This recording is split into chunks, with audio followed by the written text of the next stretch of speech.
Join the quest. Share your views on upcoming games. Click here. Warhammer 40k Wiki. Explore. Imperium of Man. Chaos. Xenos. Videos, games, community. Fandom. Fan Central Bitagam Saname Moviest Video. Wikis. Start a wiki. AD. Advertisement. Sign in register. Welcome to the Grim Dark. 7068. Pages. Explore. Imperium of Man. Chaos. Xenos. Videos, games, community. In H. Adeptus Custodes, campaigns. And 10 more. English. Horus Heresy. View source. For a complete chronology of the events of the Horus Heresy, please see Horus Heresy. Chronology. It was treachery at first. To turn against brothers, to kill for personal advancement and power. But we have seen them, how their minds and bodies have been corrupted. Their very belief systems have been warped. This is no longer Horus's treachery. It is his heresy. Attributed to Robout Guilliman, Lord of Ultramar and Primarch of the Ultramarines Legion. Of all the conflicts that have beset this Imperium of mankind, it is the rebellion of the War Master Horus, the Horus Heresy, which has left the greatest scars upon its fabric. Even now, centuries after its end, when few save ancient and shriveled creatures such as myself remember the horror of those dark years, men speak of it with awe. For those were the last days of legend, when the Emperor and his sons, the mighty Primarchs, strode forth to war, when the dominion of mankind spread across the galaxy and none could challenge our might, the last days of a golden age long since consigned to dust by the actions of one man. It is the curse of history that few care to remember other than those fragments that exalt them, to relive those glory days endlessly while the present crumbles about them. From the final testament of Sulam Rei, Historiarch of the Imperial Court, presented to the High Lords of Terror circa 098.m32. Horus Heresy. Age of Darkness. Attacker, S. Forces of Chaos, Traitors. Defender, S. Imperium of Man, Loyalists. Attacking Commander, S. War Master Horus, Kia. Fulgrim. Lorga. Pacharabo. Mortarion. Angron. Magnus the Red. Conrad Kuz. Alphurus Omegon. Kelbor Hal. Defending Commander, S. Emperor of Mankind. Malkador the Sigillite, Kia. Robout Guilliman. Regal Dawn. Lemon Russ. Lionel Johnson. Jagate Icon. Sanguinius, Kia. Ferus Manus, Kia. Vulcan. Corvus Corax. Various Exertus Imperialis and Imperialis Auxilia Commanders. Date. Ca. 005.m31, 014.m31, dates approximate. Scale. Galaxy-wide. Theater. Multiple sectors across the Milky Way galaxy, culminating in the Sol system. Strength, attackers. 9 traitor legions. Traitor Imperialis Auxilia and Imperialis Militia. Dark Mechanicum. Traitor Titan legions. Chaos Knights. Daemons. Mutants. Chaos cults. Strength, defenders. 9 Loyalist Space Marine legions. Imperialis Auxilia. Armada Imperialis. Mechanicum. Legio Titanica. Imperial Knights, Legio Custodes, Sisters of Silence, Officio Assassinorum. Casualties, attackers. In the billions, extensive losses amongst all traitor assets engaged in the rebellion. Casualties, defenders. 2.3 trillion dead, 4.6 trillion after the Great Scouring. Status. Pyrrhic imperial victory. Outcome.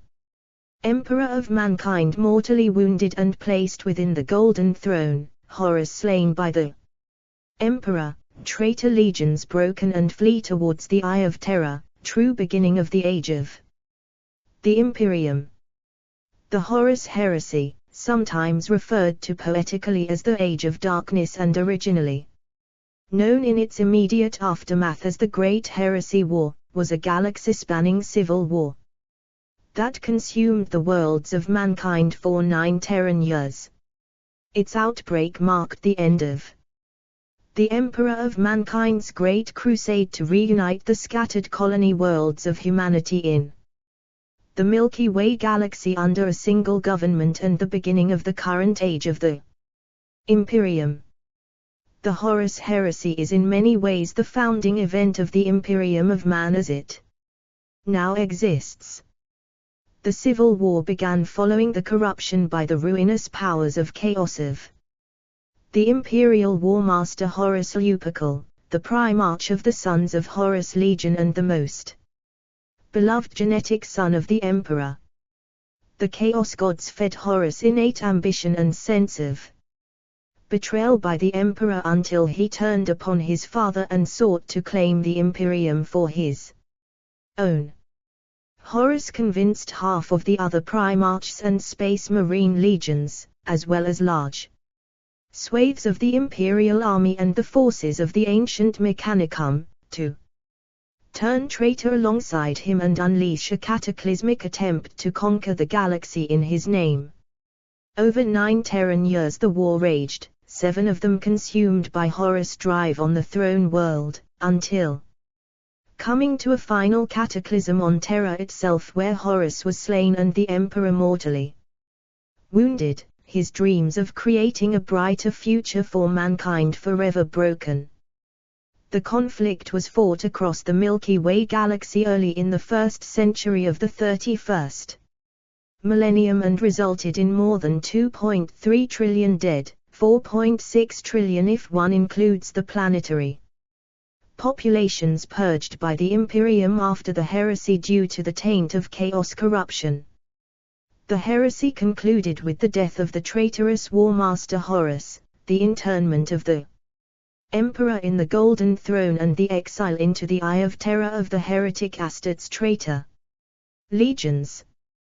The heresy was directly responsible for the birth of the present-day structure of the Space Marine chapters following the second founding and the reorganization of the Imperium by the Ultramarines Primarch Robout Guilliman as Lord Commander of the Imperium and Imperial Regent during the time of rebirth in the 31st millennium.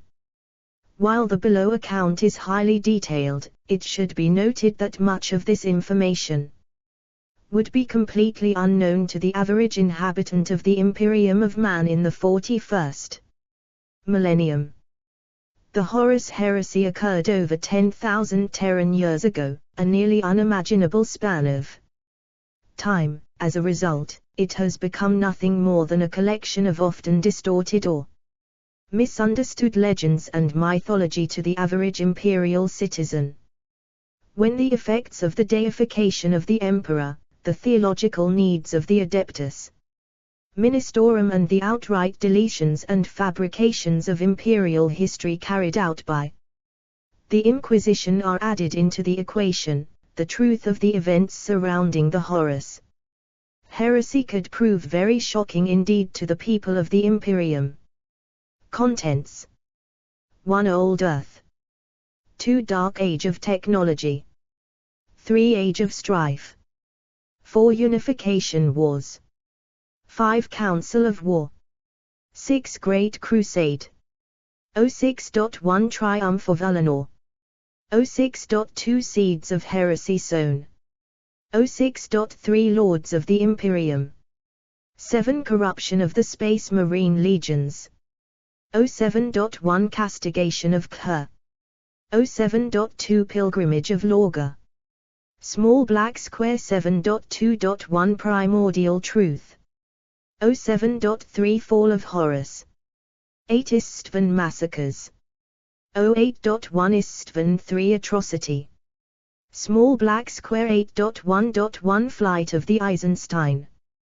08.2 Preparations and Allegiances.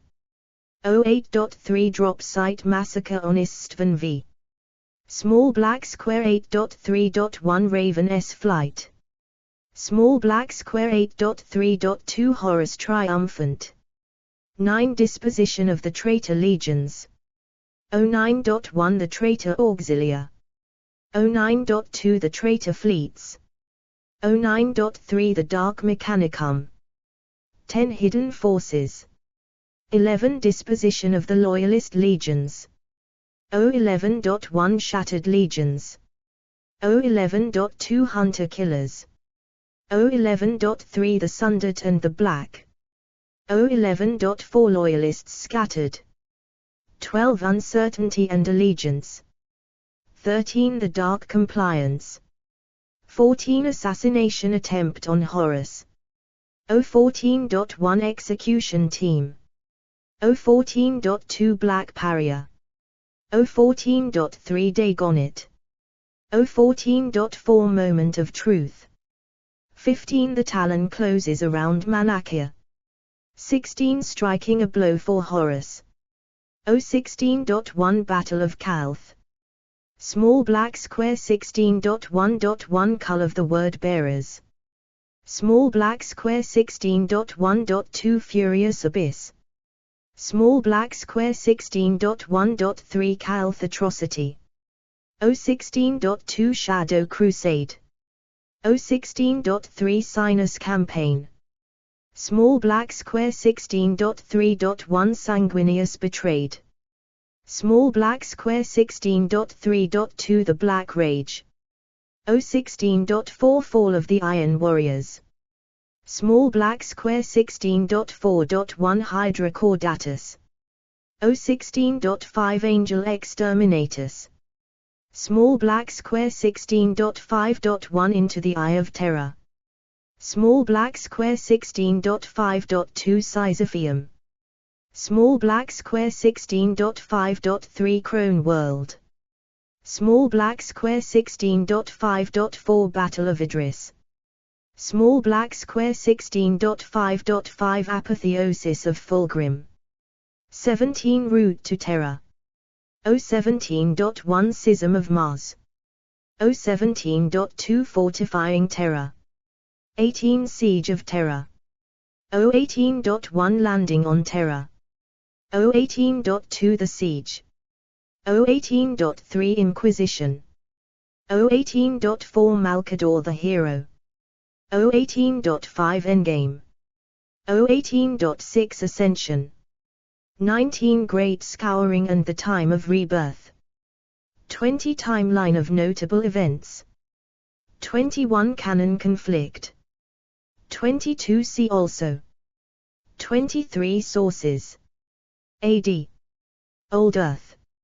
Over 28,000 standard years before the start of the Horus Heresy, during the Age of Terror, mankind first left the polluted, used-up carcass of old Earth for the unknown bounties and perils beyond the skies of our birth world.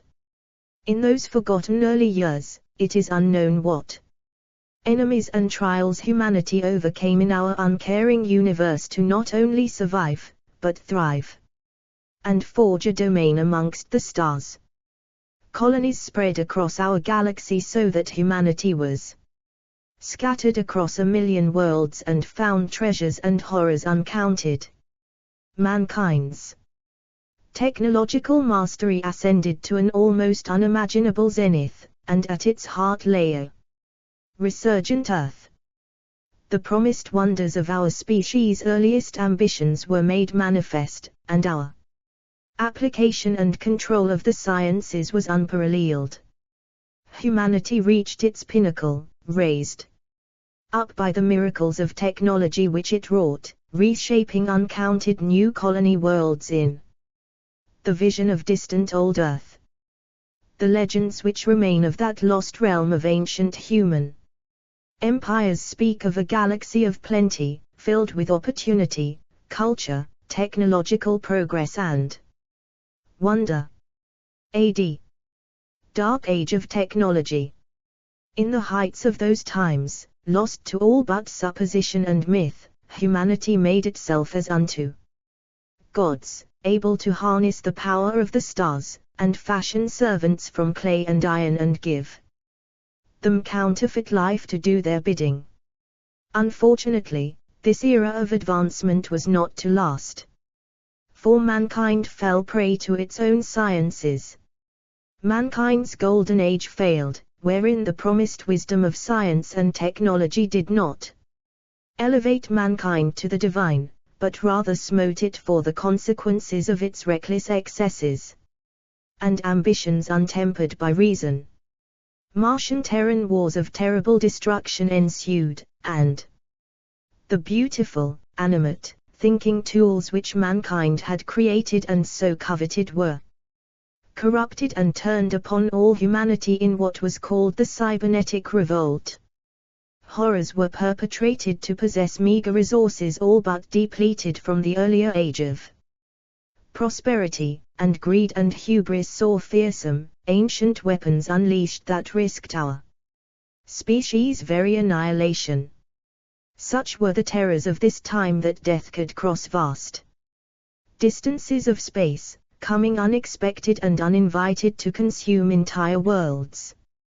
This was what is now remembered as the Dark Age of Technology, and for many Terran millennia it reigned. Age of Strife. Mankind's first interstellar empire would fall into bloody ruin, isolation and ignorance. The terrible period of history that followed is officially named the Age of Strife by imperial historians, although it has another name, whispered only fearfully, Old Night. During the darkness of Old Night, humanity experienced naught but nightmare and predation for over 5,000 standard years. During this time, the worlds of mankind were isolated by searing warp storms that made interstellar travel and communication virtually impossible, and old Earth was totally cut off from its colonies and allies. Across the galaxy, human worlds, bereft of central authority or protection, and with the web of support and supply that had maintained the threads of civilization cut, fell into anarchy and war. Human civilization was torn apart as local factions and new empires fought for control in the shattered realm, while others, utterly cut off from aid, succumbed to the horrors of planet-wide famine, insanity and worse, the perils of the warp. The existence of warp entities and the dangers they posed to the human mind were then barely understood. On worlds with large concentrations of emergent human psyches, the entities from beyond were able to breach the barrier between the immaterial and corporeal reality, and it cannot be known or guessed how many worlds were ravaged or swallowed whole by their incursions.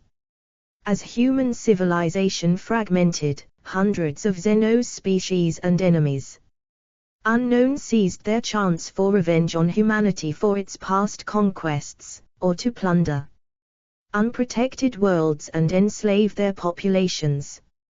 Hundreds more human inhabited star systems were sacked and ravaged, their people slaughtered, mutilated or abducted. Those that survived the alien onslaught rapidly reverted to barbarism, stripped of civilization, knowledge and culture in the raw battle to endure. Humanity stood on the brink of total extinction, and endless night gathered round its children. Alone and beset by internal strife, famine and plague, under incessant attack by aliens and Facing the horrors of warp incursions, the human worlds that survived were pitiable shadows of what they once had been. It was to become an age when mankind's dead far outnumbered its living. Shorn of its galactic empire, ancient terror could not sustain itself. Protracted internecine wars emptied old Earth's terrible arsenals of radiological weaponry, killing untold billions, destroying its ancient power structures and boiling off the last of its oceans. In their aftermath, the planet became a lawless battleground, little more than a blasted desert dotted with ruins, its people reduced to the level of brute savages fighting over the scarce water and untainted land which remained. Old Earth expired entirely, all of its ancient knowledge lost and its cities torn down. And where it once stood, instead reigned a world of savagery and horror, the equal of any brought to ruin in the age of strife. Long before left parlous and polluted, generations of constant warfare made Terra a wasteland, punctuated by fortified holdfasts built amid the wreckage of lost civilizations, and its inhabitants a mass of degenerate, feral nomads. Insane prophets, cybernetically augmented butcher kings, vivisector warlords and religious demagogues led the warring techno-barbarian tribes of old Earth, and the world was racked by incessant conflict as one tyrant displaced another. Petty empires rose and disintegrated, techno-barbarian tribes formed, were destroyed and re-formed as diminishing, brutalized shadows of lost glories and forgotten triumphs. Uncounted billions died unknown and unremembered, while whispered names such as the unspeakable King and the Seven Neverborn left legends to terrify generations to come. Anarchy and bloodshed was lord over all. For those few with time enough to spare thought to such matters, it would have seemed as if there were no hope and no help. The end times were at hand, and a slow bitter descent into destruction was all that any could see as humanity's future. Many succumbed to despair, believing no force imaginable could save mankind and free it from its hellish bondage. But they would be proved wrong. Unification was. And in that time the great beasts shall walk the earth. Beneath their tread shall cities become as dust. By their burning breath shall civilizations be as ash. So the end of days is begun. The Apocrypha Terra. During the turbulent era known as the Age of Strife or Old Night, the Sol system and the nearby star systems that had been colonized by humanity during the Age of Technology were effectively cut off from interstellar travel or communication with each other. This was due to the massive warp storms that swept the galaxy as the Immatrium was roiled by the millennia-long gestation of the chaos god Slanesh and the turbulence that marked the decay of the Ildry Empire before the fall. During this dark time, Terra sometimes held sway over the Sol system, while at other times the rulers of Mars or Luna were dominant. The different worlds found themselves constantly at war. During this 5,000 standard year-long period of anarchy, fear and violence, old Earth's once unified planetary government had completely broken down and been divided into dozens of warring states of so-called techno-barbarians. Continuous warfare raged across the surface of Terra for 2,500 standard years, beginning in the late 27th millennium. Little remained of the once sophisticated civilization of old Earth's glorious past as the center of a growing human interstellar commonwealth marked by advanced science, high culture and wondrous technologies. Techno-barbarian warlords and their warrior hordes continuously fought over the planet, which had become little more than a massive battleground for their wars of attrition. They made use of chemical, biological and even thermonuclear weapons of mass destruction, and slowly transformed the cradle of mankind into a battered, post-apocalyptic wasteland across most of its scarred surface. An Imperial Thunder Warriors captain who fought during the unification wars of the early 30th millennium. This was a dark period for the people of Old Earth, when they were dominated by brutal rulers and despotic tyrants. It was against this backdrop of oppression, violence and casual brutality that the Emperor of Mankind first revealed himself openly to the people of Terra. In secret, he had been planning for this moment in history for millennia, ever since the Age of Strife had fractured what remained of the ancient human interstellar civilization. With his massive army of genetically enhanced warriors who comprised the first units of the Imperial Army and would serve as the prototypes for the later development of the Space Marines, the Emperor began his conquest of Terra. His intent was to reunite the warring nations of the world into a unified planetary government and then use Terra as the springboard from which to begin his reconquest of the galaxy under the aegis of an Imperium of Man dedicated to the atheistic imperial truth of progress and reason. Brutal rulers such as the warlord Calagan of Ursh, Cardinal Tang of the Yundonsik bloc, and the most infamous of all, the half-mad, half-genius Nathaniel Doom, the tyrant of the Pan-Pacific Empire, would all fall by the wayside. Once unleashed, the genetically enhanced armies of the Emperor swept all before them like wheat before the harvester's scythe until all the techno-barbarian warlords had either been conquered outright or had agreed through diplomacy to become subservient to the Emperor's will. During this time the Emperor created a number of military organizations, such as the Imperial Army, which would become the nucleus of the armed forces that would later support his Space Marine legions and his reconquest of the human-settled galaxy.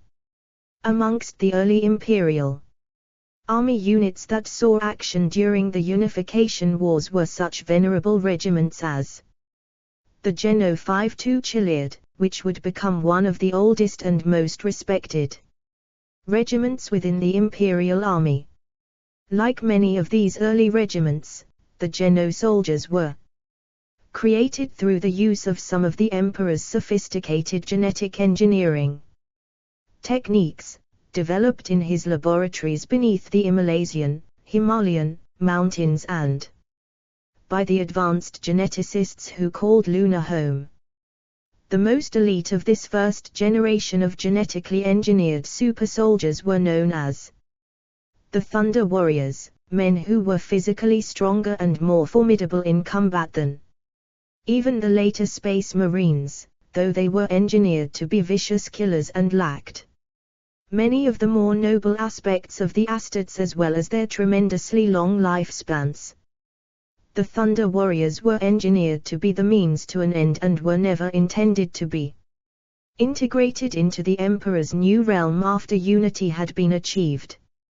Through genetic engineering and selection, the standard Geno soldiers displayed many of the characteristics of the perfect human warrior. They were physically more resilient, stronger and capable of taking more damage than any of their unaltered techno-barbarian foes, including the ability to face down rogue psychers and sorcerers. These early genetically engineered Imperial Army regiments would go on to continue serving the Emperor after the conclusion of the Unification Wars. These regiments would eventually be referred to as the Old Hundred, and would form the core of the initial military force that embarked upon the Emperor's galaxy-spanning Great Crusade in the late 30th millennium beside his newly created Space Marine legions, the early versions of which had taken part in the later campaigns of the Wars of Unification.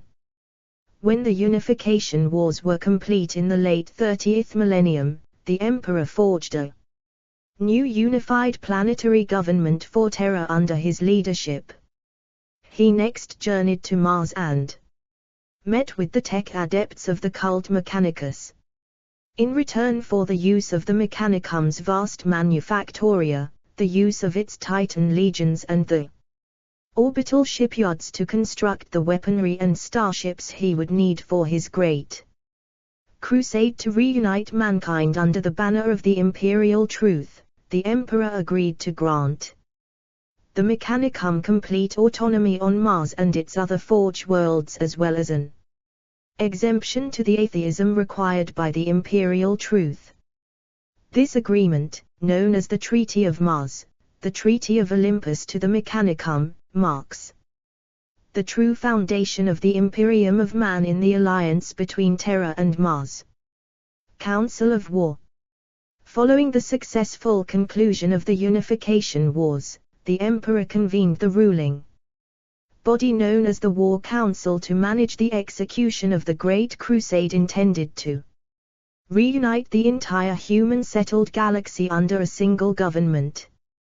The War Council effectively became the true ruling body of the Imperium during the early and middle years of the Great Crusade. The Emperor himself sat at the head of the council. At his left hand was Malkador the Sigillite, perhaps the Emperor's greatest ally during the Wars of Unity and a human psyche whose powers were matched only by those of the Emperor. The rest of the council was composed of talented administrators drawn from the great ruling aristocratic dynasties of Terra and the Segmentum Solar, and when the Emperor forged his alliance with the Mechanicum of Mars, the Fabricator General of the Mechanicum also claimed his seat. The War Council was also attended by the Paternova of the Navigator houses. As the Emperor departed the home world of mankind to lead the Great Crusade into the stars, starting around ca. 798.m30, he left the legendary Malkador to act as the regent of Terra and the head of the War Council in his stead. At the same time, Malkador took the lead in creating the clades of imperial assassins that would eventually evolve into the Officio Assassinorum, making Malkador the first Grand Master of Assassins. Great Crusade. The Emperor leads the Imperial Fleet, or Principia Imperialis, at the outset of the Great Crusade. When the great warp storms that had cut off Terra since the end of the Dark Age of technology subsided, and the Age of Strife came to an end at the dawn of the 31st millennium, the Emperor of Mankind deemed it time to begin his Great Crusade, a massive campaign to conquer the galaxy by which he and his armies would free all human-settled colony worlds from alien oppression or primitive ignorance and reunite the human race across the galaxy under the single banner of the new Imperium of Man. To execute this plan, the Emperor created the Primarchs, his godlike, genetically engineered superhuman offspring.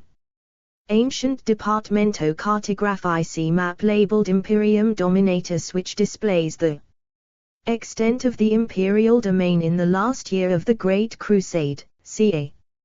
892.005.m31, before the start of the Great Conflict.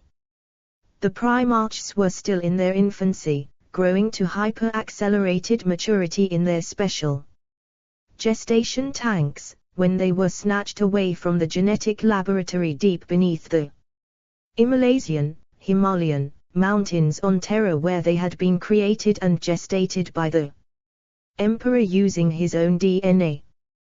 The cause of this disappearance was the Chaos Gods, who were fearful that with the Primarchs, the Emperor would be able to impose his new order across the galaxy and weaken their own firm grip on the collective unconsciousness of the minds of humanity, which was the source of both their existence and the growth in their power within. The Immatrium. Uniting their powers under the leadership of Tsinch, the Dark Gods opened a portal from the warp and broke into the laboratory where the Primarchs were gestating through the potent psychic wards the Emperor had erected. Unable to destroy the Primarchs outright because of the protections the Emperor had laid upon them, the Chaos Gods instead chose to scatter them across the galaxy through the warp. The Imperium of Man at its greatest extent during the Great Crusade, ca. 892.005.m41, this was the stage upon which the heresy would play out. The superhuman infants eventually came to rest on diverse, human-inhabited worlds. It was at this time that the ruinous powers first touched the souls of those Primarchs who would eventually turn to the worship of chaos, infecting them with a shard of corruption.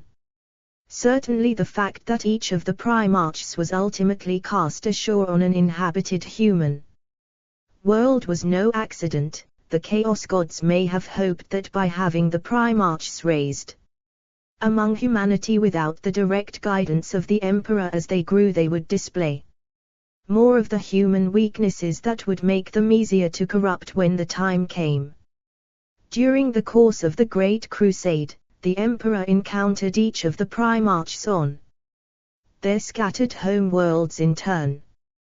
To fill the gap in his military plans for the Great Crusade, wrought by the Primarchs' absence after they had been stolen away, the Emperor had instead created 20 Space Marine legions, several of which, such as the Ist Legion, had been raised even as the Unification's wars still raged.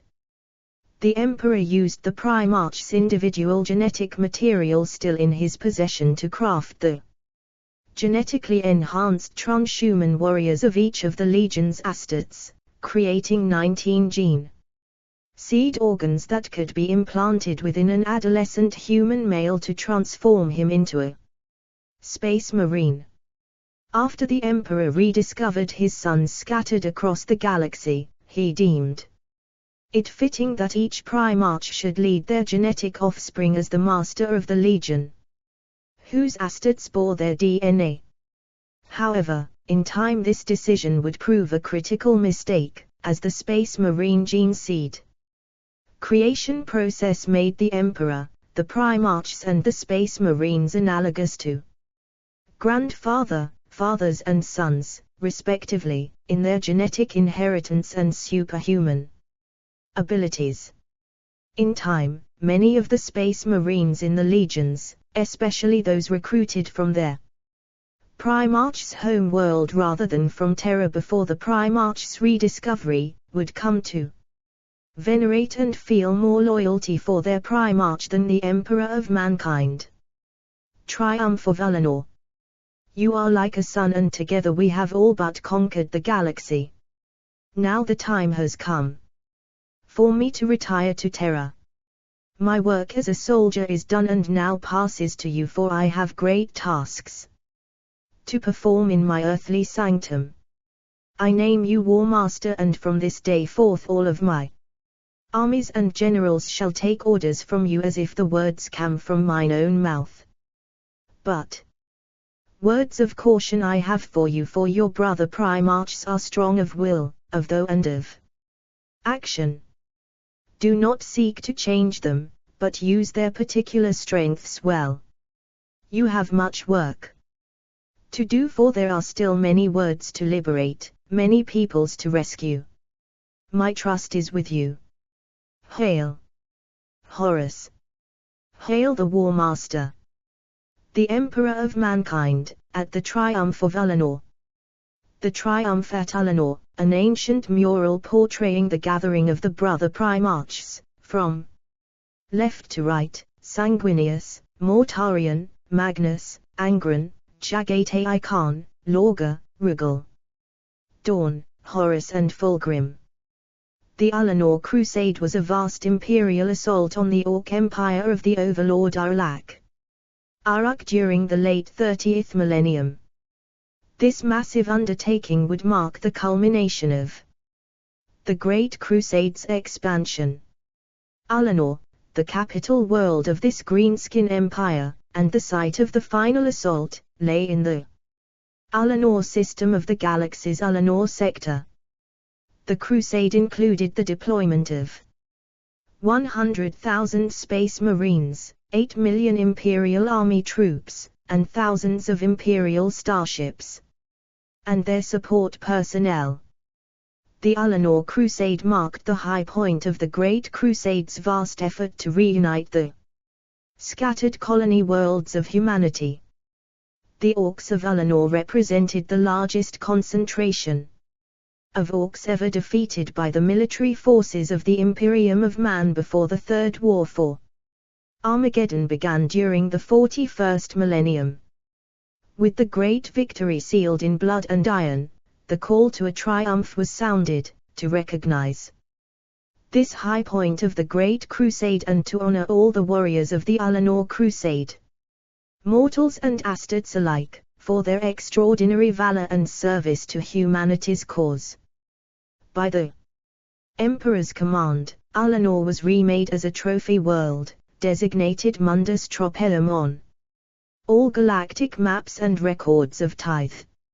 It would be a sight of glory and spectacle to cement not only this single conquest over the forces ranged against mankind, but a greater symbol of the Great Crusade itself. For 200 Terran years, the Emperor's mighty endeavor had moved across the face of the galaxy to bring unity and illumination to the lost daughter worlds of old Earth. It had pushed back the night, reforged old links between civilizations, battled alien threats, and with regret, it had often punished those who refused to return to the imperial fold. A change was coming, though, a change that found its fulcrum on Alinor. None who walked upon that world knew that the echo of that triumph would sound for solar decades, for standard centuries, for millennia. The glory of this triumphant spectacle, as so many of the Imperium's scattered military forces gathered in one place for the first time in centuries, was to remain in the mind of every Astartes as the high point of the great endeavor that they were engaged upon. It would prove to be a bright memory to recall in the dark days of the Horus Heresy, after Astartes had turned against Astartes and Primarch against Primarch. To prepare the world for the triumph of Alinor, Geformer platoons from the ancient Mechanicum brought world engines and mobile stone burners to cut a massive swath across the broken landscape left in the battle's wake. Orcish dead were buried by the millions, with their savage ruins, interred beneath transplanted rocks and the heads of crushed mountains. The Mechanicus eradicated every last remaining trace of the enemy and paved over them with a giant boulevard, a parade stage as wide as the footprint of some entire imperial cities. They built a highway and allowed only one structure to stand besides the great platform, an ornamental pavilion of black marble and heavy granite that had been built piecemeal on Terra and then shipped across the void by special envoy. Marker posts decorated with the skulls of Orc commanders paced out the length of the road, and behind them great bowls of smokeless promethium burned brightly, endlessly lighting the highway with their blue-white fire. When the Mechanicum had finished their work, the honored came to pay homage to the battle. 1. The Great Crusade's ideal of human unity and the Emperor who was father to all mankind. The Imperial Army and the Titan legions bracketed the gathering. Human troops were ranked in uncountable numbers, their host so wide they became a sea of battle armor and dress uniforms. Every common man and woman who stood on Alinor's soil that day had been selected for their valor and conduct, and until the day they died each would have the singular honor of wearing The onyx and gold Ulanor triumph bar upon their uniforms. The award was forged from bolter shells recovered from the field and melted down. Ranged around them, the great war machines of the Collegia Titanica towered towards a sky cut to ribbons by the contrails of 1,000 aerospace fighters, and above those, high over the thin white cirrus clouds of Ulanor's day, Imperial warships moved as slow as they dared through the upper atmosphere, washes of interface heat rolling off their void shields as they showed their flanks in a gesture of renewed fealty. A full 14 of the Space Marine legions stood represented at the triumph of Ulanor, and with them came 9 beings of superhuman power and majesty. 9 gods and angels made flesh, the primarchs of the greatest armies ever created by human hands. Mortarion, the Reaper of men and master of the Death Guard, cowled and lethal in aspect, matched by the warrior guardians of his death shroud on a guard. The Phoenician, Fulgrim, resplendent in his finery and handsome in aspect, lit by the reflection of gold and platinum. Magnus the Red, the Crimson King, the Lord of the Unknown, his soul as much a mystery to the common world as the workings of the warp and the ghosts within it. Lorga Aurelion, the quiet and brooding zealot who burned with such intensity and buried it all deep in his heart, saying little and standing watchful. His polar opposite was Angron, the gladiator lord and son of grief, never able to settle or moderate his seething, endless fury, always on the verge of outburst and violence. Rigaldorn, the stalwart man of stone, the imperial fist with his unswerving manner and unbreakable focus, the one who would always obey, would always be ready for duty. Jagate Khan, his fur-trimmed robes and ornate armor detailed with 1,000 narratives of the White Scars Legion, his every step across the land a challenge to the galaxy. Then Sanguinius of the Blood Angels, flanked by the gold-armored honor detail of the sanguinary god, his mighty wings folded back across his battle plate, his face turned to the sky to welcome the impossible, majestic sight before him. Then, finally, came Horus of the Lunar Wolves, the hero of Ulanor, liberator and first among equals. Horus, who was to be given the new honor of an imperial title above and beyond any that had been bestowed before, a title, it could be said, that would forever carry the echo of his name. After declaring Horus as Imperial War Master and the new Supreme Military Commander of the Great Crusade, the Emperor, to the shock of those assembled, announced his own intention to return to Terra to pursue a secret project intended to benefit all mankind. Seeds of heresy sown. After more than 200 standard years of hard conflict by the early 31st millennium, over 2 million human-settled worlds across the Milky Way galaxy had been reclaimed by the Emperor in the name of the Imperium of Man. Beside him had stood the Primarch Horus, who had fought alongside the Emperor for the early part of the Great Crusade as his only rediscovered gene son and primary military commander, glorying in the singular attentions of his father. The long wars had forged a strong bond between them, and they were truly father and son.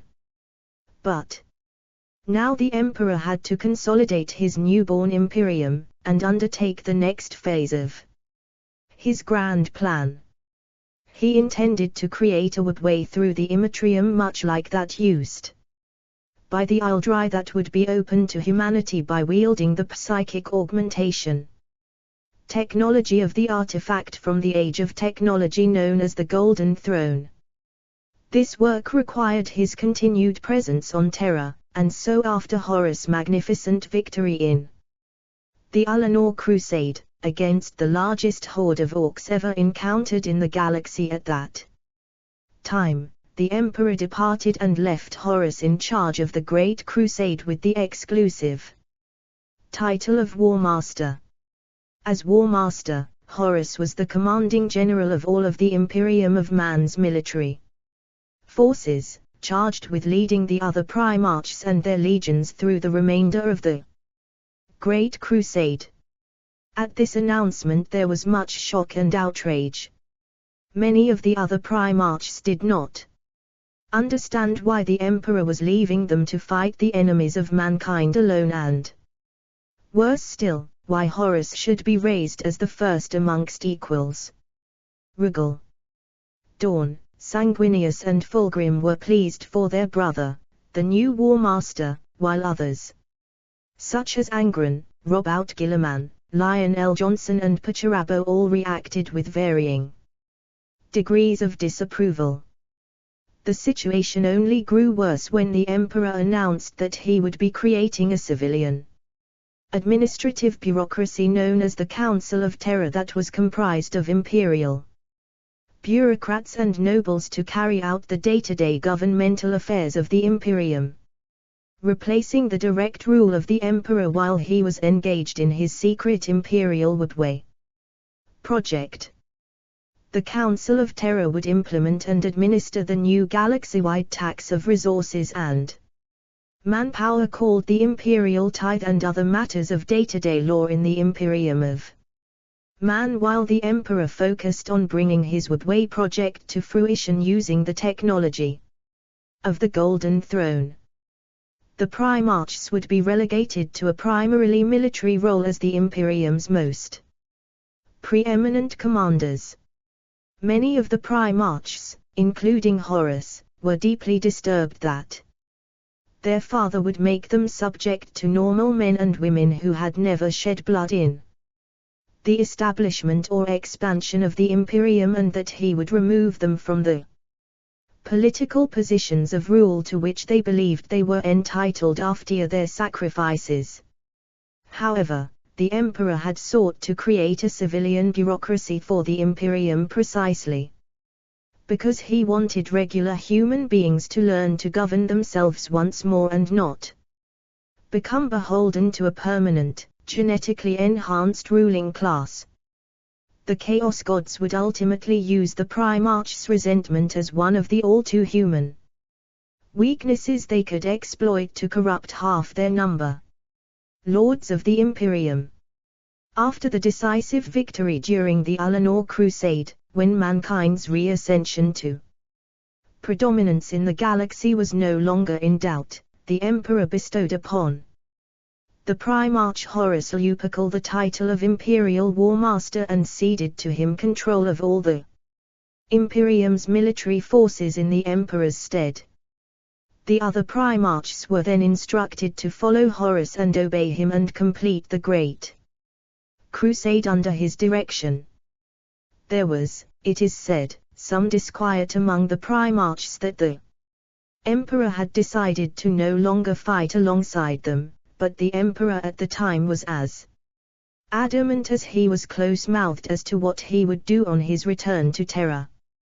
The Emperor then departed for the home world of mankind and the dungeons deep beneath his great imperial palace to begin his so-called great work on the creation of a human extension into the labyrinth dimension of the Woodway under a veil of secrecy previously unknown in the Imperium. He drew to him certain advisors and agents of the Mechanicum and retired to the private vaults deep beneath his city fortress within the imperial palace known as the Imperial Dungeons. Upon his return to Terra, the Emperor called to his side Malkador and the Fabricator, General Kelbor Hal of the Martian Mechanicum. He issued them with new commands. No longer were they to support the military campaigns, as these were now safely in the hands of his sons the Primarchs and the newly appointed War Master Horus. The Emperor needed time and all of his focus to be directed at his next great project, which would tie the newborn Imperium together and unite it as no other human polity had ever been united. To this end, the emperor convened the First Council of Terror. Unlike the War Council, of which Horus was now the leader, the Council of Terror would attend to matters of state and the establishment and maintenance of imperial law across the myriad worlds of the Imperium. In particular, the Council of Terror was to administrate the establishment of the imperial tithe of troops and resources from all the worlds of the Imperium that were required to support the Great Crusade. In effect, to the new Council of Terror would fall the entirety of the civil government of the Imperium. Malcador, the Emperor's most trusted advisor, was named as the First Lord of the Council and Regent of Terror, and he would lead it in the Emperor's absence. The Fabricator General of the Mechanicum of Mars, Kelbor Hal, Captain General Constantine Valdor of the Legio Custodes, and the Masters of the Adeptus Astronomica, the Adeptus Astra Telepathica and the Administratum of the Imperium were also appointed to the Council of Terror. Having established the new governing body of the Imperium to carry out the day-to-day work of ruling tens of thousands of worlds and trillions of human beings, the Emperor took refuge in his vast laboratories and workshops beneath the Imperial Palace. He began work in earnest on his new project. While the Emperor was locked away in his subterranean factories, trouble was brewing. The formation of the Council of Terror proved to be a contentious decision with the distant Primarchs, who were appalled when news of the formation of the Council finally reached them. On the frontiers of the Great Crusade, some of the Primarchs took great exception to being ruled by those they deemed less worthy of such an honor than themselves. The less stable Primarchs felt that this was a betrayal of all they had fought and won in the Emperor's name, and that their victories now counted for nothing. The Primarchs, and many of their astartes, felt that it was they who had suffered and sacrificed the most to build the Imperium, and thus it was they who should have the greatest say in how it was ruled, not a council composed of effete Terran nobles and faceless bureaucrats. This was one of many growing resentments that allowed the ruinous powers to infect and corrupt several of the Primarchs. The creation of the Council of Terror, seen in this light, lent new weight to Horus' later argument to several of his brothers that the Imperium had been betrayed by their father.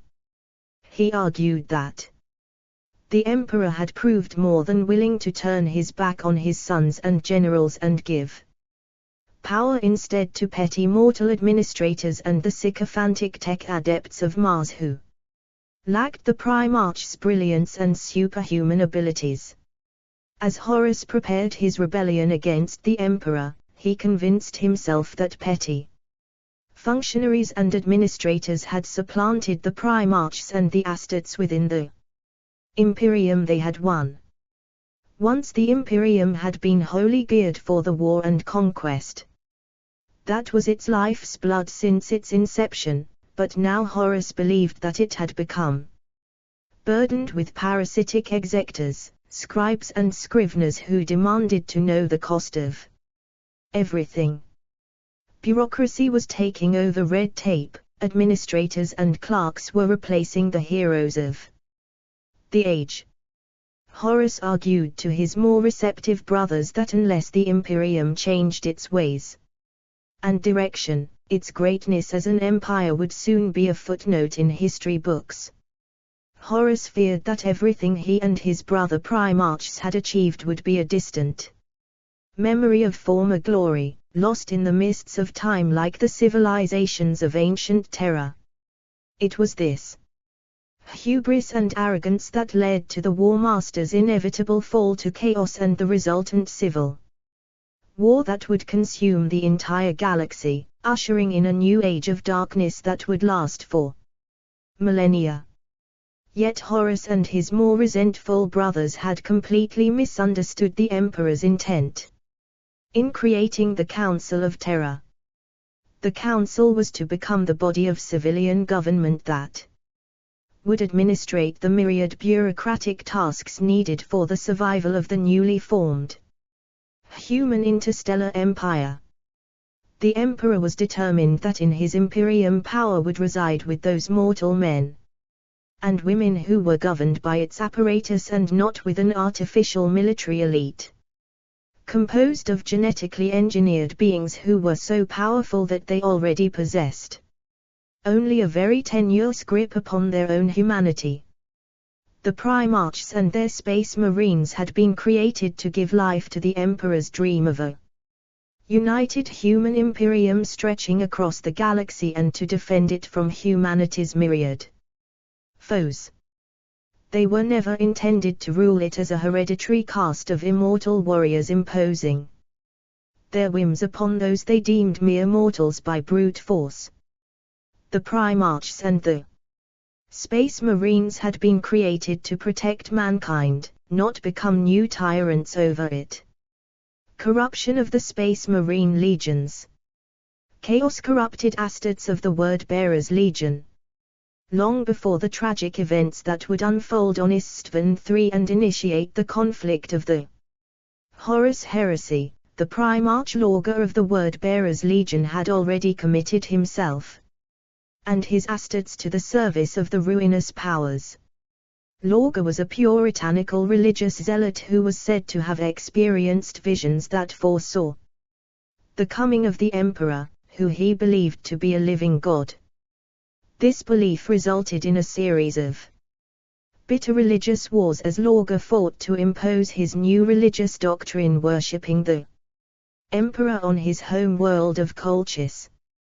When the Emperor finally arrived to reclaim his lost son, the entire world was already enthralled to Lorga and his cult of the Emperor.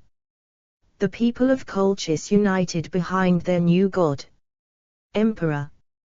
The elaborate celebrations and displays of piety lasted for solar months, although it was said that the Emperor did not approve of this, wishing to rejoin the Great Crusade as soon as possible and being greatly dismissive of organized religion in general as a violation of the imperial truth. The Emperor had not begun the Great Crusade to reshackle humanity within the chains of superstition and ignorance but to spread the light of reason and science. At the conclusion of the celebrations, Lorga was made master of the XVIth Space Marine Legion, the Imperial Heralds, who were renamed the Word-Bearers after they embraced their Primarch and his religious beliefs. Corfran, Lorga's adoptive father and religious advisor, survived the augmentation process to join the Word-Bearers as a rare adult space marine, though he would never be a true Astartes.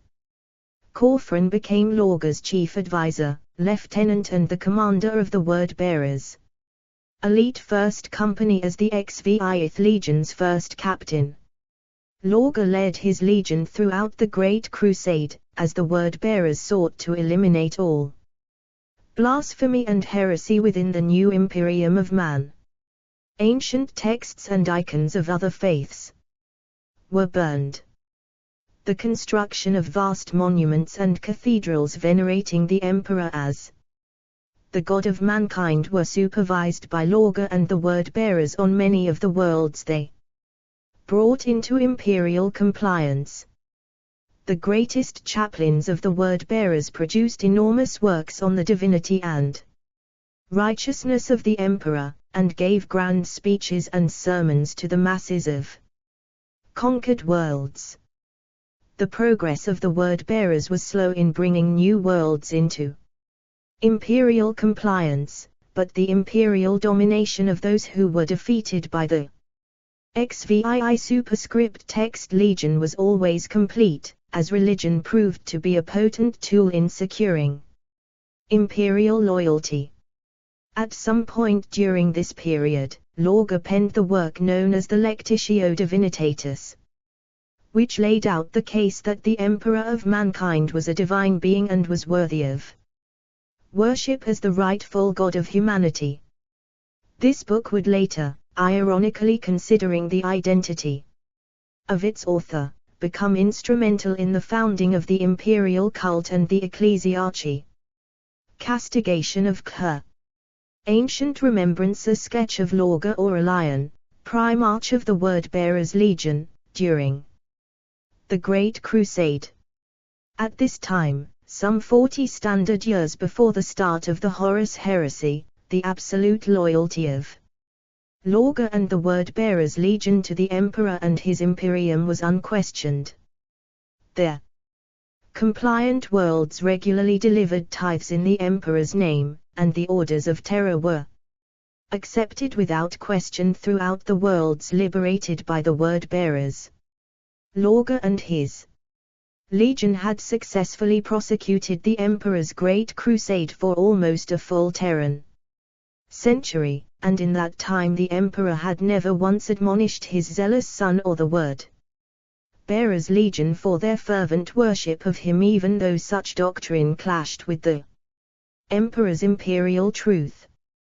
But the Emperor, for all his love for his son, was deeply disturbed by Lorga's unwillingness to embrace reason or alter his practices despite decades of exposure to the advanced science and technology of the Imperium.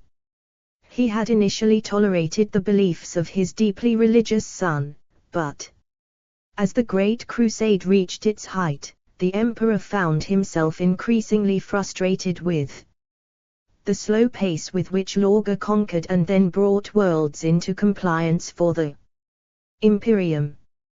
The Emperor finally ordered the Word-Bearers to cease their religious activities, as their mission was to reunify the galaxy under the banner of the secular imperial truth, not preach the word of the Emperor's personal divinity.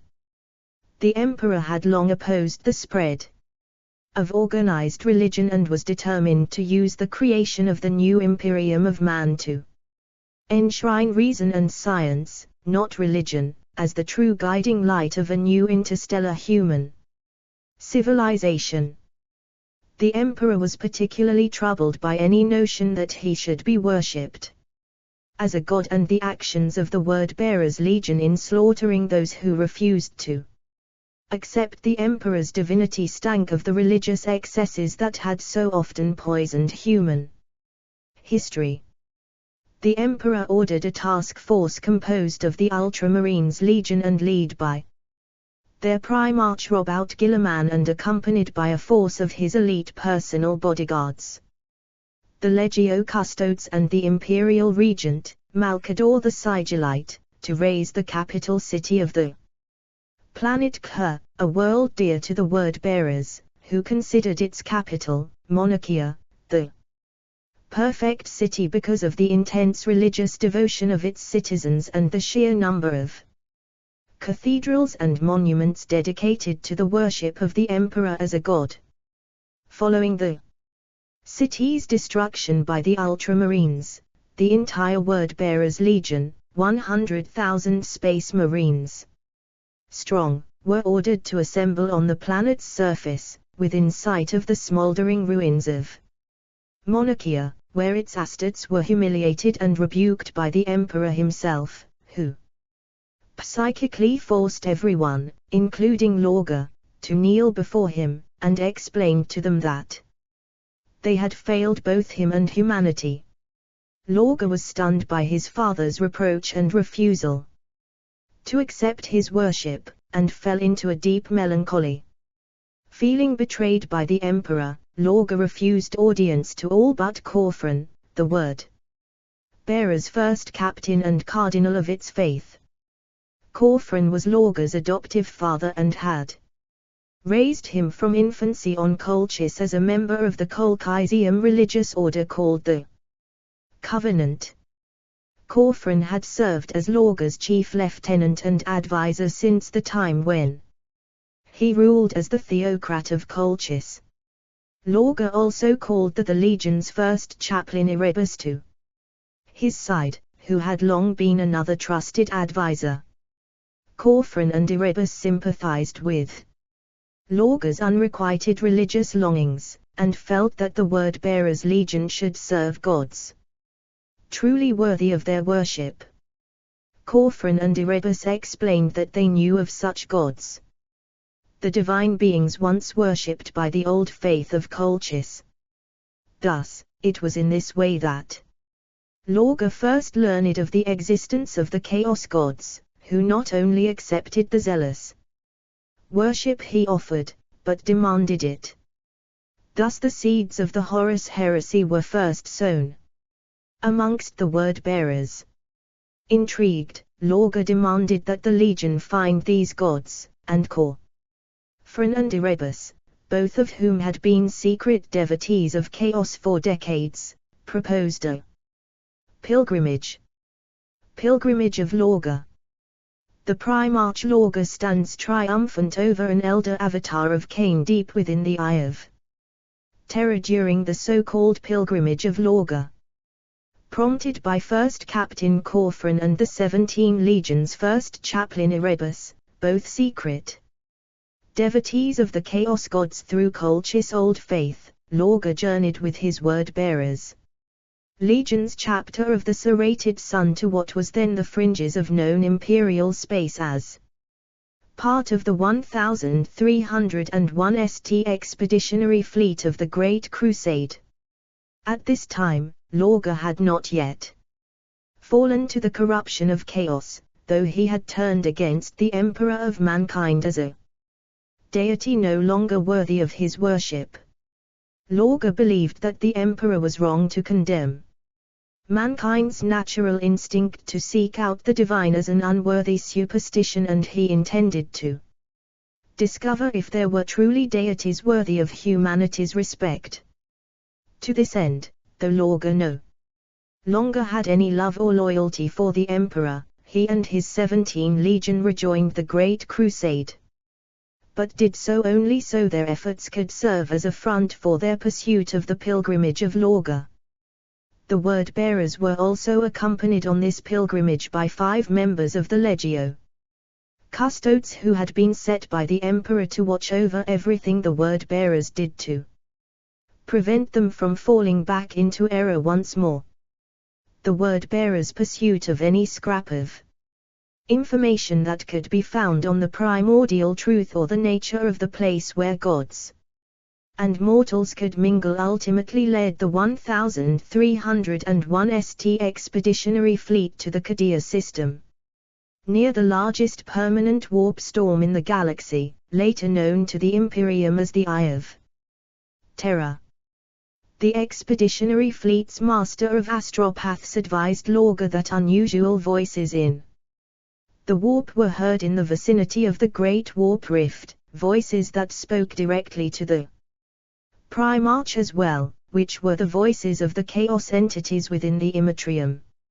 It would be in the Cadia system that Lorga would learn that his suspicions had been correct, and that the shape of all of the religions across the galaxy that possessed so many similarities to the Colchisian old faith were not artifacts of mankind's collective unconsciousness, but expressions of worship in the universal truth that was Chaos.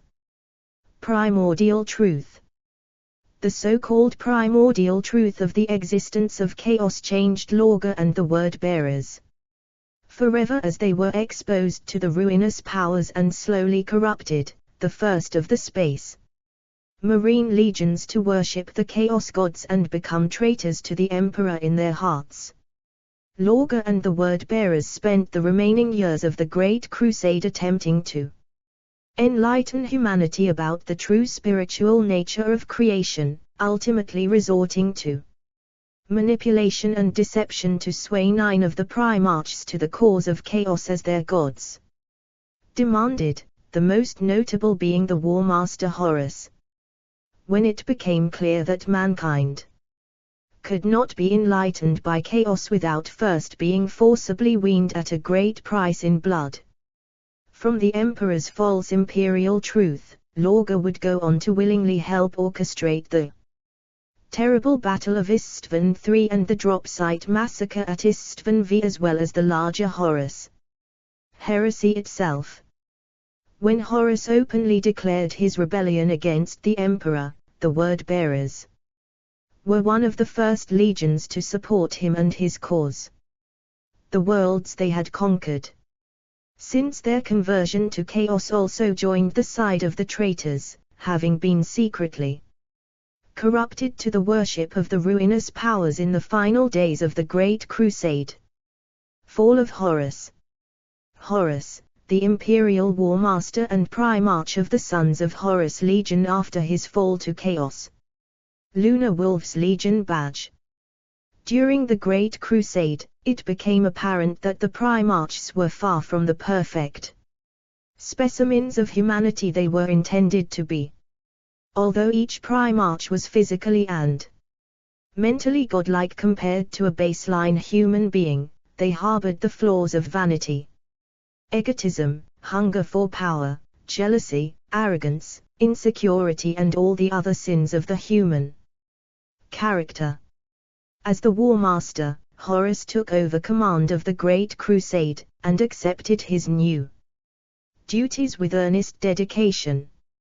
However, there was much dissension in the ranks of the primarchs and other parties in the Imperium over the Emperor's decision to withdraw from the campaign and return to Terra as well as to reorganize the administration of the Imperium. Only a handful of the primarchs, among them a scheming Lorga, remained steadfast beside the War Master during this period of conflict. Horus also disagreed with many of the decrees passed by the newly established Council of Terra, intended to shift the burden of taxation and administration onto the newly conquered, imperial-compliant worlds.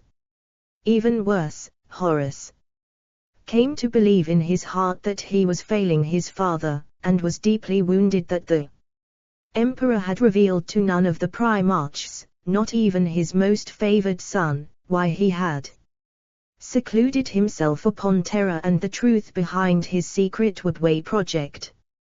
These seeds of bitterness, resentment and frustration grew, and would soon bear deadly fruit. It was on the moon of the world of Davin that Horus' fate was sealed. This was the second time his legion had been posted to this world. After the previous visit 60 years earlier, the Lunar Wolves had adopted the native Divinite institution of warrior lodges. Though these lodges had begun as simple fraternities of warriors, their secretive nature handed Lorga, the primarch of the Word-Bearers Legion and his first chaplain Erebus, the tool they needed to manipulate Horus towards the service of the Chaos Gods. Lorga and his word-bearers originally came from Colchis, a world defined by religious fanaticism, and had long worshipped the Emperor as a god. The word-bearers had sought to spread their cult of the Emperor to every world they added to the Imperium. But the Emperor deeply disliked and mistrusted organized religion, ironic, since he had often been the focus for much of it in his various guises across history, blaming it for much of the darkness that had plagued humanity's history. The Emperor openly and publicly refuted his alleged divinity and banned religious worship in his empire, and demanded that his subjects accept the imperial truth that science, reason and logic alone presented the tools required to create a better human future. Lorga did not suffer the Emperor's reprimand or views on religion well. Angered and wounded that the Emperor would not accept his devotion and worship, Lorga turned instead to the ruinous powers of the warp, who were all too willing to accept the devotion of one of humanity's primarchs. Before long, the Word-Bearers Legion had been almost entirely corrupted by the Chaos Gods, and Lorga and Erebus were tasked by the ruinous powers with corrupting all of their fellow Space Marines, starting with the greatest of them all, the War Master Horus. During a battle against chaos-spawned undead on Daven's moon, whose planetary governor, Eugen Temba, had been corrupted by the forces of the chaos god Nurgle, Horus was poisoned by a Xenos blade dedicated to Nurgle known as a Kinebrakanathame that had been stolen from the human civilization of the Intex by Erebus after Horus and the lunar wolves of the 63rd Expeditionary Fleet had made a disastrous first contact with them.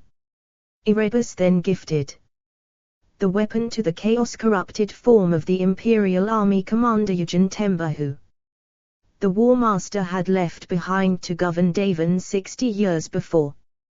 Temba had turned to the worship of Nurgle in the interim, being transformed into a bloated mutant and killing off most of his Imperial Army garrison in the process, transforming them into undead plague zombies that the lunar wolves were forced to mow down in waves. Horus personally faced off with the mutant that had been Temba aboard the grounded ruins of his Imperial cruiser. In the course of that battle, the potent living metal of the Chaos Blade wielded by the plague-infused monstrosity left Horus with a bleeding, toxic wound in his shoulder that his legion's apothecaries could not heal despite all the advanced technology available to them. Seeing his chance to further the designs of chaos, Erebus next persuaded the Lunar Wolves Warrior Lodge to allow a group of Divinite shamans, chaos cultists all located on the surface of Daven at the temple of the Serpent Lodge to heal him. The Lunar Wolves, besides themselves with grief and the fear that their beloved Primarch would die, agreed to the suggestion, despite its direct violation of the creeds of the Imperial Truth. During the dark rituals that followed within the temple, Horus' spirit was transferred from his body into the Immatrium. There, he bore witness to a nightmare vision of the future. He saw the Imperium of Man as a repressive, violent theocracy, where the Emperor and several of his Primarchs, but not Horus, were worshipped as gods by the masses. While this vision of the imperial future granted by the Chaos Gods was a true one, it was ironically an outcome largely created by the War Master's own actions. The Dark Gods portrayed themselves as victims of the Emperor's psychic might, and claimed that they had no real interest in the happenings of the material world. Magnus the Red, the sorceress Primarch of the Thousand Suns Legion, had also traveled into the warp via sorcery to try and stop Horus from turning to chaos. Magnus explained that the War Master's vision was only one of many possible futures, but one that Horus alone could prevent. Horus, already jealous and resentful of the Emperor, proved all too receptive to the ruinous power's false vision. The Chaos Gods' pact with Horus was simple: give us the Emperor and we will give you the galaxy. Driven by his jealousy, desire for power and anger at what he saw as his father's abandonment of him, Horus accepted the ruinous power's offer. They healed his grievous wound and filled him with the powers of the warp. Renouncing his oath to the Emperor, Horus led his legion, renamed the Sons of Horus, into worship of the myriad Chaos Gods in the form of Chaos Undivided. He then sought to turn many of his fellow Primarchs to the service of Chaos, and succeeded with Angrenov, the World Eaters, Fulgrim of the Emperor's Children and Mortarion of the Death Guard, who were the first of many to follow, along with many regiments of the Imperial Army and several Titan legions of the Adeptus Mechanicus. Magnus the Red, the Primarch of the Thousand Suns Legion, foresaw Horus' actions through his legion's own use of psychic sorcery, which had been forbidden to the Space Marines and the Primarchs by the dictates of the Council of Nicaea. Magnus then attempted to forewarn the Emperor of the impending betrayal of his favorite son. However, knowing that he would have to find a means of quickly warning the Emperor, Magnus used sorcery to send his message to the Emperor. The message penetrated the potent psychic defenses of the Imperial Palace on Terra, shattering all the psychic wards the Emperor had placed on the palace, including those within his secret project in the Imperial Palace's dungeons, where he was proceeding with the creation of the human extension into the woodway. Refusing to believe that Horus, his most beloved and trusted son, would actually betray him, the Emperor instead mistakenly perceived the traitor to the Imperium to be Magnus and his 1,000 sons, who had long suffered from a near debilitating run of mutations because of the instability of Magnus' own genome, as well as being practitioners of sorcery that brought them into constant contact with the dangerous entities of the Empire Aeon. The Emperor ordered the Primarch Lemon Russ, Magnus' greatest rival, to mobilize his Space Wolves Legion and the witch hunters known as the Sisters of Silence and take Magnus into custody to be returned to Terra to stand trial for violating the Council of Nicaea's prohibitions against the use of sorcery within the Imperium. While en route to the 1,000 Sons Legion's home world of Prospero, Horus convinced Russ, who had always been repelled by Magnus' reliance on psychic powers, to launch a full assault on Prospero instead, even though Magnus had been entirely willing to face the Emperor's judgment. Once he realized he was being manipulated by the entities that called the Immatrium home. Istvan massacres. The Eye of Horus sigil used by the forces of the War Master before the heresy began. Note: published materials are inconsistent on their spelling of Istvan. The more recently published material uses Istvan, while other, generally older, materials use Istvan. No explanation for this difference has been provided. For the sake of expediency, this article will use the spelling Istvan. Istvan 3 Atrocity. Horus is the rightful master of mankind. He is the one who has led us to triumphs undreamed of. He is the one who has conquered 10,000 worlds. He will lead us in conquest of 10,000 more. Cast down the false emperor. Hail the War Master. Atta. Anonymous Traitor Legionary. The virus bombing of Istvan III by the traitor legions begins. Unknown to the Emperor, the Word-Bearers Legion had been devoted to Chaos Undivided for some time before this event. The Imperial Planetary Governor of Istvan III, Vardus Praal, had been corrupted by the Chaos God Slanesh, whose cultists had long been active on the world. Praal had declared his independence from the Imperium, and practiced forbidden sorcery, so the Council of Terra charged Horus with the retaking of that world, primarily its capital, the Coral City. This order merely furthered Horus' plans to overthrow the Emperor.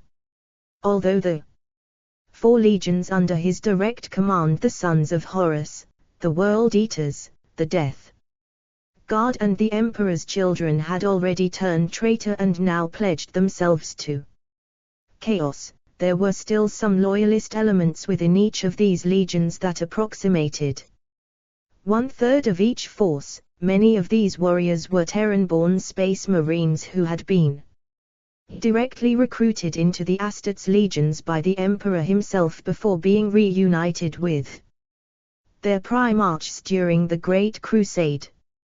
Horus, under the guise of putting down the religious rebellion against imperial compliance on the world of Istvan III, amassed his troops in the Istvan system. File Betrayal Istvan 3.jpg.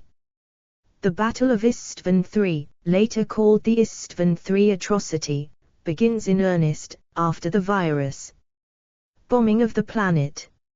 Horus had a plan by which he would destroy all the remaining loyalist elements of the legions under his command, a plan that would ultimately unfold into the nightmare of what imperial scholars would later name the Istvan III atrocity. After a lengthy bombardment of Istvan III, Horus dispatched all of the known loyalist astartes down to the planet, under the pretense of bringing it back into the Imperium. At the moment of victory and the capture of the Coral City, the planetary capital of Istvan III, these astartes were betrayed when a cascade of terrible virus bombs fell onto the world, launched by the War Master's orbiting fleet. Captain Saul Tarvitz of the Emperor's Children, however, was aboard his legion's flagship Andronius and discovered the plot to wipe out the loyalist astartes of the traitor legions.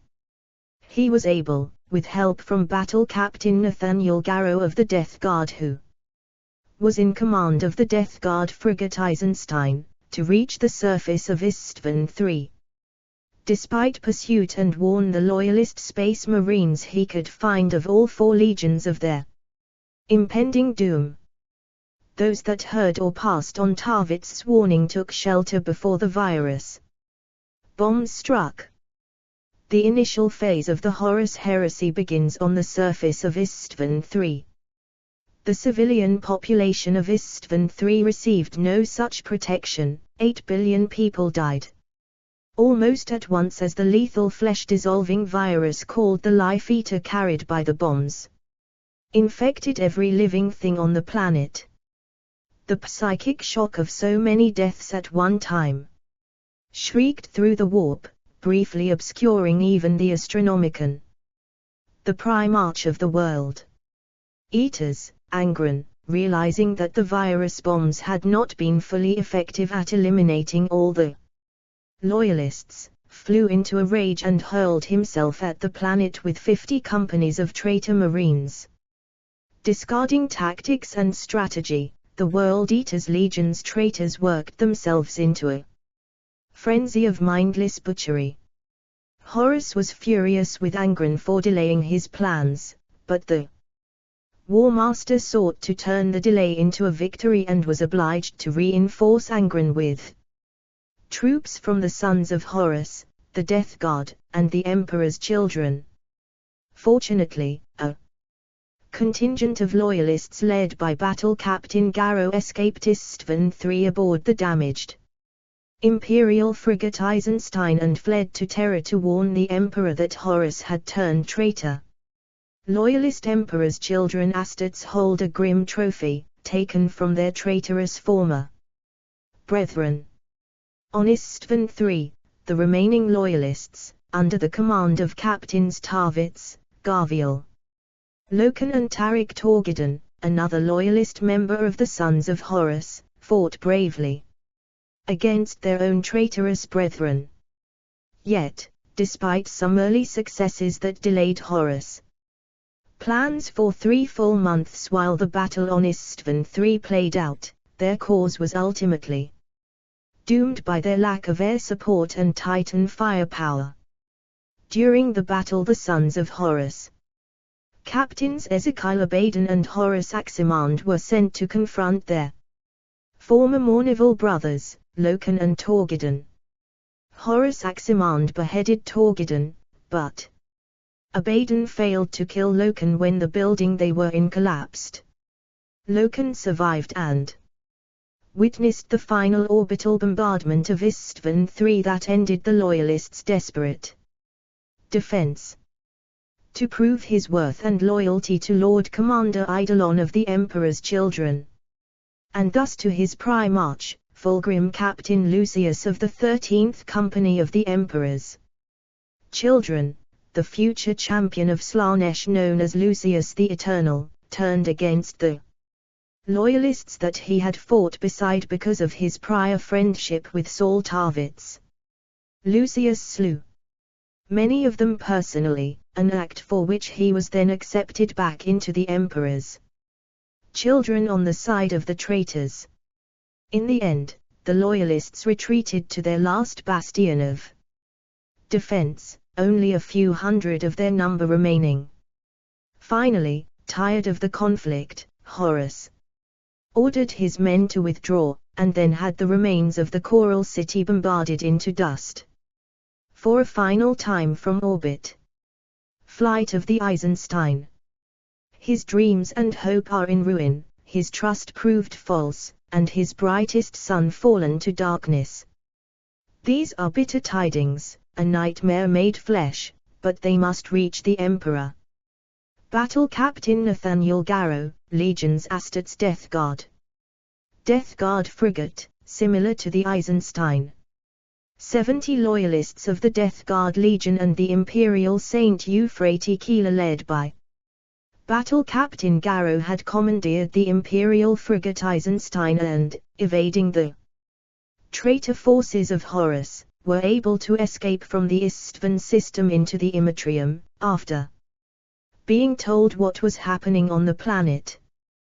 The Eisenstein was badly damaged by the Death Guard battleship Terminus Ist during its escape from Istvan III, and it was assaulted by undead minions, including the first known plague marines of Nurgle while it was within the Immatrium. This assault by warp entities forced the ship to make a crash emergence from the warp. The repeated traumas left all of the frigate's astropaths dead, and its lone navigator was mortally wounded. However, Garrow managed to attract the attention of passing loyalist starships by setting the vessel's warp drives to self-destruct and ejecting them from the starship. Regal. Dawn's Imperial Fist's Legion's massive mobile fortress Monastery Phalanx and the Legion's fleet had been becalmed in the warp for some time due to the waxing power of the ruinous powers as the heresy began, and his navigators sensed the detonation of the Eisenstein's warp drives. Charting an immediate course for the location of the detonation, Dawn met with Garrow, who explained to him all that had happened with the traitor legions. Dawn was reluctant to believe Garrow's tale, but overwhelming proof from a remembrancer, journalist, named Masadi Olaton, who had escaped from Horus' flagship, the Vengeful Spirit, and Garrow's dogged insistence finally convinced the Primarch. The Phalanx Fortress set a course for Terra. The fate of the Eisenstein's survivors is unknown. Sequestered on Luna in a tower belonging to the Sisters of Silence after their arrival in system, Garrow, the rest of his loyalist Death Guard, Captain Eacton Cruz of the Lunar Wolves, and the warriors of the Silent Sisterhood faced one of the Death Guard Marines named Solandicius, who had succumbed to the temptations of the Chaos God Nurgle after being infected with one of the Lord of Plague's more virulent illnesses now known as Nurgle's rot by the undead minions Nurgle had unleashed on the Eisenstein. Seeking to end his pain, Decius allowed himself to become possessed by a lesser demon of Nurgle, a variant plague bearer called the Lord of the Flies. Afterwards, Garrow and Captain Cruz were met by Malcador the Sigillite, leader of the Council of Terror, and the Emperor's regent, who informed them that the Emperor had need of people who were strong of will and as inquisitive as they. Malcador ordered Garrow to begin to comb the galaxy for 7 other Astartes from both the traitor and loyalist legions who with him would become the founding members of the Imperial Inquisition and the militant arm of its demon-hunting ordo. Malus the Grey Knights. Preparations and allegiances. Much of Horus' later success arose from the thorough groundwork he had laid before the opening shots of the heresy were fired at Istvan III. He had already swayed the Primarch Sangren and Mortarion, of the World Eaters and Death Guard legions, respectively, to the side of Chaos because of their own various personal grudges against the Emperor. Fulgrim of the Emperor's children had been lured to the side of the War Master by the promise of power and personal perfection that the Chaos Gods, especially Slanesh, offered to him and his vain astarts. Lorga of the Word-Bearers, who had been responsible for the nascent rebellion and Horus's own corruption by Chaos, was also with the War Master. 3 of the most loyal legions who could not be swayed to the side of Chaos, the Dark Angels, Blood Angels and Ultramarines and their Primarchs, were sent on missions by the War Master far from Terra and the Istvan system. The Imperial Fists and White Scars were too close to Terra to be contacted without raising suspicion, though Horus believed mistakenly that the White Scars Primarch Jagatai Khan would ultimately take his side. Shortly before the drop site massacre on Istvan V, Fulgrim also attempted to sway his friend Ferus Manus of the Iron Hands Legion to Horus' cause by using many of the same inducements that had been offered to the Adeptus Mechanicus, with whom the Iron Hands were closely allied in both temperament and philosophy. This attempt failed, and Fulgrim barely escaped with his life. Angered by the rebuff, Fulgrim promised he would deliver Manus' severed head to Horus in recompense, a promise he kept on Istvan V. The Blood Angels were sent to the demon-infested Sinus cluster, and the Ultramarines to the world of Kalth, where a large Word-Bearers force, under 1st Captain Corfran, had massed to hold Robout Gilliman's equally massive legion in place, while Horus made his play for Terra. Of the other eventual traitor Primarchs, Conrad Kuz, the Night Haunter, was due to face disciplinary action from the Emperor which he did not believe he deserved. The Alpha Legion Primarch Alphaurus had always been closer personally to his brother Horus than to his father the Emperor, although some evidence indicates that he and his twin brother Omegon's turn to Chaos was driven by mistaken loyalty to the Emperor, and the Iron Warriors. Primarch Pacharabo's open and bitter rivalry with Regaldorn of the Imperial Fists and his feeling that he and his legion were handed the worst tasks in the Great Crusade for which they never received the recognition they believed they were due made him an easy target for corruption. The Thousand Sons had never planned to join Horus, but the path Tzeentch had mapped for that legion and their potent psychic Primarch Magnus the Red ultimately led them to Chaos regardless. Unfortunately, the Space Wolves' unexpected assault on the Thousand Sons' home world, a brutal campaign remembered as the Scouring of Prospero, resulted in the destruction of the libraries of precious knowledge that Magnus and his fellow Thousand Sons held so dear. Mortally wounded by Lemon Russ, Magnus fell to temptation as he watched Tizca, the capital city of Prospero and its famed libraries of ancient knowledge, burn, and he called out to the Chaos God Tzeentch to save both himself and the remains of his legion. The god of sorcery was only too happy to oblige, and he transported Magnus and the Thousand Sons through the warp to the demon world later known as the Planet of the Sorcerers.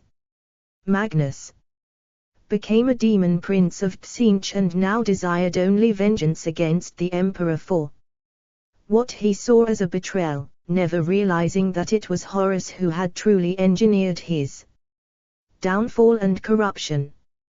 The remaining Space Marine legions, the Raven Guard, Salamanders, Iron Hands and Space Wolves, remained staunchly loyal to the Emperor, though all but the Space Wolves would pay dearly for it in the battles to come. Beyond the legions, Horus had already swayed Magos, Regulus of the Adeptus Mechanicus, to his side with promises of the standard template construct, STC, databases of ancient technology recovered during the war with the Orician technocracy. This alliance delivered crucial Adeptus Mechanicus and Titan support to the War Master's traitor legion and traitor imperial army forces. Meanwhile, Horus and his confidant and mentor in the ways of chaos, the Word-Bearer's first chaplain Erebus, conducted a ritual designed to communicate with the chaotic entities of the warp. They established contact with a demon called Sekel, who acted as an emissary of the Chaos Gods to Horus and the traitor legions. Horus was then deceived by the demon into believing that the Chaos Gods had no interest in dominating the material universe, and were only lending their support so that Horus could overthrow the Emperor, who they claimed was creating devices that could destroy the demonic beings of the Immatrium. Horus agreed, and promised to swear loyalty to Chaos Undivided after his fateful operations on Istvan III. Drop Site Massacre on Istvan V. It was treachery at first. To turn against brothers, to kill for personal advancement and power. But we have seen them, how their minds and bodies have been corrupted. Their very belief systems have been warped. This is no longer Horus's treachery. It is his heresy. Attributed to Robout Guilliman, Lord of Ultramar and Primarch of the Ultramarines Legion. Ferus Manus confronts Fulgrim amidst the backdrop of the drop site massacre of Istvan V during the Horus Heresy. The Istvan system's third world, comfortably close enough to the sun to support human life, was now a virus-soaked mass grave marking the anger of Horus Lupercal. The world's population was nothing more than contaminated ash scattered over lifeless continents, while the bones of their cities remained as blackened smears of burnt stone, a civilization reduced to memory in a single day. The orbital bombardment from the War Master's fleet, payloads of incendiary shells and virus-laden biological warfare pods, had seemingly spared nothing and no one anywhere in the world. Istvan III lingered now in silent orbit around its sun, almost grand in the extent of its absolute devastation, serving as the scarred tombstone for the death of an empire. Ringing Istvan V was one of the largest fleets ever gathered in the history of the human species. Without a doubt, it was the most impressive coalition of Astartes vessels, with the scouts, cruisers, destroyers and command ships of 7 entire legions. With a precision that required mass calculation, the fleets of 7 Astartes legions hung in the skies above Istvan V. Shuttles and gunships ferried between the heaviest cruisers, while the decks of every warship made ready to deploy their warriors in an unprecedented, unified planetfall. Horus, traitorous son of the Emperor, was making his stand on the surface. The Imperium of Man had sent 7 legions to kill its wayward scion, little knowing 4 of them had already spat on their oaths of allegiance to the throne world. Aboard the Fidelitas Lex, Lorga's flagship played host to a gathering of rare significance. There were commanders from the Night Lords, Alpha Legion, Iron Warriors, as well as 3 additional Primarchs, Night Haunter, Alpha Urs Omegon and Pacharabo. Lorga strode to the center of the gathering of traitors.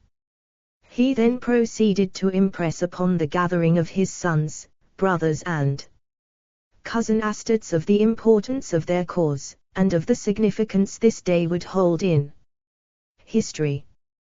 The word-bearers and their allies believed that the Imperium had failed them, and by being flawed to its core, imperfect in its pursuit of a perfect culture, and in its weakness against the encroachment of Xenos breeds that sought to twist humanity to alien ends.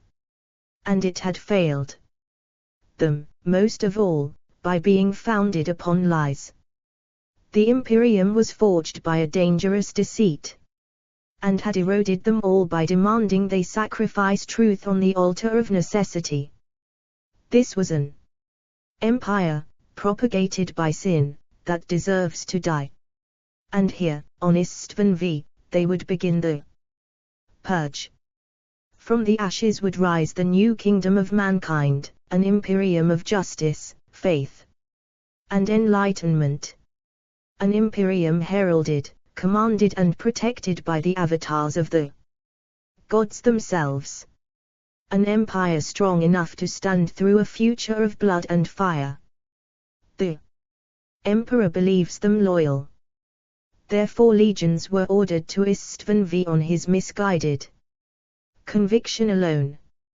But their coalition here and now was the fruit of decades' worth of planning. It was ordained, and brought about according to ancient prophecy. No more hiding in the shadows. No more manipulating fleet movements and falsifying expeditionary data. From this day forward, the Alpha Legion, the Word-Bearers, the Iron Warriors and the Night Lords would stand together blooded but unbowed beneath the flag of War Master Horus, the Second Emperor. The true Emperor. First Captain Sevatar of the Night Lords Legion uttered, "Death to the false Emperor," becoming the first living soul to utter the words that would echo through the millennia. The curse was taken up by other voices, and soon it was being cried in full-throated roars. Death to the false Emperor! Death to the false Emperor! Death! Death! Death! Thousands of drop pods and stormbirds were deployed for the initial assault. The first wave was under the overall command of the Primarch Ferus Manus and besides his own ex-legion. The Salamanders led by Vulcan, and the Raven Guard under the command of their Primarch Corax joined him. Vulcan's legion assaulted the left flank of the traitors' battle line. While Ferus Manus, the Iron Hand's first captain Gabriel Santia, and 10 full companies of elite Morlocks Terminators charged straight into the center of the enemy lines. Meanwhile, Corax's legion hit the right flank of the enemy's position. The odds were considered equal. 30,000 traitor marines against 40,000 loyalists. Horus was aware of the location of the loyalists' chosen drop site and his troops fell upon the loyalist legions. The battlefield of Istvan V was a slaughterhouse of epic proportions. Treacherous warriors, twisted by hatred, fought their former brothers in arms in a conflict unparalleled in its bitterness. The mighty Titan war engines of the machine god walked the planet's surface and death followed in their wake. The blood of heroes and traitors flowed in rivers, and the hooded heretics adepts of the Dark Mechanicum unleashed perversions of ancient technology, stolen from the Orician technocracy to wreak bloody havoc amongst the loyalists. All across the Urgal Depression, hundreds died with every passing second, the promise of inevitable death, a pall of darkness that hung over every warrior. The traitor forces held, but their line was bending beneath the fury of the first loyalist assault. It would take only the smallest twists of fate for it to break. The forces on the surface had been embattled for almost 3 solar hours, with no clear victor emerging. The loyalists waited for their second wave of allies to make planetfall, believing they would be reinforced for their final advance. In truth, the traitors all knew their parts to play in this performance. They were all aware of the blood they would shed to spare their species from what they believed to be its coming destruction, and install Horus as the new master of mankind.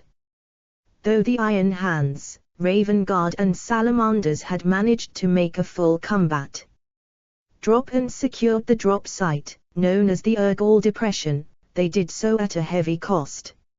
Overwhelmed with rage, the headstrong Horus Manus disregarded the counsel of his brothers Corax and Vulcan and hurled himself against the fleeing rebels, seeking to bring Fulgrim to personal combat. His veteran troops, comprising the majority of the ex-legions Terminatus and Dreadnoughts, followed. What had begun as a massed strike against the traitor's position was rapidly turning into one of the largest engagements of the entire Great Crusade. All told, over 60,000 Astartes warriors clashed on the dusky plains of Istvan V. For all the wrong reasons, this battle would go down in the annals of Imperial history as one of the most epic confrontations ever fought. The Urgal depression was churned to ruination beneath the boots and tank treads of countless thousands of Astartes warriors and their legions' armor divisions. The loyal Primarchs could be found where the fighting was thickest. Corax of the Raven God, borne aloft on black wings, bound to a fire-breathing jump pack, Horus Manus of the Iron Hands at the heart of the battlefield, his silver hands crushing any traitors that came within reach, while he pursued and dragged back those who sought to withdraw, and lastly, Vulcan of the Salamanders, armored in overlapping artificer armor, thunder clapping from his warhammer as it pounded into yielding Karamite armor, shattering it like porcelain. The traitorous Primarch slew in mirror image to their brothers, Angron of the World Eaters, hewing with wild abandon as he raked his chainbloods left and right, barely cognizant of who fell before him, Fulgrim of the lamentably named Emperor's children, laughing as he deflected the clumsy sweeps of Iron Hands warriors, never stopping in his graceful movements for even a moment. Mortarion of the Death God, in disgusting echo of ancient Terran myth, harvesting life with each reaving sweep of his great war scythe. And Horus, War Master of the Imperium, the brightest star and greatest of the Emperor's sons. He stood watching the destruction while his legions took to the field, their liege lord content in his fortress rising from the far edge of the ravine, shielded and unseen by his brothers still, waging war in the Emperor's name. At last, above this maelstrom of grinding Karamite, booming tank cannons and chattering bolters, the gunships, drop pods and assault landers of the second wave burned through the atmosphere on screaming thrusters. The sky fell dark with the weak sun eclipsed by 10,000 avian shadows, and the cheering roar sent up by the Loyalists was loud enough to shake the air itself.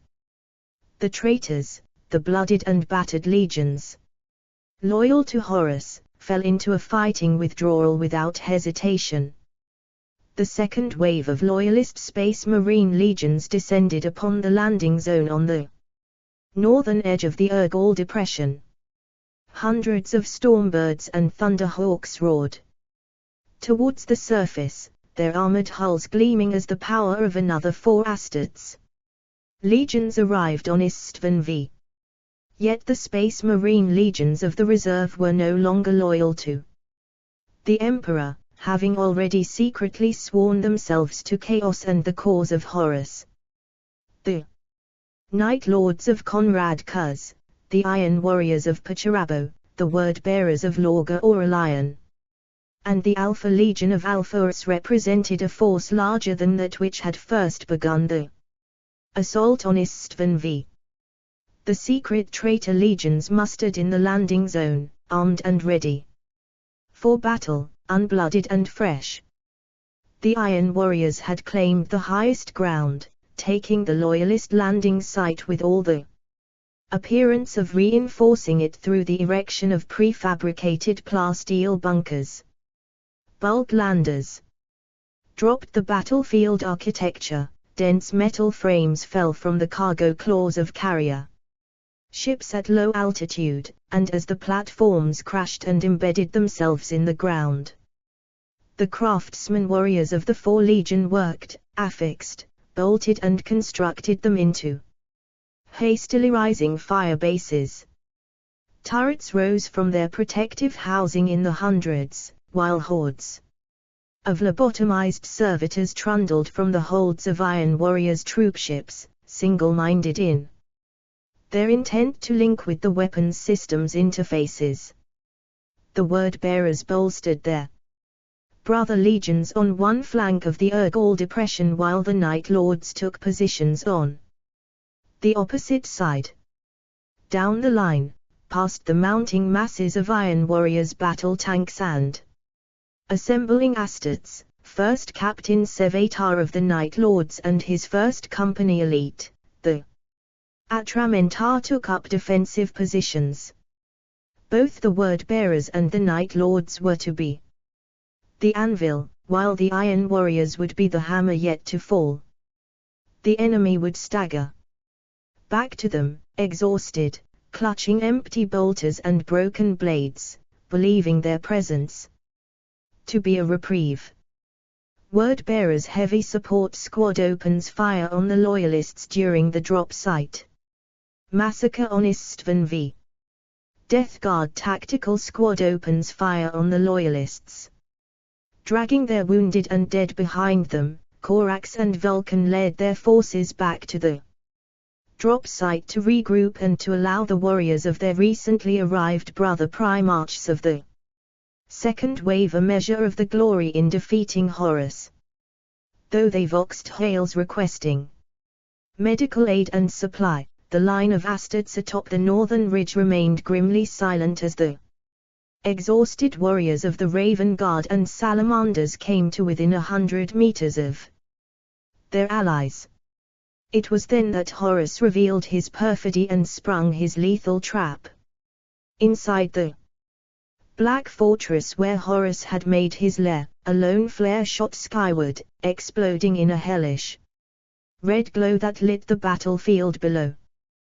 The fire of betrayal roared from the barrels of 1,000 guns, as the second wave of Astartes revealed where their true loyalties now lay.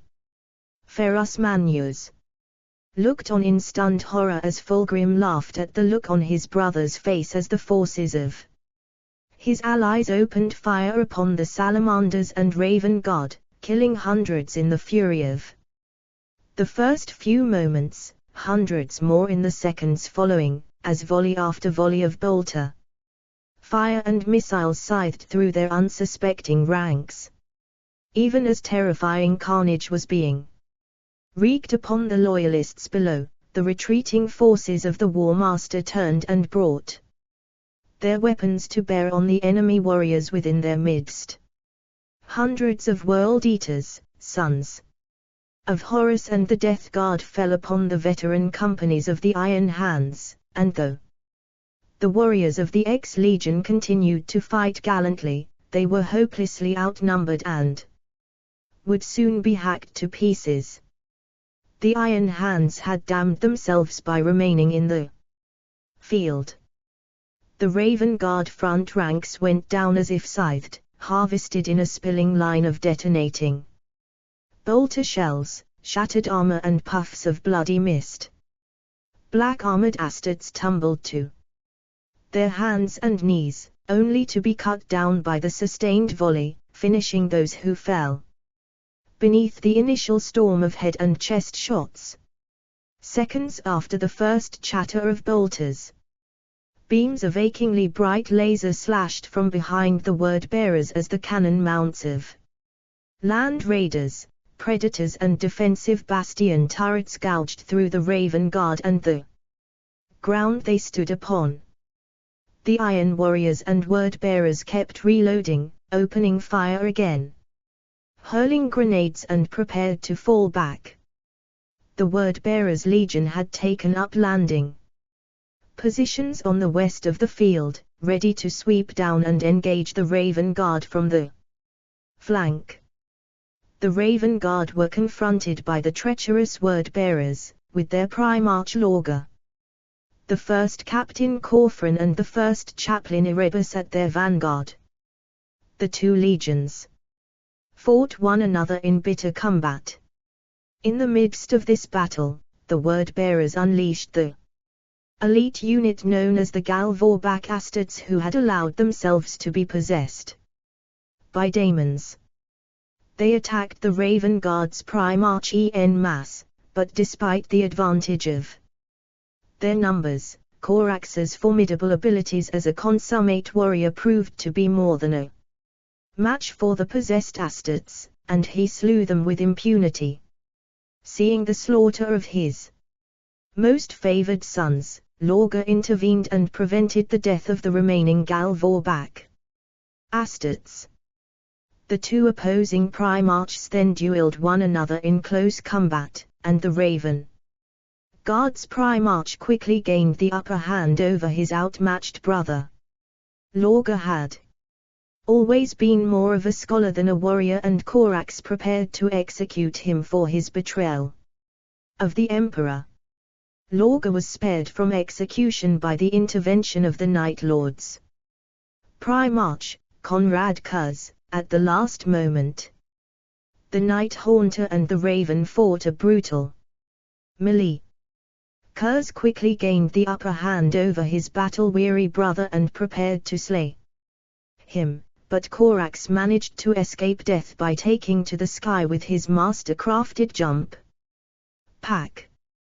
The outnumbered loyalists were then surrounded and brutally butchered. Refusing to surrender, the remaining Raven Guard and Salamander's Astartes stubbornly defended themselves, trying to hold off the inevitable slaughter for as long as possible. Though they suffered an atrocious number of casualties, the Loyalists managed to hold their own, until the Primarchs Mortarion of the Death Guard and Angron of the World Eaters joined the fray. Bolstered by the support of the infamous Imperator-class Titan Dizeri, the traitors killed tens of thousands of Loyalist Astartes. At the height of the massacre, the War Master Horus entered the fray, at the head of the elite sons of Horus Terminatus known as the Just Erin, slaughtering the Loyalists in wrathful anger. Any hope for escape for the Loyalists was quickly crushed when the traitorous Iron warriors destroyed the first wave's drop ships. The Loyalist starships still orbiting the embattled planet were also largely annihilated by the vastly superior numbers of the traitors' fleet. Despite the odds arrayed against them, some of the Loyalists on the ground managed to survive against these odds. They miraculously escaped through the tightening cordon of traitors that surrounded their position. The Raven Guard fared better than the Salamanders in escaping the brutal massacre. But the Salamanders managed to assist a few surviving Astartes from the decimated Iron Hands Legion to also escape the slaughter. Imperial history does not record the fate of these surviving Salamanders or their missing Primarch Vulcan. The Raven Guards Primarch just barely managed to board a fleeing Thunderhawk gunship to make good his escape, but was thwarted in the attempt when it was shot down almost immediately by the gunfire of the traitors. The badly damaged ship crashed on the outskirts of the Urgal Plateau. Raven's Flight. Astartes of the Raven Guard fight for their lives on Istvan V. Corax had survived the crash and quickly ordered the remaining warriors of his legion to regroup. He learned to his shock that a large percentage of his legion had been utterly annihilated during the ensuing slaughter. They took to the highlands of the surrounding hills and took to the shadows, hiding from their relentless pursuers. During their flight, their position was nearly discovered by a roving armor column of traitorous Iron warriors, but they were destroyed in a Raven Guard ambush and wiped out before they could report what they had learned. 30 days after the initial planetary assault, the future looked grim for the fleeing Raven Guard survivors. They had received no word from either the surviving Iron Hands or Salamanders. Legions. Korax ordered his warriors to dig in and hold position at Lurgan Ridge while he undertook a lone reconnaissance of their original drop site to determine their options.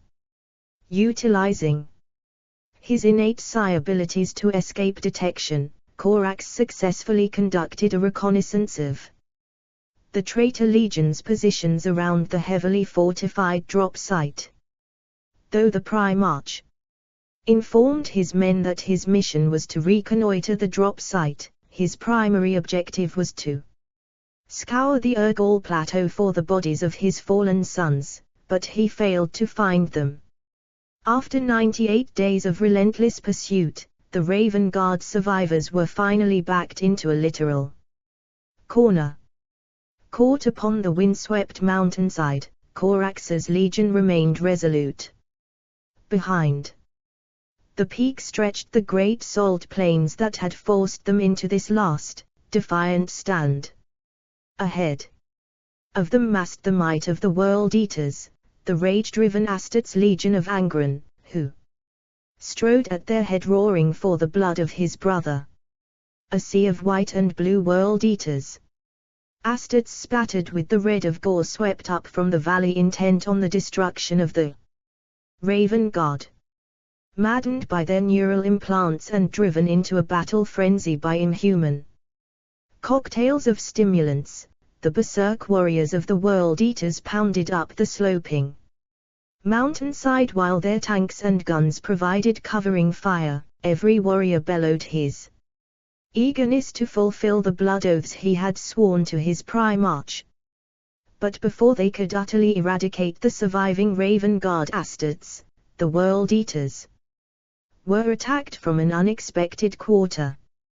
Broad-winged aircraft plunged down from the scattering of clouds, missile pods rippling with fire. A swathe of detonations cut through the ranks of the World Eaters, ripping through their advance companies.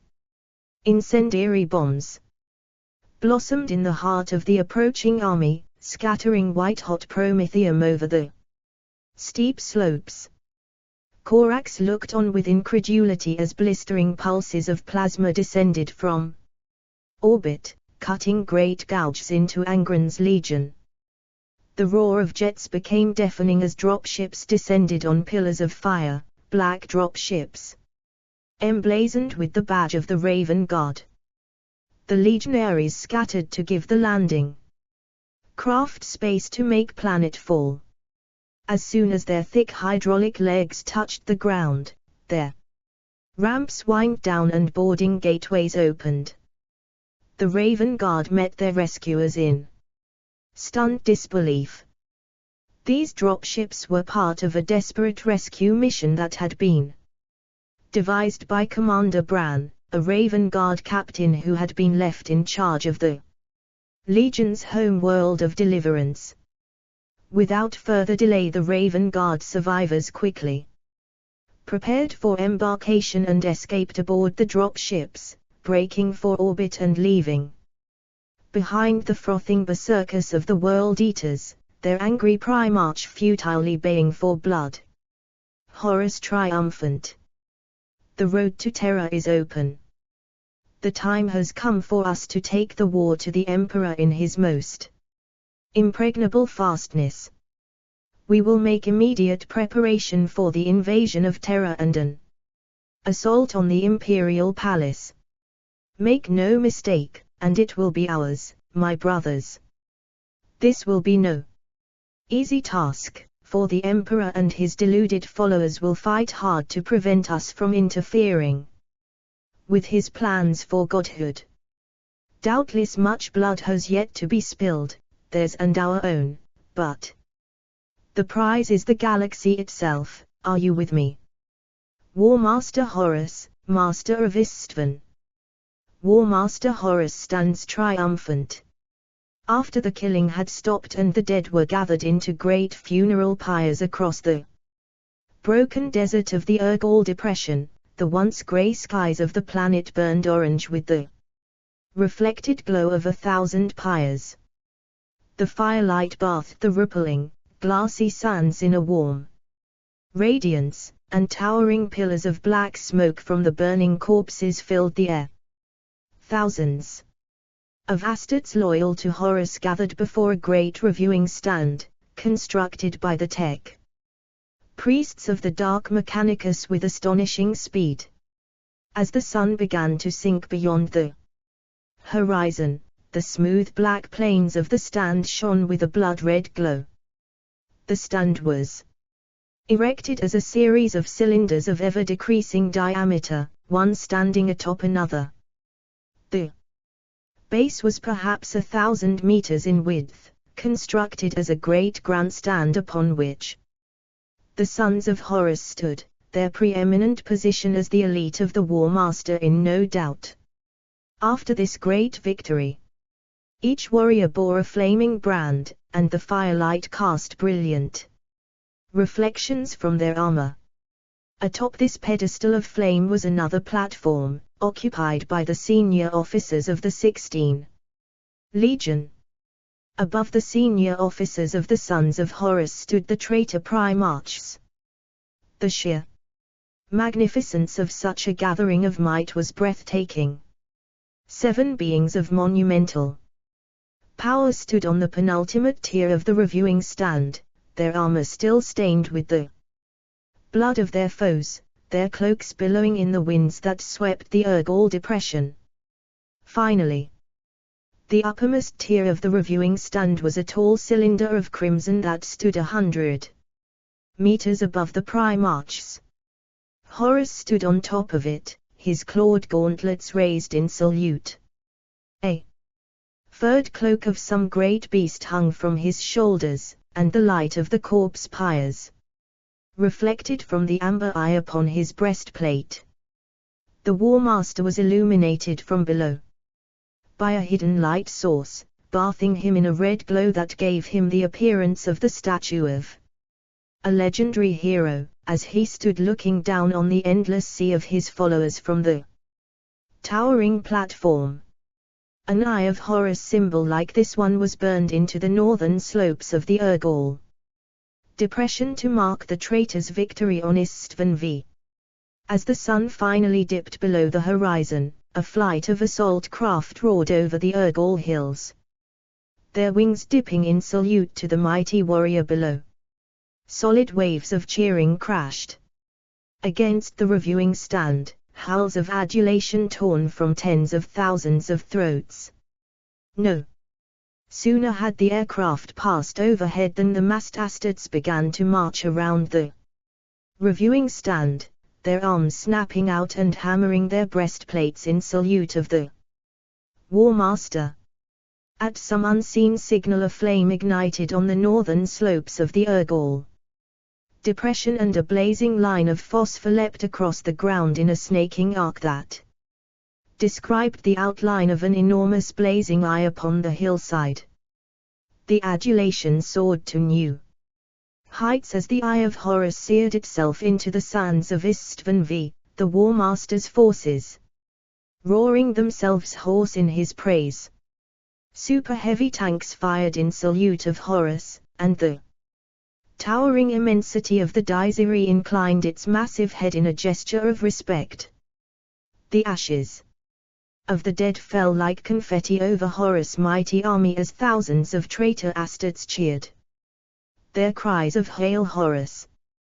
Hail Horus!" resounding long into the darkness. The missing salamander's Primarch Vulcan's helm, lying in the scorched earth of Istvan V in the aftermath of the drop site massacre. Barely a handful of loyalist space marines escaped with their lives from Istvan V to bring dreadful word of the further betrayal of 4 more space marine legions to the Emperor. A critically wounded Corax made the dangerous journey through the Immatrium back to Terra, arriving 133 days after departing the Istvan system and finally reaching the Sol system, the heart of the Imperium, to seek audience with the Emperor. Vulcan was missing and presumed dead, though he would later re-emerge after a harrowing journey back to Terra himself, to lead his legion once more. The Salamanders, along with the Iron Hands and the Raven God, would spend the remainder of the Horus Heresy rebuilding their decimated legions and were too weakened to play any further role in the great conflict. In the days after the battle, the traitor legions salvaged a large number of vehicles, wargear and other war material from what the loyalist legions had left on the field. This salvage was repaired and modified for the traitor legion's use and then put back into frontline service to be used against the Imperium. Some of this equipment would still be in service with certain Chaos Space Marine warbands in the late 41st millennium. Orbital space around Istvan V was busy as the vessels of 8 legions assumed formation prior to transit to the system jump point. Over 3,000 vessels jostled for position above the darkened 5th planet, their holds bursting with warriors sworn to the service of Horus. Tanks and monstrous war machines had been lifted from the planet with incredible efficiency and an armada greater than any in the history of the Great Crusade assembled to take the fire of war into the very heart of the Imperium. In the days after the drop site massacre, Horus called for a conclave of the Primarchs of all 8 of the traitor legions aboard his flagship, the Vengeful Spirit. 5 of the Primarchs, including 4 who had fought at Istvan V, met in person, including Horus, Fulgrim, Angron, Mortarion and Lorga. 3 appeared through the use of hololithic emitters that transmitted their signals through the warp, including Pacharabo, Night Haunter and Magnus the Red, who had only recently joined the traitors after the scouring of Prospero when the broken remains of his 15 legion had been transported by Tzeentch into the Eye of Terror to the planet of the sorcerers. The Thousand Sons, bitter at what they perceived as their betrayal by the Emperor, now willingly became the 8th Traitor Legion. The Council of Traitor Primarchs made their plans for the next step in their war against the Emperor, and then each legion went its way according to its assigned role. The fleets of Angron, Fulgrim, Mortarion, Lorga and Horus' own legion would rendezvous at Mars, now that word had come from the tech priest Regulus, the Mechanicus liaison with the 63rd Expeditionary Fleet, of that planet's fall to Horus supporters within the Mechanicus during the internecine conflict known as the Schism of Mars. With the manufacturing facilities of Mundus Gamma and Mundus Acullum wrested from the control of the Emperor's forces, the Forges of Mars were free to supply the War Master's army. The eager warriors of the Alpha Legion were singled out by Horus for a vital mission, one upon which the success of the entire venture could depend. Following Horus' manipulation of Lemon Russ into assaulting the home world of the Thousand Sons, the Space Wolves were known to be operating in the region of Prospero. In the nearby system of conducts, the White Scars of Jagate Khan were sure to have received word of Horus' rebellion and would no doubt attempt to link up with the Space Wolves. Horus could not allow such a grave threat to appear, and so the warriors of Alphaurus were to seek out and attack these legions before they could join forces. The Night Haunter's fleet had already departed, bound for the planet of Sagwilsa, a remote world in the eastern fringe that lay shrouded in the shadow of a great asteroid belt. From there, the Night Lord's terror troops would begin a campaign of genocide against the imperial strongholds of Herolda and Thramas, star systems that, if not taken, would leave the flanks of the War Master's strike on Terra vulnerable to attack. The Thramas system was of particular importance, as it comprised a number of Mechanicus Forge worlds whose loyalty was still to the Emperor. This campaign would also serve to tie up the dreaded Dark Angel's Legion, so that the forces of the Lion wouldn't be brought to bear against Horus and his upcoming campaign against Terra. The ships of the Iron Warriors prepared to make the journey to the Foul System, where a large fleet of Imperial Fist's vessels were known to be regrouping after a failed attempt to reach Istvan V in time to join the Loyalist assault. The Regal Dawn's warriors had played no part in the drop site massacre. Horus could not allow such a powerful Loyalist force to remain unmolested. The enmity between Bitter Pacharabo and Proud Dawn was well known, and it was with great relish that the Iron Warriors set off to do battle with their old rivals. With his flanks covered and the Space Marine forces that could potentially reinforce the heart of the Imperium soon to be embroiled in war, the traitors were ready to unleash 7 Terran years of devastating civil war upon the Imperium in the name of Horus and the Dark Gods. Disposition of the traitor legions.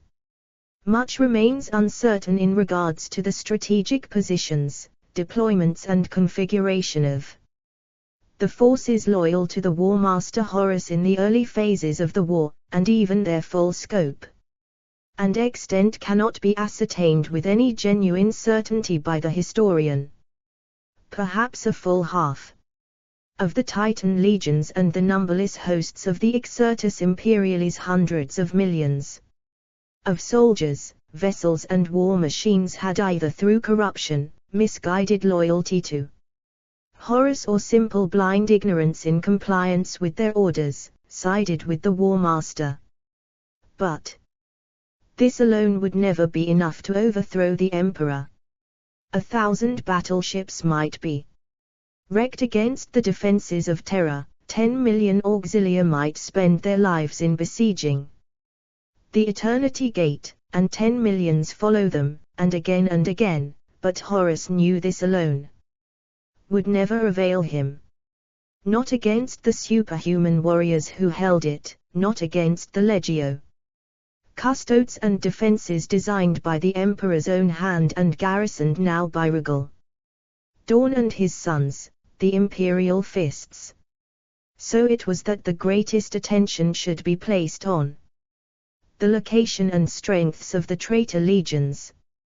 The legions at the War Master's side during this period at the start of the conflict comprised 8 legions. The shattered remnants of the 1,000 Sons, who would later join the traitors' cause in earnest, were not yet at this time fully active in the war, and were still largely of unknown disposition and even allegiance. Following the apocalyptic Battle of Prospero, although the drop site massacre had inflicted terrible wounds on the loyalist forces involved, the traitor legions had not themselves come away from the cataclysm unscathed, which, combined with losses suffered during the recent purging of the traitors' ranks at Istvan III and elsewhere, had weakened Horus' position from its notional strength when the die for war was cast. Hard facts regarding the operational legions' Astartes numbers are impossible to ascertain. But credible estimates place traitor losses during the battles of the Istvan, Fal and Paramar systems in the region of 100,000 Space Marine fatalities, compared to an unknown number, perhaps 3 or 4 times as high, as a death toll for those who remained loyal to the Emperor. This, by many estimates, left something in the region of 900,000 legions Astartes under arms in the War Master's cause, with perhaps 2/3 or more of that figure in the loyalist camp. This estimate, however, was still far from certain, one which is itself further distorted by the events that were to shortly unfold on Calth and Sinus Prime. From this calculation, as equivocal as it is possible to determine that even after the drop site massacre, the military advantage Horus had yet gained was simply not large enough in scale to make an immediate and direct assault on Terra and the imperial heartlands of the Segmentum Solar. Roused as they were now against attack, a strategically viable option, let alone one that would guarantee victory. This was the reality that Horus faced in determining his next move. The traitor legions were the single greatest power and strength of Horus' armies, but they were far from alone. To achieve the ultimate aim of laying siege to Terra and casting down the Emperor, the traitors would have to call upon and fight alongside a wide array of other forces.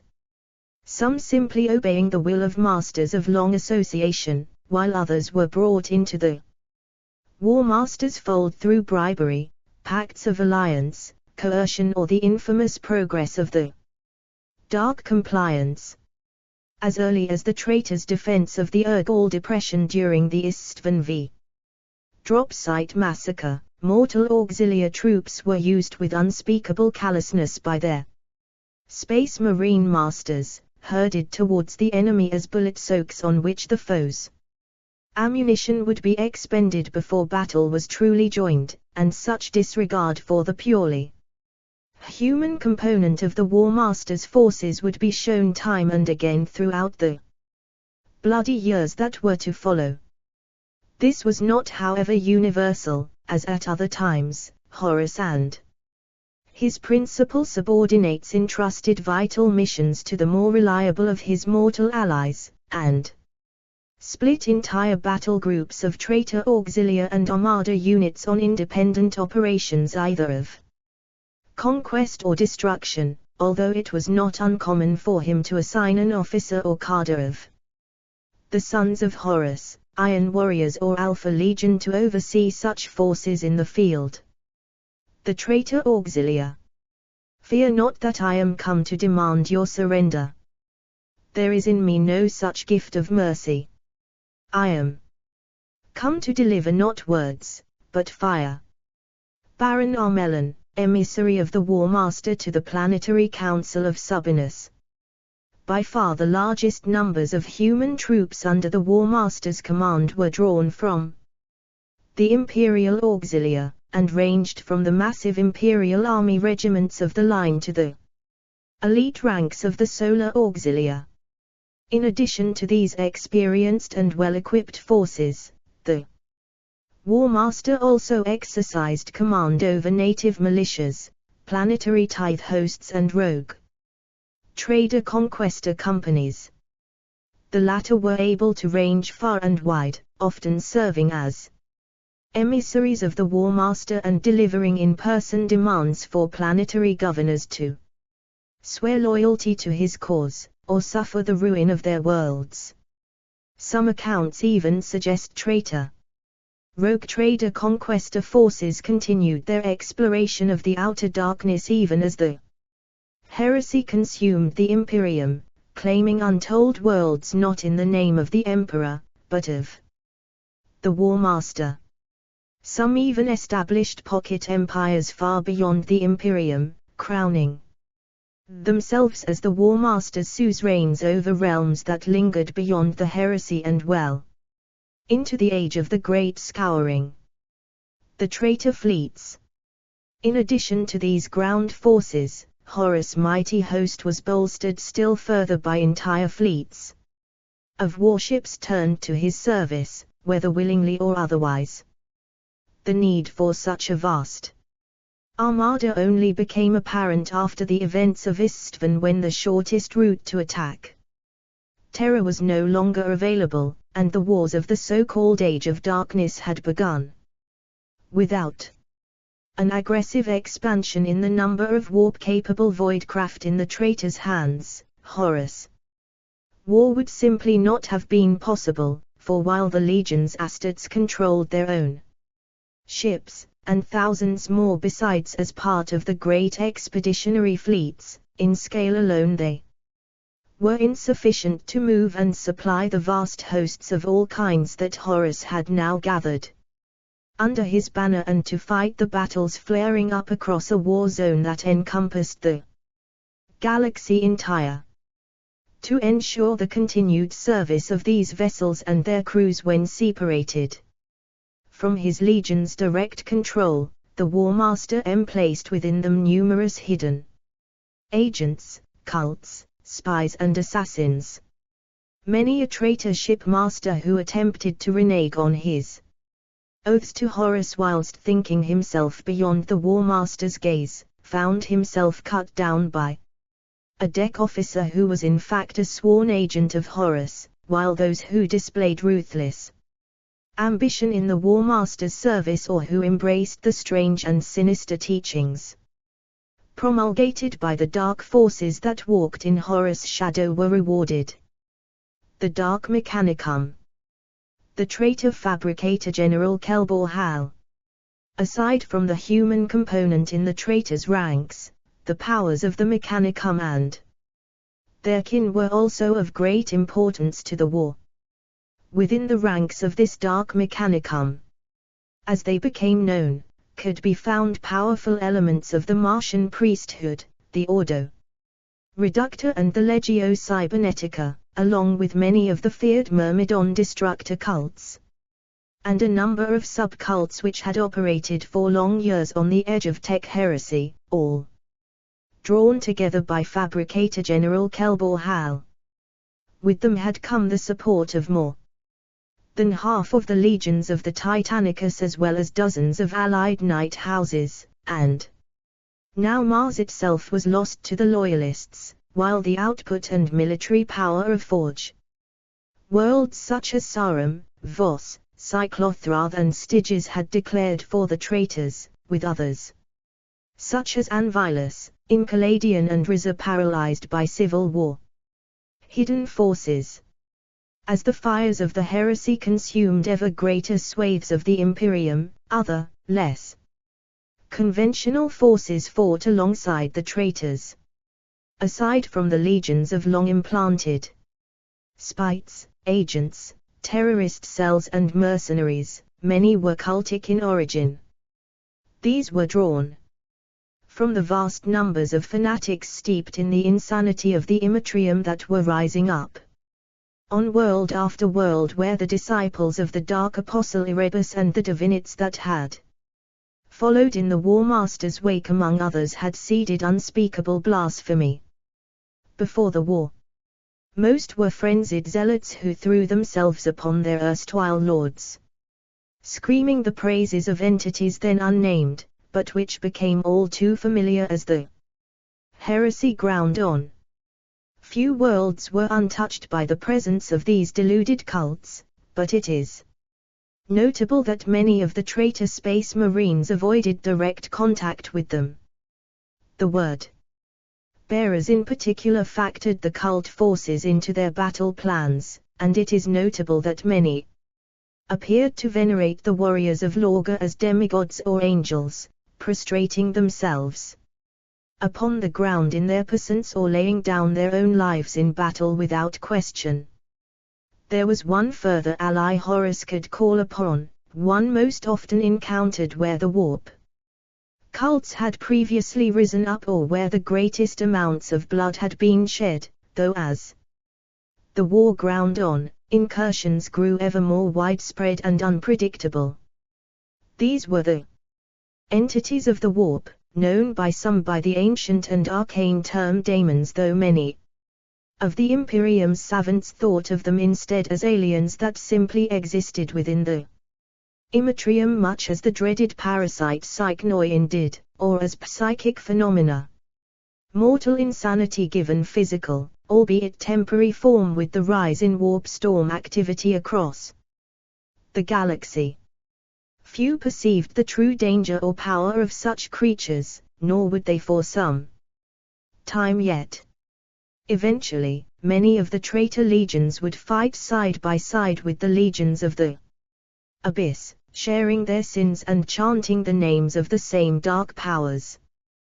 But at the time of the War Master's conquest of the Northern Imperium, most of the legion's astartes, with the notable exception of the word-bearers, still considered them anathema to their principles or disregarded them as mere dangerous warp phenomena, although particularly within the ranks of the Emperor's children that was rapidly changing, even in the early years of the Age of Darkness.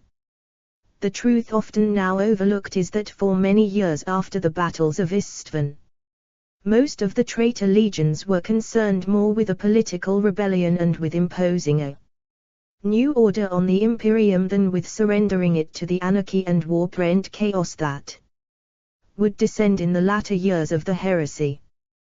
Disposition of the Loyalist legions. The measure of true glory is not to give battle in the bright noon of war, surrounded by brave comrades upon the field of victory, but to valiantly fight on alone in darkness, with no hope of aid or even remembrance, and to spit defiance in midnight's eye. Lionel Johnson, Primarch of the Dark Angels Legion, Reflections in the Mirror of War, Volume 3. In the aftermath of the drop site massacre, the Imperium was plunged into a period of anarchy that future historians would know as the Age of Darkness. To those still loyal to Terra, all had at a stroke been cast into confusion, for none could tell who was ally and who traitor, and so grievous a blow had been dealt, it called into question the Imperium's survival itself. Increasingly, the warp was in turmoil, making voyages across the void hazardous and protracted, while communication by astrotelepathy over any extended distance was all but impossible. This left the defenders of the Imperium sundered from each other, shorn of direct contact and separated not simply by distance, but by insurmountable hazards and vulnerable to attack. For Regal Dawn, on whose shoulders the fate of Terra and possibly the entire Imperium rested, this was a period of intense frustration as he attempted to assay his forces and coordinate their stand. Though the remnants of the Imperial fists at Terra benefited from the vast military assets located there, including such elite forces as the Legio Custodes and the powerful Armada Imperialis battle fleet Solar Saturnin shipyards. Mars, however, having risen in civil war in support of the War Master, was now forbidden to the Loyalists, and worse yet had become a deadly thorn in the Emperor's side, needing constant watchful blockade, and so further diverted Dawn's attention. The decision was taken for him to concentrate on building Terra's defenses for the inevitable traitor onslaught to come. Shattered legions. We must learn to pace ourselves. Tactical restraint. To hit and run, and not to be greedy and trust in overwhelming power as of old. We must learn the tactics and techniques of those thrown in with us and respect them. We must take our iron and alloy it with the metal of the others who were shattered alongside us. We must mix our broken strength with other broken strengths to forge a new, unbroken edge. Captain Shadrach Medusan, 10th Company, Sorogol Clan, Iron Hands Legion. The fate of Korax and his Raven Guard is well documented, but of the other legions betrayed during the drop site massacre, still less was known for certain. Korax had confirmed the bitter news of the death of his brother Ferus Manus of the XTH Legion at the hands of their brother Fulgrim of the Emperor's Children, news that had shaken Malcador and the members of the Council of Terror to the core. Of the Iron Hands Legion itself, it was known that many had been driven to stark madness by witnessing their father's end and thrown themselves wholesale into the crucible of war as if to absolve their loss in their own deaths. Yet, a substantial number of Iron Hands legionaries had extricated themselves from the massacre, and while few had made it off the surface, many more had survived the calamitous void ambush of the legions fleet, breaking away and scattering across the stars. Some would form isolationist bands, fighting their own private wars against the traitors, such as the infamous Red Talons of Ortec. More, or refuse any master save their own will, as did the company known to some records as the Heart of Stone. Others, such as those who came to follow Shadrach Medusan, would form a series of ad hoc, cell-structured forces slowly cohering into a single loosely knit organization, a shattered legion army shot through with elements of other forces that had been wrecked by the base treachery at Istvan. Of the fate of the legion's Astartes salamanders, still less was known. Witnesses had watched in horror as the entire sector in which the last of the Xviith had fought was consumed in atomic fire. Of all three legions betrayed at the drop site massacre, the salamanders suffered the worst, scant few of their number escaping. Of these, most would join the bitter shadow war against the traitors, either as part of shattered legion warbands, or more rarely as coherent forces of their own entirely, such as those who followed the so-called Prophet of Fire at the Siege of Mezzo and the liberation of Goth, while the small guard force of Nocturne acted in the aggressive defense of their native region in accordance to their oaths, continuing to raise recruits in their Primarch's name and their legion's traditions unchecked. Of the Primarch Vulcan, it was assumed through much of the Age of Darkness, incorrectly, that he had perished. Hunter-killers. As loyalist survivor forces scattered across the Northern Imperium and beyond, the War Master tasked certain elements to hunt them down and slaughter them to a man. Such orders were invariably accompanied by an implicit or explicit threat: return in victory or do not return at all. Thus, these hunter-killer forces were as isolated from their own chains of command as the loyalists they tracked, and soon a bitter and bloody war developed between hunter and hunted. While most of the traitor legions contributed forces to this effort, the legion that embraced the task with the most relish was undoubtedly the Emperor's Children, those elements not accompanying their Primarch commanding hunts which scoured the void and inflicted unspeakable atrocities upon those loyalists they were able to corner. The Sundered and the Black. I should rather fall in honor and glory than live in dishonor and treachery, but in truth that decision is not mine to make. Rather, it has been made for me, by one I once held above all others and whose name shall never pass my lips again. Unidentified Black Child, thought formerly of the sons of Horus. Unknown Legionary, designated Redemption, Horus Heresy era, this Astartes fought with ad hoc formations of loyalist space marines at numerous engagements, both major and minor. Note the self-applied loyalist icons, unknown pattern and scheme. The ultimate fate of this Astartes is unknown. Almost from the outset, the War of the Horus Heresy was a vast cataclysm and one whose events moved with such quicksilver pace that mystery, supposition, lies and simple ignorance cloaked much of the bloodshed even as it occurred, casting a veil over much that would never be lifted.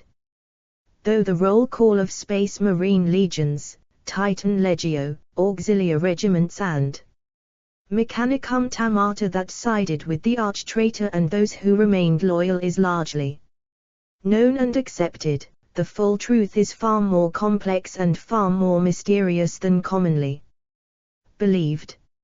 Of those who fell at Istvan, there were survivors, remnants and fleeing fragments shorn of command and driven half mad by treachery. From that point onwards they were isolated, alone. These were the shattered legions and, while some swiftly returned to the imperial fold, some did not or would not. Some would go on to wage a bitter war of vengeance alone, some would simply disappear, their fates unknown, their stories untold. but there were others of a darker hue. It has long been refuted since, but is indelibly the case, that in the legions that remained loyal to the emperor there were elements, sometimes whole companies and commands, that did not. In some cases the infection of the war master's warrior lodges has been blamed, while in others perhaps grievances long smouldering were the cause, just as infiltration by outside forces, or simply a darker truth applies that, given the option, some Astartes believed Horus had the superior cause and the superior right to command their allegiance, not the emperor, while some retained a loyalty to their emperor and the Great Crusade over that of their own primarch's will. It is true that particularly in the early years of the war, detachments of legions, Astartes and sometimes entire squadrons of warships simply vanished without apparent trace, and while many may have fallen foul of warp storms and enemy action, it is likely just as true that some quietly slipped anchor and turned their coats to serve another master, and that this happened on both sides of the divide. Thus can perhaps be explained, at least in part, persistent stories and evidence long since suppressed of midnight-clad warriors in defaced Night Lord's heraldry savagely attacking traitor forces at the liberation of Esteban III, or of recurring reports of multiple Space Marine strike forces seemingly in the resurrected livery of the Dusk Raiders thwarting the Iron Warriors at Kibran and Malinch's fall. Likewise also should be considered the long-denied evidence of a great company of the Space Wolves Legion bearing the symbol of the Serpent's Eye, slaughtering millions at Neo-Cadiz in 008.M31, or of a company of legions Astartes present at the Siege of Mezzo bearing the hybrid arms and panoply of the Iron Hands and Sons of Horus legions both.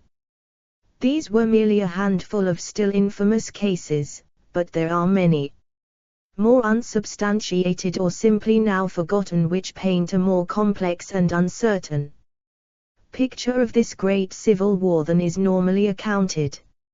Further to this, and perhaps an even more sinister enigma, are the persistent reports of Space Marine forces appearing bearing no sign or seal of heraldry or origin at all, or stranger yet, heraldry which bears no mark known during the Great Crusade, although whether the Black Legionaries were merely turncoats or, as some have whispered, perhaps raised by the traitors from the chimeric gene seed of the Istvan dead for their own terrible purposes, none can now say for certain. The term Black Shield came to be used during the period of the Horus Heresy known as the Age of Darkness in the early 31st millennium to cover a wide range of Space Marine outcasts, marauders and those legions Astartes of uncertain allegiances or origin. Mystery and suspicion attached themselves to such warriors regardless of their true loyalties or intentions. And while some did deliberately scour their old heraldry from their armor or replace it with some false device or heraldry of their own, their name of Black Shield was often a literal description for armor overmasked or simply scorched black. Though never existing in numbers so great as the legions from which they had no doubt sprang. Far from it each faction and band, from the dozen survivors of a deadly betrayal by their own kind who cast aside the past, to the cohort of rapidly indoctrinated initiates thrust into battle for a cause they barely understood in power armor empty of livery, had their own place in the tapestry of galaxy-wide destruction that was the Horus Heresy. The motivations and goals of those forces dubbed Black Shields by the warlords of the era and the historians of later times were as individual as their bands. Many ultimately can be categorized as believing, rightly or wrongly, that their legion or primarch was no more, or on the opposite side of the coin renounced their legion and their sire, refusing to follow his example in siding with one faction or the other in mankind's galactic civil war. In such ways did so-called traitors draw traitor blood, and albeit more rarely did scions of legions that remained steadfastly loyal turn upon their emperor and their brothers. The more shadowy and less understood of the Black Shield factions remained cloaked under a shroud of misdirection and secrecy. These were legionaries created using dangerously accelerated or forbidden chimeric gene seed implantation and brutally expedited psycho-indoctrination protocols to quickly replace catastrophic losses as the certainties of the early years of the war gave way to the grim realization that neither side might have enough space marines and material to overwhelm the other, and while many programs were put into place for the legions to accelerate recruitment by the legions themselves, other, darker and more hidden endeavors were undertaken by the powers of both sides outside the legitimate framework of the legions that had gone before. Uncaring of established practice or traditions, or indeed risk, needing only results. Of those Black Shields who were truly rogue, many still fought their war with a bitter fervor that matched any zealot in either the War Master's or the Emperor's cause. While others, perhaps, starting on their path through a simple drive to survive, became reavers and renegades intent upon forging their own destinies among the stars. Of these some began to corrode in mind and spirit as time and the tide of war ground on, degenerating into little more than madmen and wanton killers, while others eventually regained a place, although often a distrusted one, in the order of battle of one great faction or the other before the end. Of those who did not, most would find the great scouring that was to follow their bloody ending, or be driven into the darkness beyond known space. Loyalists scattered. War now spread the length and breadth of a chaotic and now largely unseen imperium, and as far as Rigaldorn and Malcador the Sigillite were concerned, the imperial fists alone of all the legions Astartes would have to shoulder the burden of the defense of the throne world of Terra. Until such time as the warp storms relented or those legions still unknowingly enacting the War Master's duplicitous orders could fight their way through to them, the defenders of Terra would stand alone while around them the galaxy burned. Uncertainty and allegiance. The treachery of the legions that prosecuted the drop site massacre was a stark crime against all the great crusade had striven so hard to achieve, and the names of these traitor legions spread far and wide. From the very beginning, however, the division between loyalist and traitor was never as clearly defined as later generations might believe. The nature of the Emperor's immense great crusade was such that, while each of the legions often fought as a whole army, under the direct leadership of its own primarch, smaller contingents were detached across the entire Imperium and into the deep void beyond. Space Marine detachments of all sizes, from individual squads to entire battalions, operated beyond even the reach of the War Masters agents whilst the poison was spreading through their parent legions. In most cases, these contingents were simply too far distant to be infected with the malady of treachery.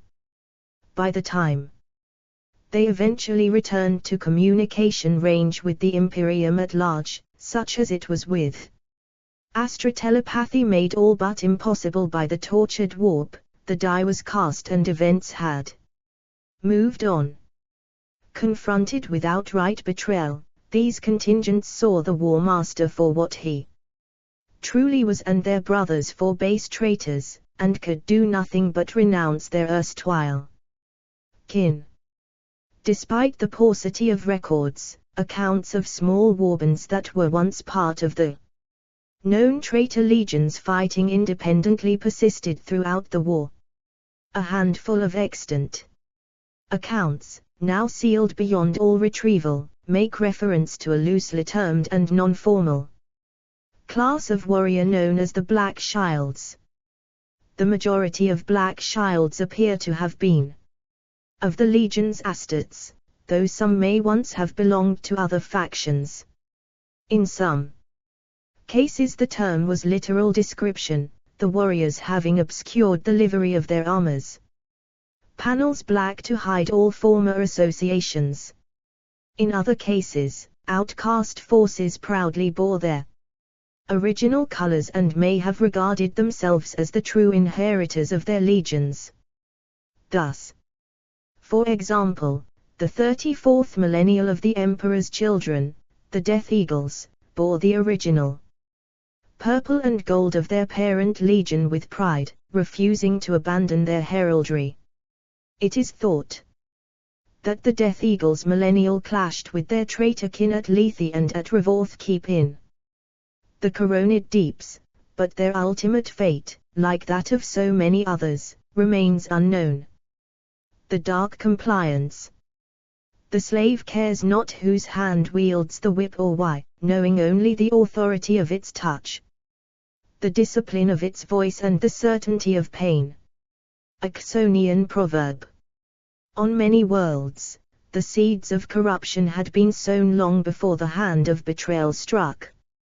At Istvan, when the War Master led his forces in civil war, hundreds of worlds not directly connected to his power base declared for his cause.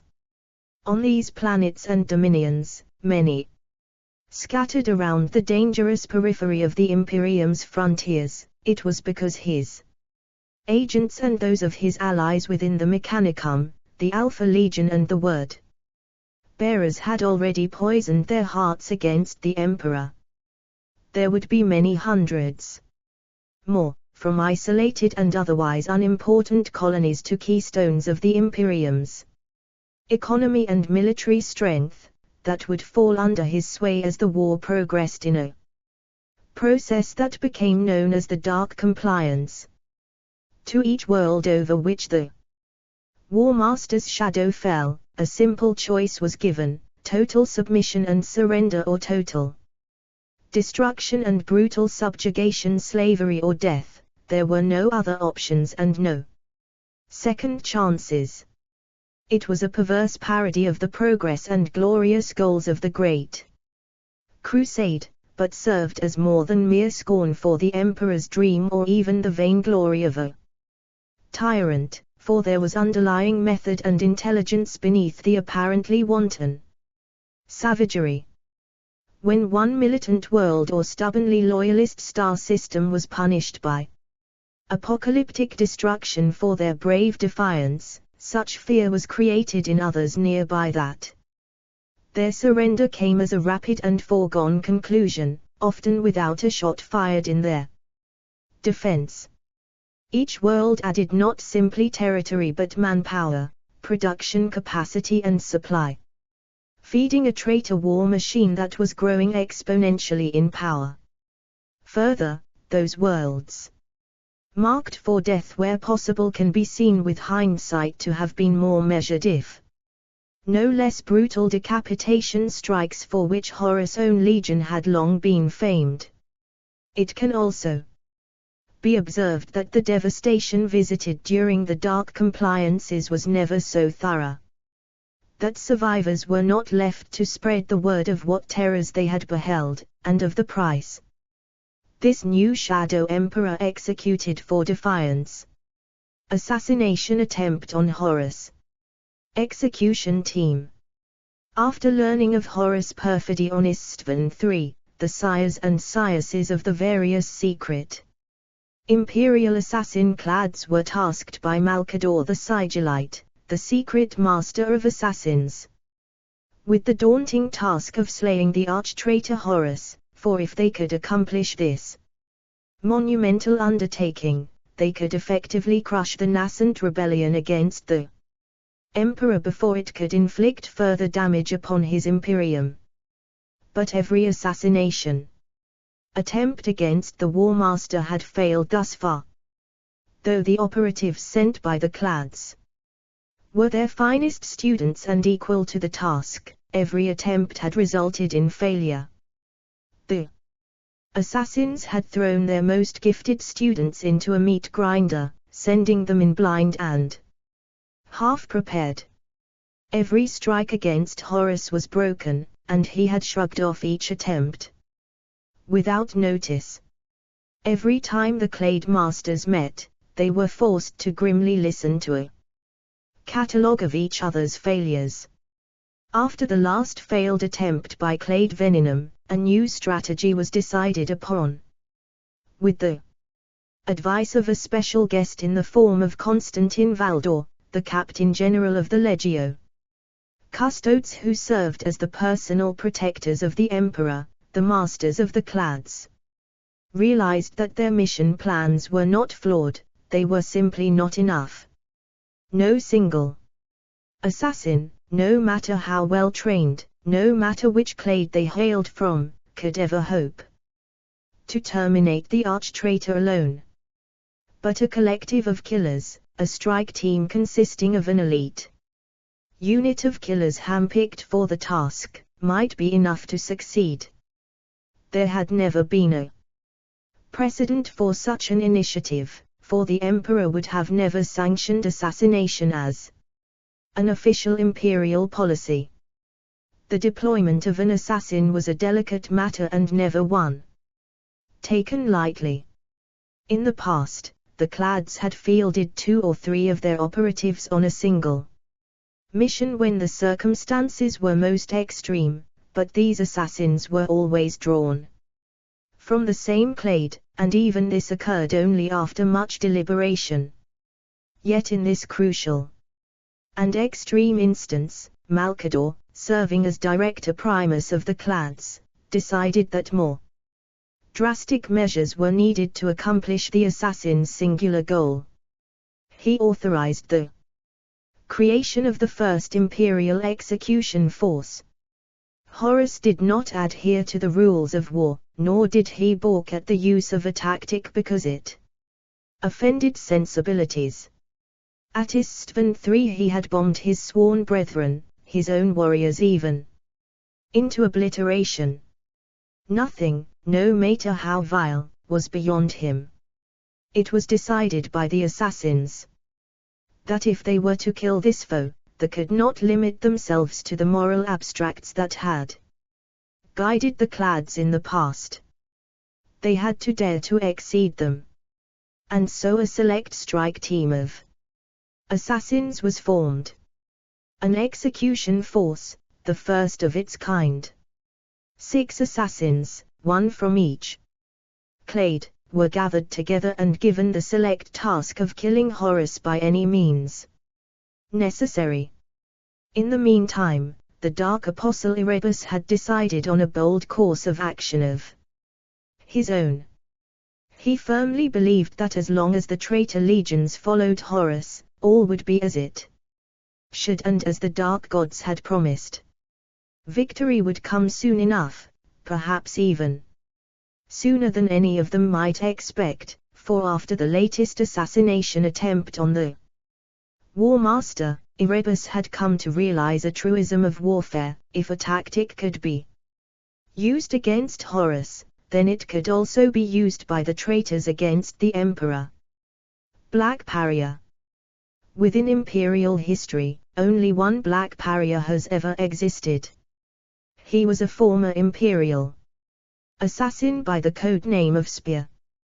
Born as a human untouchable, he was captured by the Silent Sisterhood and brought to Terra, where the Clade Kilxus experimented upon and augmented him in an attempt to create a more powerful and deadly form of Kilxus assassin.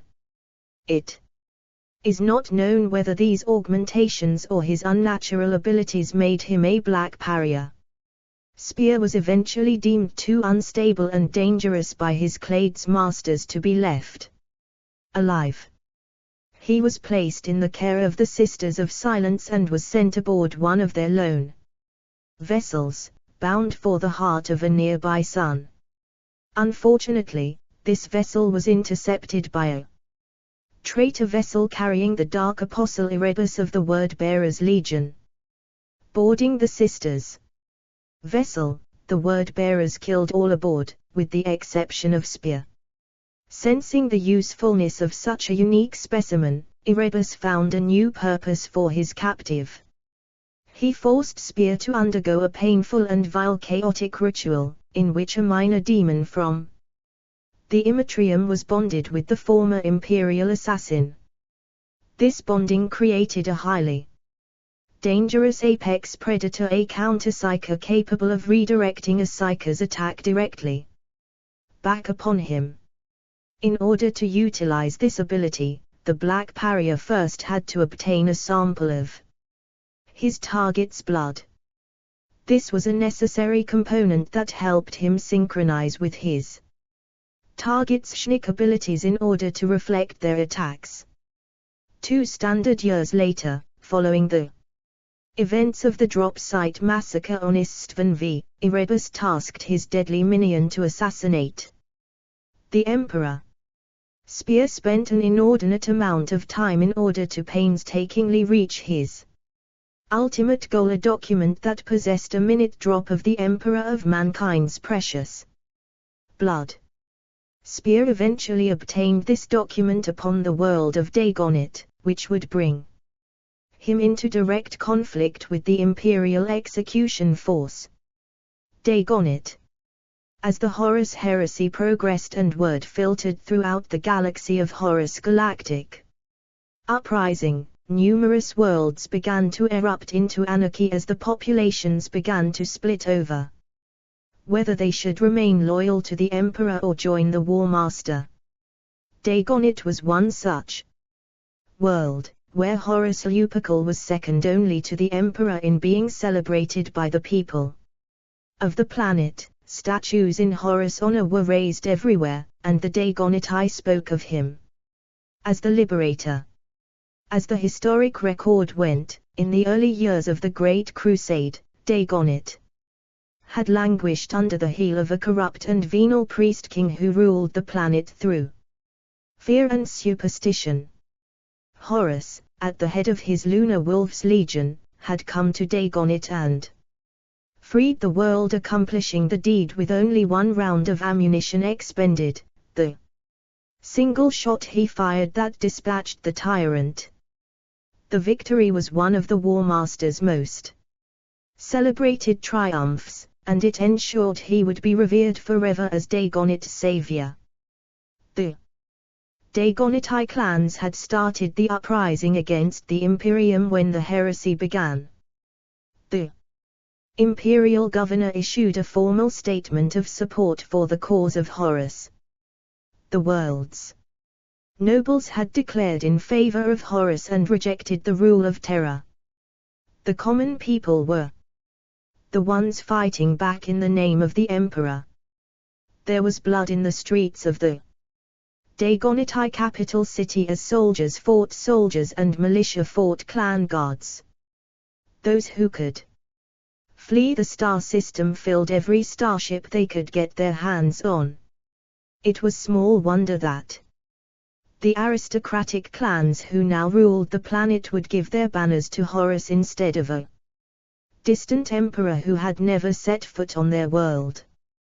The execution force soon learned the future whereabouts of where Horus would be. Agents of the Imperium operating covertly in the Tabian sector report a strong likelihood that Horus was planning to bring his flagship, the Vengeful Spirit, to the planet Dagonet in order to show his flag. The Clads believed that the War Master's forces would use Dagonet as a foothold from which to secure the allegiance of every planet in the Tabian stars sector. Dagonet was a keystone world in the politico-economic structure of the Tabian sector, and if it fell fully under the shadow of Horus, then it would mark the beginning of a domino effect, as planet after planet along the same trade axis followed suit. Every loyalist foothold in this sector of space would be in jeopardy.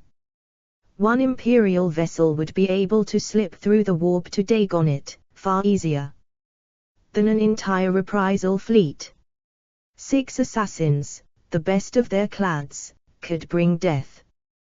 The execution force would embed on Dagonit and set up multiple lines of attack. When Horus arrived there, they would terminate his command with extreme prejudice. Horus assassination at this juncture would throw the traitor forces into disarray and break the rebellion before it could advance onto the Segmentum Solar. The execution force successfully circumvented all detection and was able to secretly arrive upon Dagonit. The execution force gathered intelligence to determine what exactly had occurred on Dagonit. In the first moments of the insurrection, desperate signals had been sent to the Space Marine legions and their legion fleets, but these had gone unanswered. Both the starships of the Admiralty and the legions had battles of their own to fight, far from the Tabian stars. They would not intervene. For all the fire and destruction the collapse of Dagonit and its sister worlds might cause, there were larger conflicts being addressed. No crusade of heroes was coming to ride to the rescue.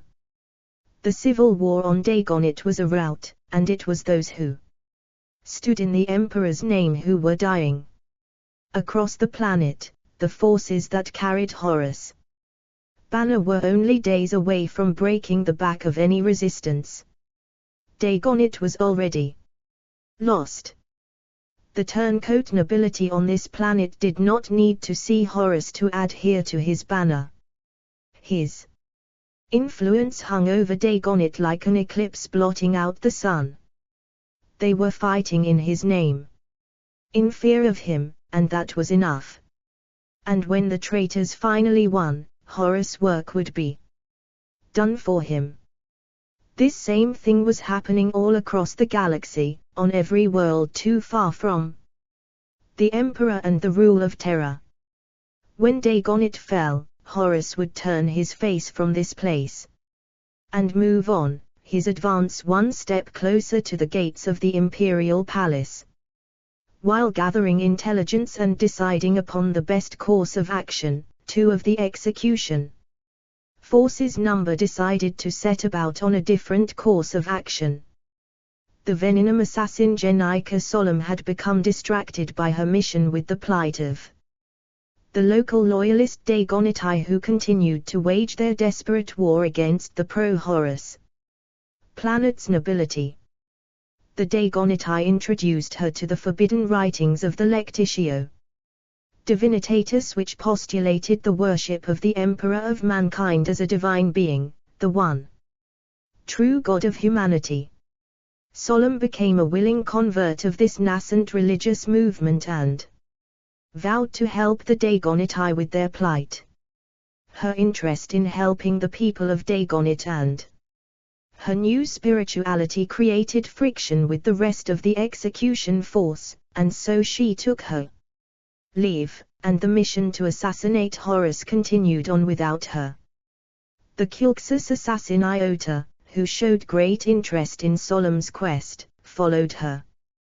The pair of assassins soon came into conflict with the black pariah known as Spear.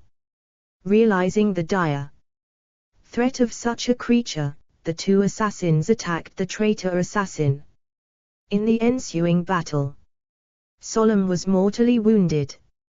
Iota utilized her animus speculum, unleashing her innate anti-psyker abilities upon Spear, seriously wounding him in the process. Though Iota finally gained the upper hand, her efforts were for naught, as Spear was able to sample a drop of her spilt blood. This enabled the traitor assassin to engage his genetic lock, using his own innate abilities to reflect Iota's attack back onto her, boiling the assassin in the crucible of her own powers. The dying Solom was found by her brother Eristedkel, a Vindicare assassin and the execution force's team leader. Solemn made Kel promise to kill the traitor assassin, not out of vengeance, but for the sake of the God Emperor. The execution force managed to salve Iota's memory coil from her animus speculum and review her confrontation with the creature known as Spear. Realizing the dire threat that this counter-assassin represented, the assassin's mission became twofold: assassinate Horus and kill the creature that had murdered their comrade. Moment of truth. The Sons of Horus Legion finally arrived in system at Dagonit.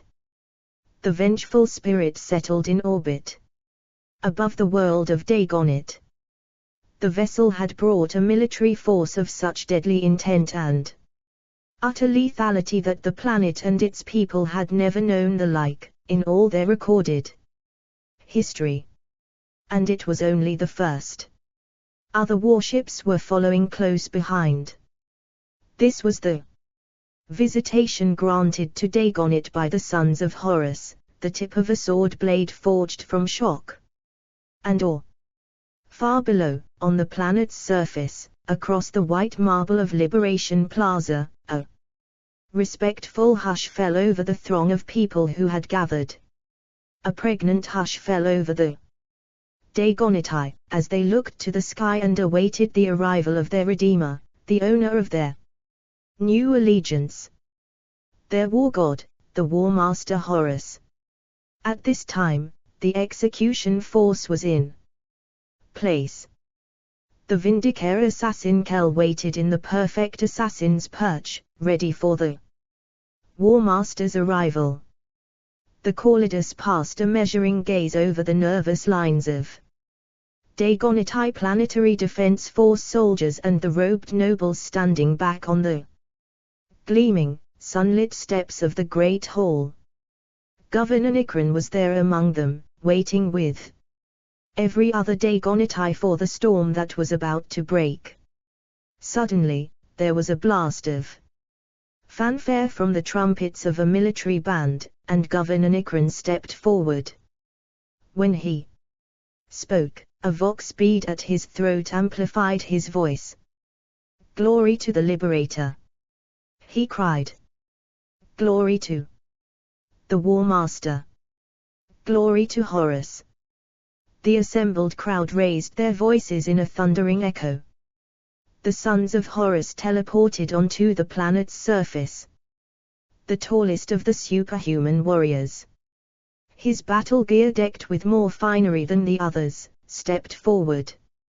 He was covered with honor chains and combat laurels, and about his shoulders he wore a metal dolman made from ores mined in the depths of Xsonia, the mantle of the War Master, forged by Horus captains as a symbol of his might and unbreakable will.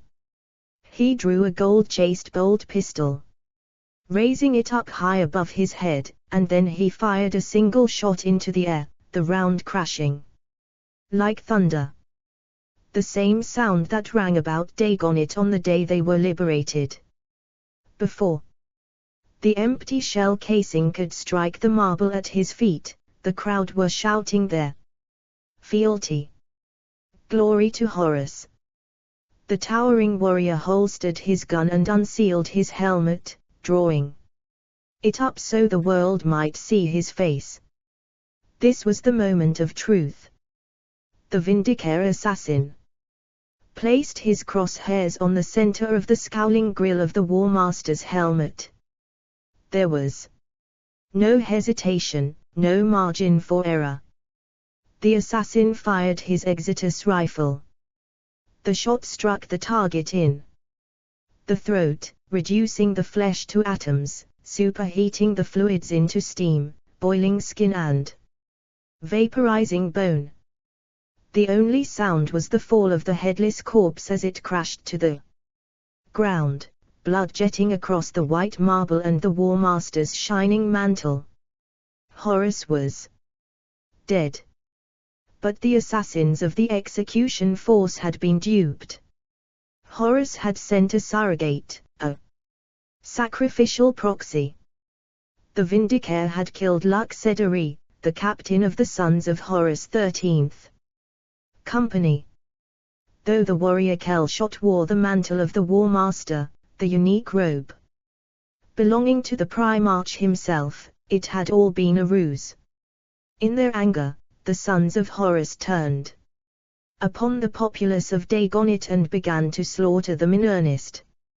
Amidst the chaos and anarchy of the massacre of the entire populace of Dagonit, Kel finally tracked Spear down and with the assistance and sacrifice of his fellow assassin, managed to finally draw out and kill the Black Pariah. Kel found himself was the lone survivor of the first Imperial execution force.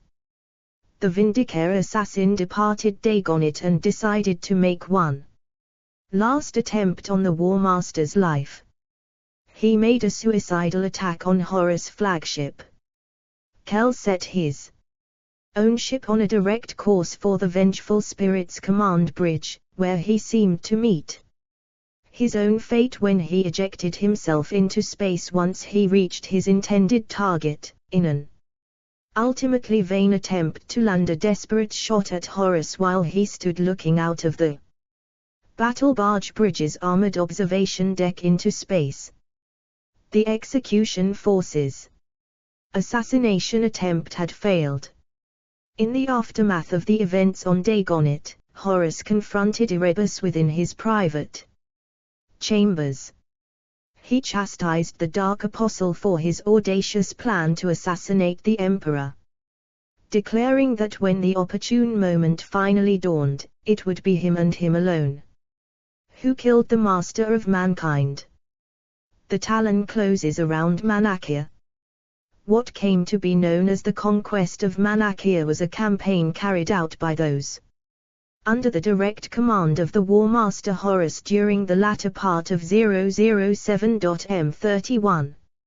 It was both an early example of the War Master turning his forces to seize entire sectors of the Imperium he deemed valuable, and a demonstration of the speed and brutality with which such campaigns were accomplished.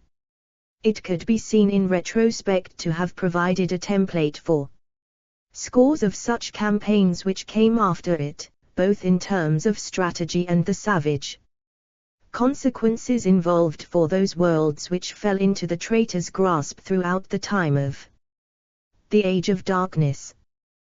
The conquest of Manachia, led personally by Horus and his inner cadre of commanders, was itself the centerpiece of an interlinked series of campaigns, fleet actions and local wars which swept like storms through the celestial regions sometimes referred to as the Coronid Thule, or the Coronid Deeps, between 006.M31 and 008.M31. This region, which encompasses the frontier border areas of the Segmentum Obscurus and Ultima Segmentum, and constituted some of the most industrialized regions of the Northern Imperium at the time, had been effectively cut away from regular direct contact with the Segmentum Solar owing to the rising tide of warp turbulence which would culminate in the so-called ruin storm which followed on from the dark events at Calth in 007.M31, striking a blow for Horus. Battle of Calth. While Horus made his plans for what would become known as the infamous drop site massacre on Istvan V, the War Master sent word to the 17 Legions Primarch Lorga that the time had come for his Astartes, the word-bearers, to strike against the Imperium. The War Master was keenly aware of the bitter hatred that Lorga had for his Primarch brother Robout Guilliman and his 13 Legion, the Ultramarines, who had once humiliated the word-bearers by destroying their city of Monarchia on the world of Khur at the Emperor's orders. During the Great Crusade, the Ultramarines had taken no pleasure in this act, which was intended to teach Lorga and his Astartes to adhere to the atheistic doctrines of the Imperial truth rather than spread the false belief that the emperor was divine to all the worlds that they conquered. Yet Lorga and the word-bearers had never forgiven the Ultramarines for this action, and they longed for vengeance against the 13 Legion. Horus told Lorga that he had fed Guilliman false intelligence in regard to a possible threat within the Viridian system in the Segmentum Tempestus, far to the galactic south of Terra. This supposed threat stemmed from the orcs of the Garslack Empire. Horus had ordered the 13 and the 17 legions to muster and meet at the world of Calth in the Ultramarines realm of Ultramar, in order to conduct a massive joint campaign of extermination against the Garslack Xenahold, a common mission for the Astartes during the final days of the Great Crusade. It would be at Calth that Lorga would launch a surprise attack on the Ultramarines whilst they were gathered for the campaign against the orcs of Garslack. The 13 Legion would be caught completely unaware, while the word-bearers would use the advantage of surprise to completely annihilate their hated rivals. The assault at Calth would also allow the word-bearers to reveal that they, too, now served ruinous powers. Calth was not chosen as the site of the confrontation between the word-bearers and the Ultramarines by chance, for the word-bearers intended to destroy one of the jewels in the Ultramarines realm of Ultramar, then known as the Ultramar Coalition, just as the 13 Legion had destroyed one of the word-bearers' greatest achievements, the sacred city of Monarchia, 4 decades earlier. Horus ordered the majority of the 17 Legion to Ultramar, and the dark powers of the warp gave them sure and swift passage across the increasingly restless Immatrium. As the word-bearers entered Ultramar space, Lorga prepared his legion for the inevitable slaughter that would follow. Command of the main assault force was given to Corfran, the first captain of the 17 Legion and one of Lorga's most favored champions. Calth was to be Corfran's operation to execute, far more than it was Lorga's. Corfran had planned the assault of Calth for his Primarch meticulously, and executed it with the aid of the Dark Apostle Erebus. The punishment and annihilation of the 13 Legion was the campaign's principal aim. The humiliation and execution of Lorga's hated rival Robout Guilliman was a secondary objective.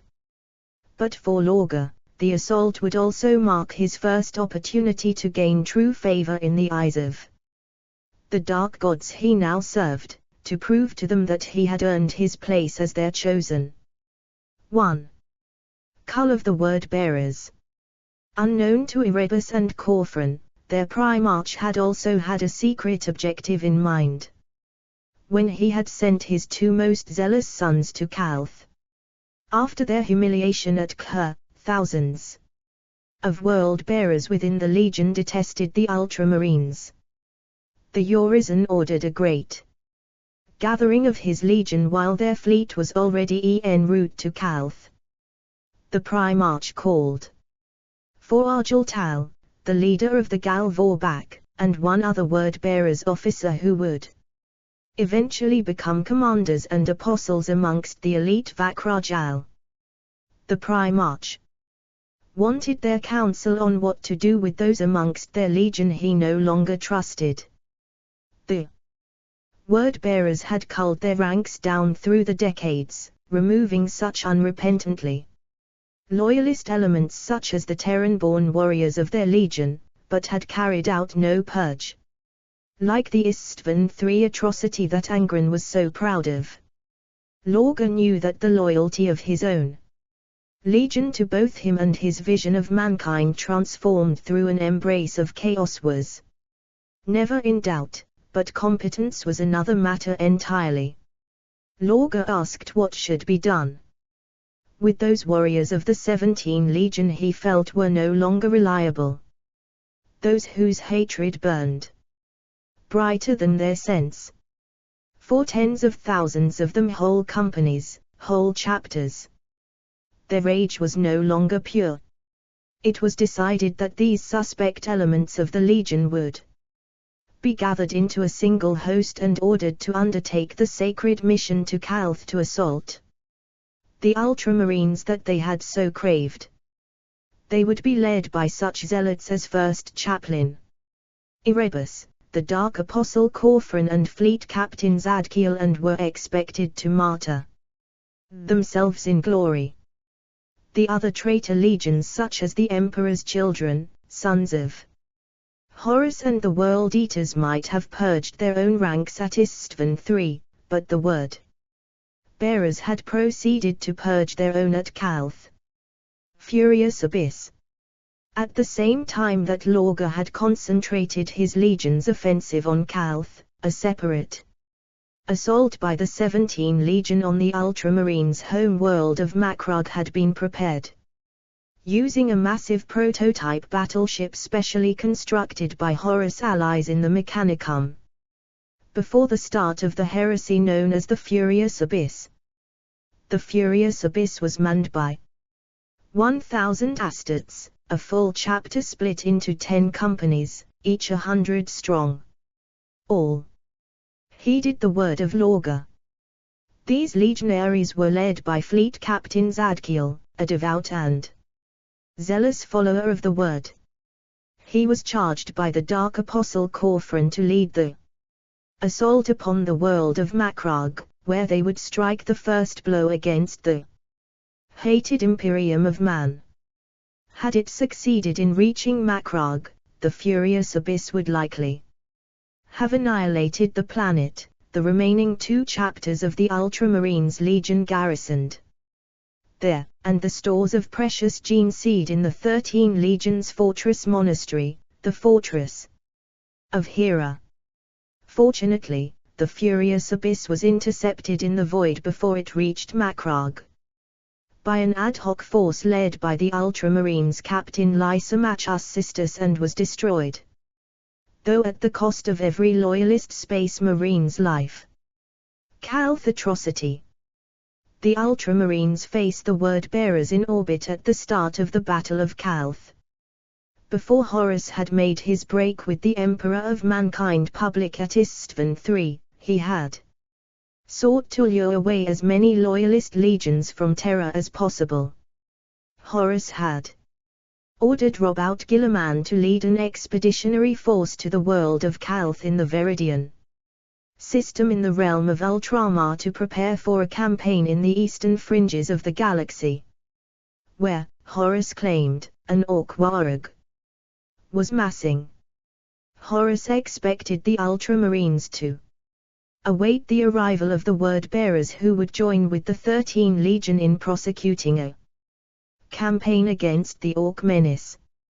Unknown to Guilliman, 17 Legion had long before turned traitor in service to the Chaos Gods, and its Primarch, Lorga, gleefully accepted Horus' orders to close the trap on his legion's long-hated rivals. The word-bearers' sudden attack decimated Guilliman's legion fleet, and the Ultramarines' ground troops quickly found themselves impossibly outnumbered by their former allies as the infamous Battle of Calth erupted. The word-bearers slew their loyalist foes in droves in the early stages of their surprise attack, and pushed them back over huge stretches of territory. The traitors rejoiced at the terrible blows they were inflicting upon the legion that had once aided the Emperor in humiliating them upon the world of Khur decades before the start of the heresy, when they had been taken to task for repeated violations of the atheistic philosophy known as the Imperial Truth. Unknown to them, Guilliman's flagship, which had survived the initial word-bearers' attack on the Ultramarines fleet, effected emergency repairs and regrouped with the other surviving Ultramarine starships in space. Having taken stock of his remaining forces, Guilliman sent an immediate astropathic distress call to Macragge. The Loyalist Marines on Calth, Ultramarines all, had been forced into a fighting retreat, but soon occupied fortified positions. Many Ultramarines had been born on Calth, and proved more resolute than the word-bearers anticipated. In space, Guilliman's vessels began hit-and-run attacks on their overconfident enemy. Guilliman assessed his ground troops' positions and broadcast clear, concise orders to each pocket of defense, coordinating them into a cohesive force. One Ultramarine force led by Captain Ventinus led a breakout and retook Calth's defense laser silos, aiding the sore-oppressed Ultramarines fleet from the surface of Calth. Guilliman's depleted forces slowed the word-bearers down long enough for the remainder of the Ultramarines Legion to arrive and rout the traitor Marines from the system, though at a heavy cost. The word-bearers turned Calth's own orbital defense platforms on the Viridian star, stripping away the outer layers of its photosphere and destabilizing it, ultimately rendering the surface of Calth uninhabitable. At the same time, the word-bearers had used the battle taking place on Calth to summon a massive warp storm called the Ruin Storm, that was intended to cut off Ultramar from the rest of the galaxy and prevent the Ultramarines from providing any reinforcements to Terra as Horus made his assault upon humanity's home world.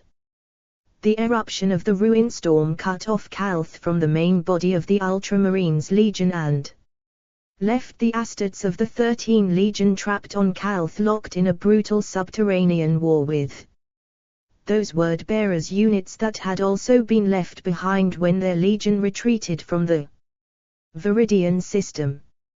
Yet Robout Guilliman and a large portion of his Legion had remained off-world. As a result of the word-bearers' devious assault upon the Ultramarines' fleet.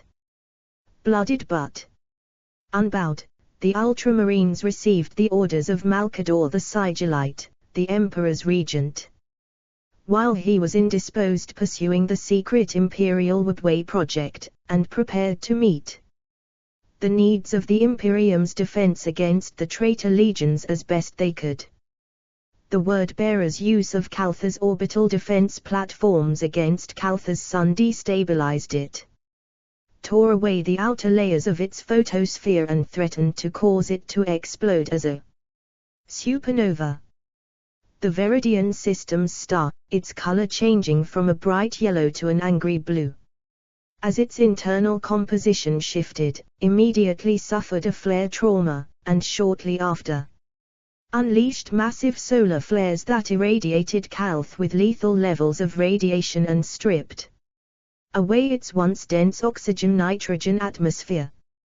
The surface of Calth was no longer a safe environment for human habitation or any form of organic life, nor was it possible to evacuate the planet's remaining population in time. Therefore, Captain Ventinus sent out a warning over the planetary Vox and data network to all citizens, soldiers of the Imperial Army, astartes of the 13 Legion, and any other loyal servant of the Imperium, to move with all haste to the subterranean archaeology or archaeology system closest to them. The archaeology systems offered sufficient protection for the remaining inhabitants of Calth and their defenders to survive the wave of solar death that was about to engulf their world. This message successfully reached many millions of people, who successfully took shelter within Calth's underground warrens, which had originally been built to free up more land for agricultural cultivation. It would take several Terran years for the remnants of the Ultramarines fleet to return to the Viridian system after the Loyalist survivors rode out the storm. Unfortunately, the forces of chaos left on the planet also fled underground as well. Ventinus vowed that the Ultramarines and their allied Loyalist forces would continue to fight until every last traitor on Calth had been exterminated.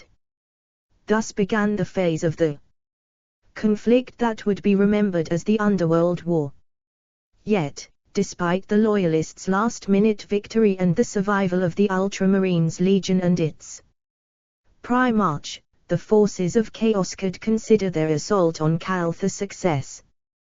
The 13th Legion had been badly crippled and no longer presented a viable threat to Horus' plan to drive on Terra.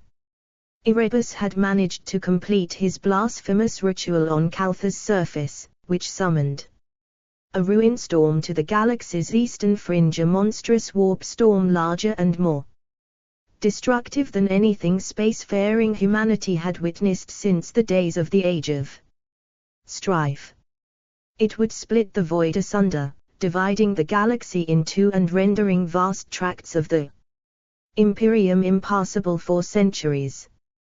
The ruin storm would also isolate and trap those Loyalist forces caught behind it like the Ultramarines, preventing them from coordinating their efforts and supporting one another as the traitor legions moved towards Terra. It would even prevent them from warning each other, for a time, of the War Master's betrayal and the civil war that had begun to consume the Imperium.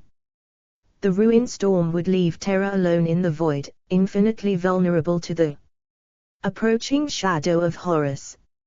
Some of the warships destroyed during the Calth atrocity would continue to circle the tortured Viridian star for over 100,000 years as frozen wrecks. They served as silent tombs for the dead, eternal funerary monuments to the greatest betrayal in human history. The Ultramarines learned another hard lesson at Calth. The Calth atrocity represented the Loyalist Astartes' first sustained experience with fighting the warp entities later known as daemons in real space. The Ultramarines realized that their decision to accept the anti-Psyker dictates of the Council of Nicaea had led to their voluntary surrender of the one weapon that might have proved most potent against the horrors of the warp.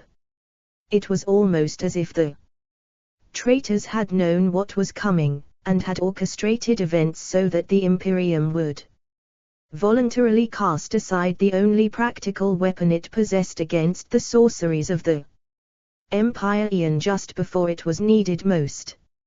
After the Ultramarines' experience at Calth, Robout Guilliman sought to petition the Emperor for the revocation of the Edicts of Nicaea and the reinstatement of the Corps of Librarians within all of the Loyalist Space Marine legions. When the Horus Heresy ended and Robout Guilliman initiated the second founding and the reformation of the Imperium, he would get his wish, and the Imperium would once more make use of psychic powers against the forces of chaos despite the inherent dangers. Though the 17th Legion had achieved a monumental victory of sorts, it was all a matter of perspective. Piercing the veil of the warp, Lorga had heard the whisperings of the Chaos Gods, and had witnessed the truth for himself. Yes, Erebus had successfully conjured the ruin storm at Calth. But ultimately, Erebus and Corfran had failed to achieve their overall objectives. Robout Guilliman was still alive, the word-bearers had lost half the fleet at Calth to an Ultramarines counter-attack, and tens of thousands of word-bearers, including the Gal, Vorbak and mortal servants, had been abandoned to a useless subterranean war beneath Calth's irradiated surface while the two word-bearers' commanders had fled. This meant that the word-bearers left behind were left to die, never to be reinforced, never to be recovered. All those Gal Vorbak who had spent months of their lives fasting, praying, scarring their flesh in preparation for a chance to taste the divine blood, they had simply been lost for no real gain. Though Lorga was somewhat displeased, Erebus had more or less achieved the base level of Success required of him, the ruin storm had been conjured and the rogue elements of the word bearers had been culled.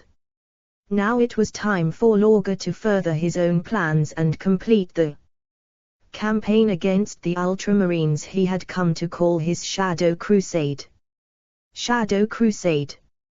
Lorga and his brother Angren stand together against the Ultramarines during the Purge of Nuceria. Simultaneous with the word-bearers' assault on Calth, Lorga and the more reliable word-bearers under his command launched a second offensive, a joint Shadow Crusade with his brother Angren and his World Eaters Legion into the rest of the realm of Ultramar, laying waste to the 500 worlds with reckless abandon, slaughtering 26 worlds in rapid succession. This was to ensure the success of the Sorcerous Ruin Storm, which would ultimately split the void asunder, dividing the galaxy in two and rendering vast tracts of the Imperium impassable for centuries, effectively cutting Ultramar off from the rest of the Imperium. This prodigious warp storm would deny needed reinforcements to the Loyalists as Horus drove on Terra in an attempt to overthrow the Emperor of Mankind. Nothing from Terra would get in and nothing would get out. Not even an astropathic whisper would be able to pierce this storm of warp energy bleeding into real space. During this campaign of destruction, Lorga had come to realize that over the course of their Shadow Crusade, Angren's temperament and mental stability had steadily grown worse. His cybernetic neural implants known as the Butcher's Nails were killing him faster than Lorga had originally imagined, faster than anyone realized. The rate of degeneration had accelerated very quickly in the months after the Battle of Calth. The implants had never been designed for the peculiar genetics of a Primarch's brain. Angren's physiology was trying to heal the damage produced by the implants as the nails bit deeper. To save his life, Lorga convinced the Lord of the World Eaters to go back to his home world of Nuceria. The overlords of the gladiatorial games on that world who had first hammered the foul device into Angren's skull would know more of the implant's function than the traitor legions savants and the Dark Mechanicum. The two Primarchs would learn all that was known about the Nucerians' insidious cortical implant technology, and then they would burn that loathsome world until its surface was nothing but glass. Angren would finally take the vengeance he pretended to no longer desire.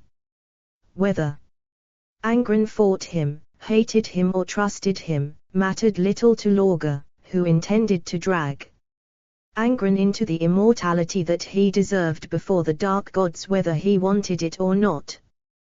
Guilliman's Retribution fleet, which had been tracking the rest of the Word-Bearers Legion in the wake of the Battle of Calth, finally caught up to the traitors upon Angren's home world of Nuceria, which the World Eaters Legion were preoccupied with wiping clean of all life in vengeance for the treatment the Nucerians had merited out a century before to Angren. The 13 Legion warship Courage above all, Guilliman's temporary flagship, broke warp at the system's edge, at the head of a large void armada consisting of 41 vessels. The Ultramarines armada looked wounded, cobbled together from separate fleets. It was not a dedicated interdiction war fleet, but clearly a ragtag strike force, a lance thrust to the enemy's heart.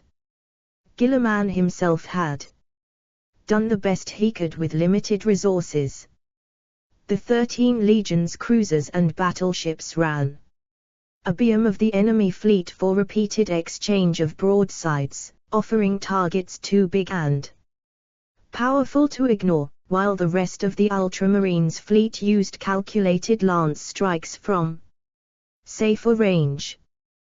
The Armada then divided its assault potential, doing its utmost to destroy Lorga's flagship Fidelitas Lex, and attempted to take the World Eater's flagship Conqueror in a boarding action. But the Ultramarines warships not only fought a void war, they also attempted to take the fight to the surface of Nuceria, for this attack was personal. The Ultramarines had come for revenge against Lorga and the Word-Bearers, just as they had pursued Corfran all the way to the Maelstrom on the other side of Ultramar.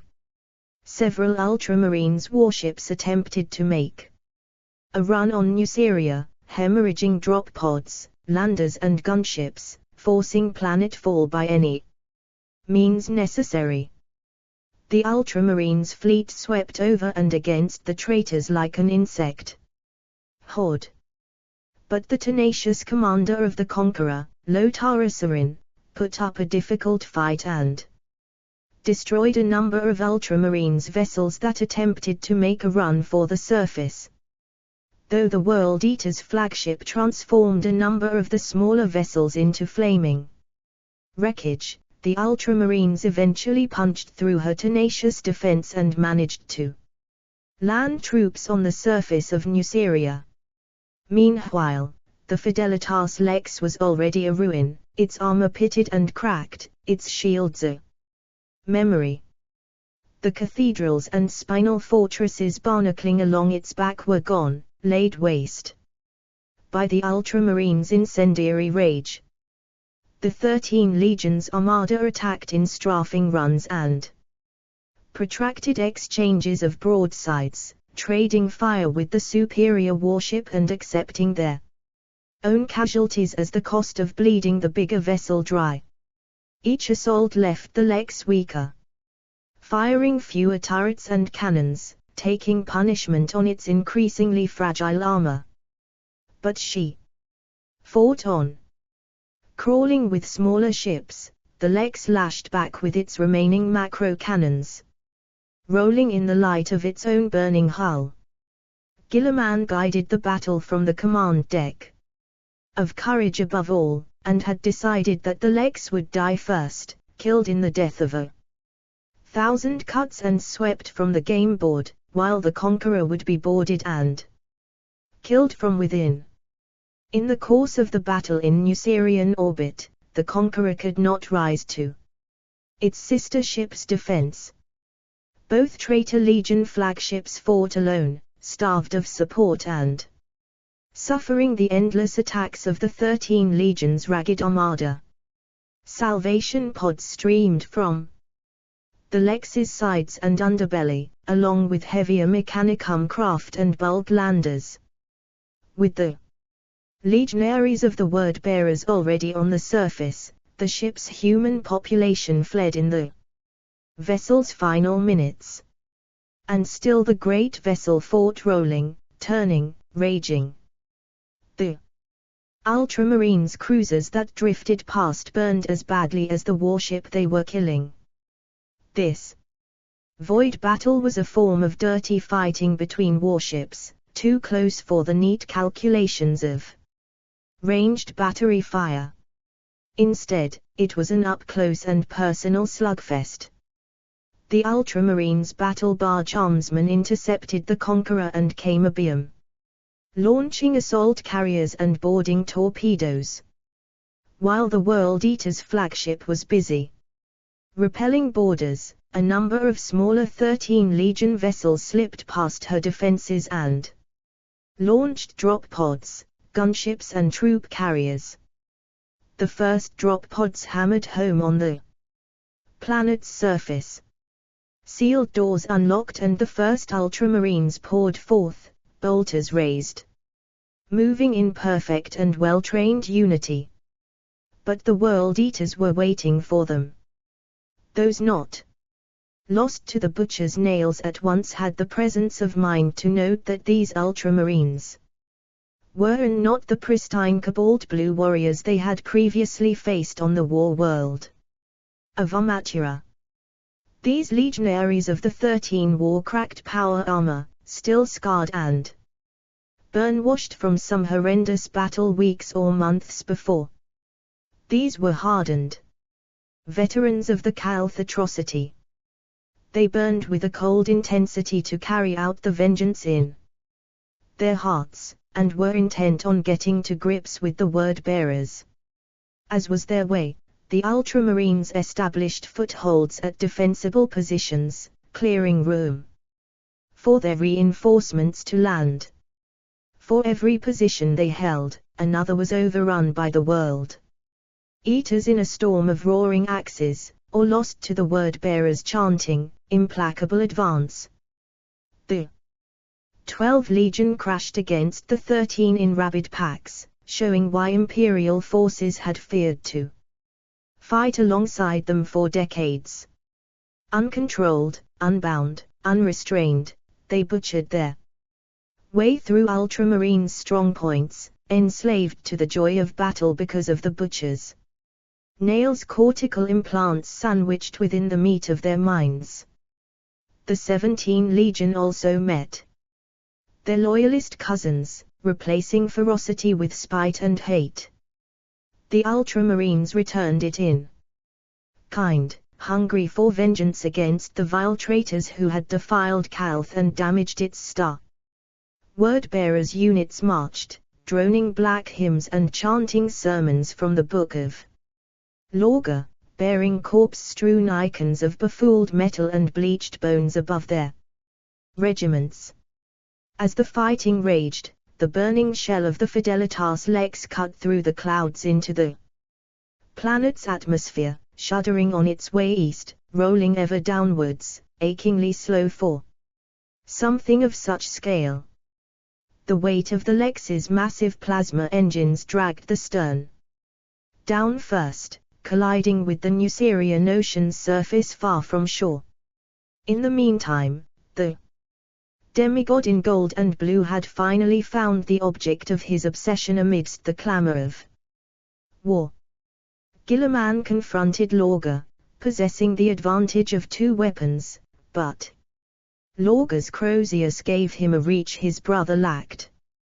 When they first met, there was no furious trading of frantic blows, nor were there any melodramatic speeches of vengeance avowed. The two Primarchs came together once, power fist against war maul, and backed away from the resulting flare of repelling energy fields. Their warriors killed each other around them both, and neither Primarch spared their sons a glance. Lorga flicked the clinging lightning from the head of his Crozius, shaking his head in slow denial. Both Primarchs fought without heeding their warriors, their godlike movements an inconceivable blur to the Space Marines fighting around them. None had ever imagined the heroes of this new age would take the field against each other, nor could they have predicted the wellsprings of spite between them. Guilliman confronted Lorga for what his legion had done across the 500 worlds of Ultramar. In his righteous anger the Ultramarines Primarch struck Lorga with one of his fists, battering the word-bearer's Primarch's sternum. Lorga repulsed him with a projected burst of telekinesis, weak and wavering, but enough to send his brother staggering. The Crozius followed, its power field trailing lightning as Lorga hammered it into the side of Guilliman's head with the force of a cannonball. Both Primarchs faced each other beneath the grey sky, one bleeding internally, the other with half of his face lost to blood sheeting from a fractured skull. As the two Primarchs were locked in their furious life and death struggle, they were oblivious to the destruction being wrought around them. Suddenly, Angren burst forth from the Ultramarines' ranks, his armor a shattered wreck, and both of his chain swords spat gobbets of Karamite armor plating and scarlet gore. Angren was plastered with the blood of the slain.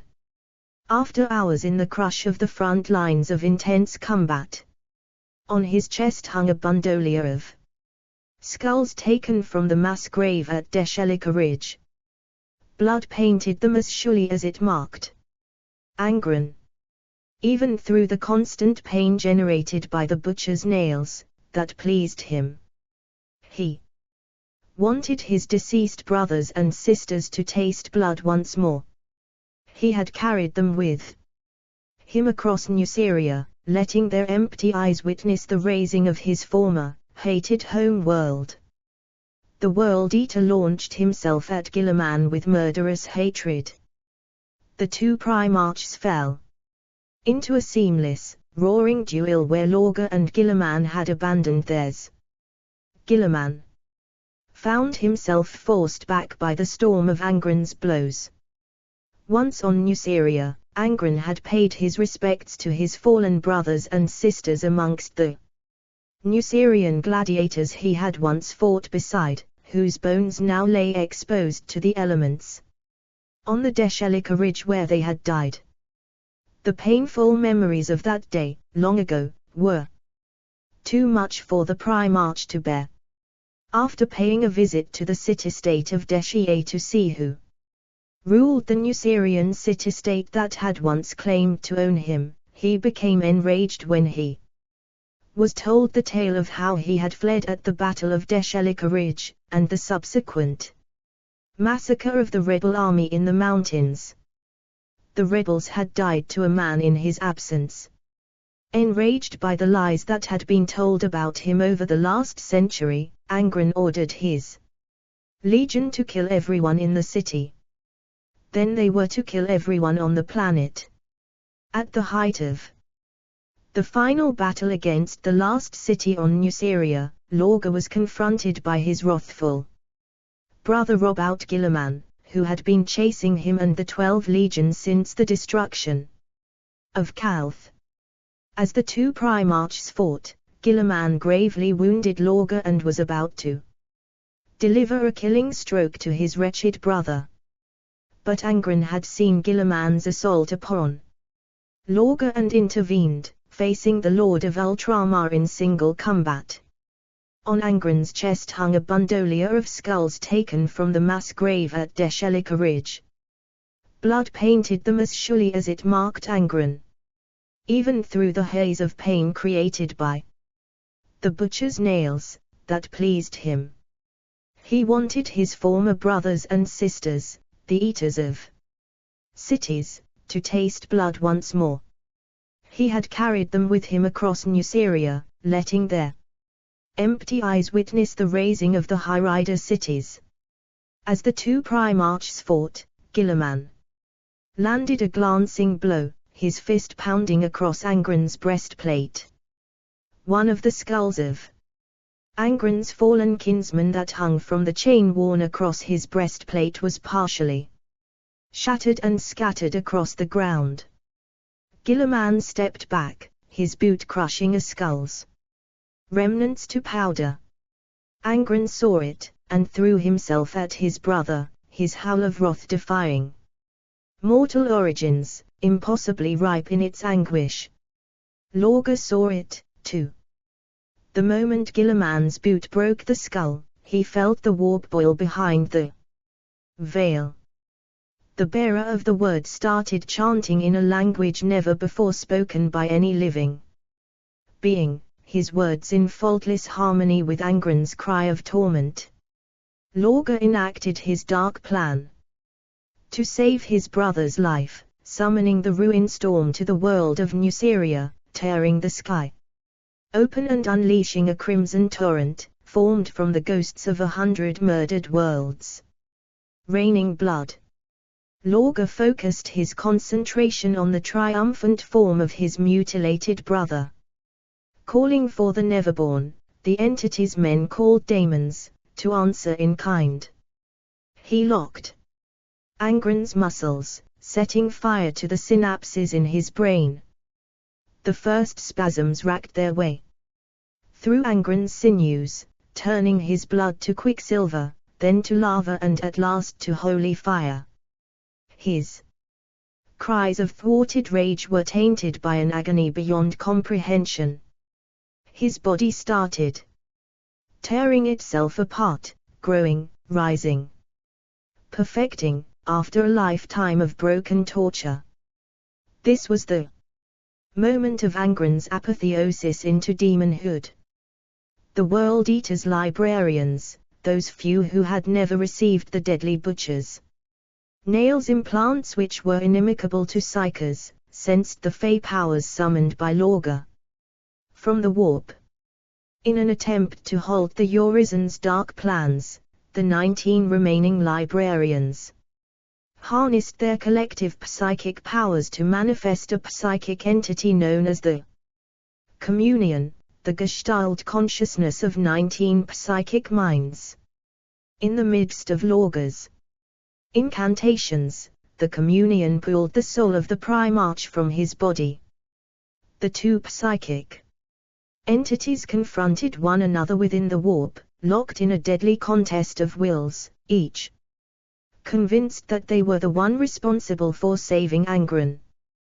But ultimately, the Communion failed, for Lorga was just as powerful in the warp as he was in the material universe.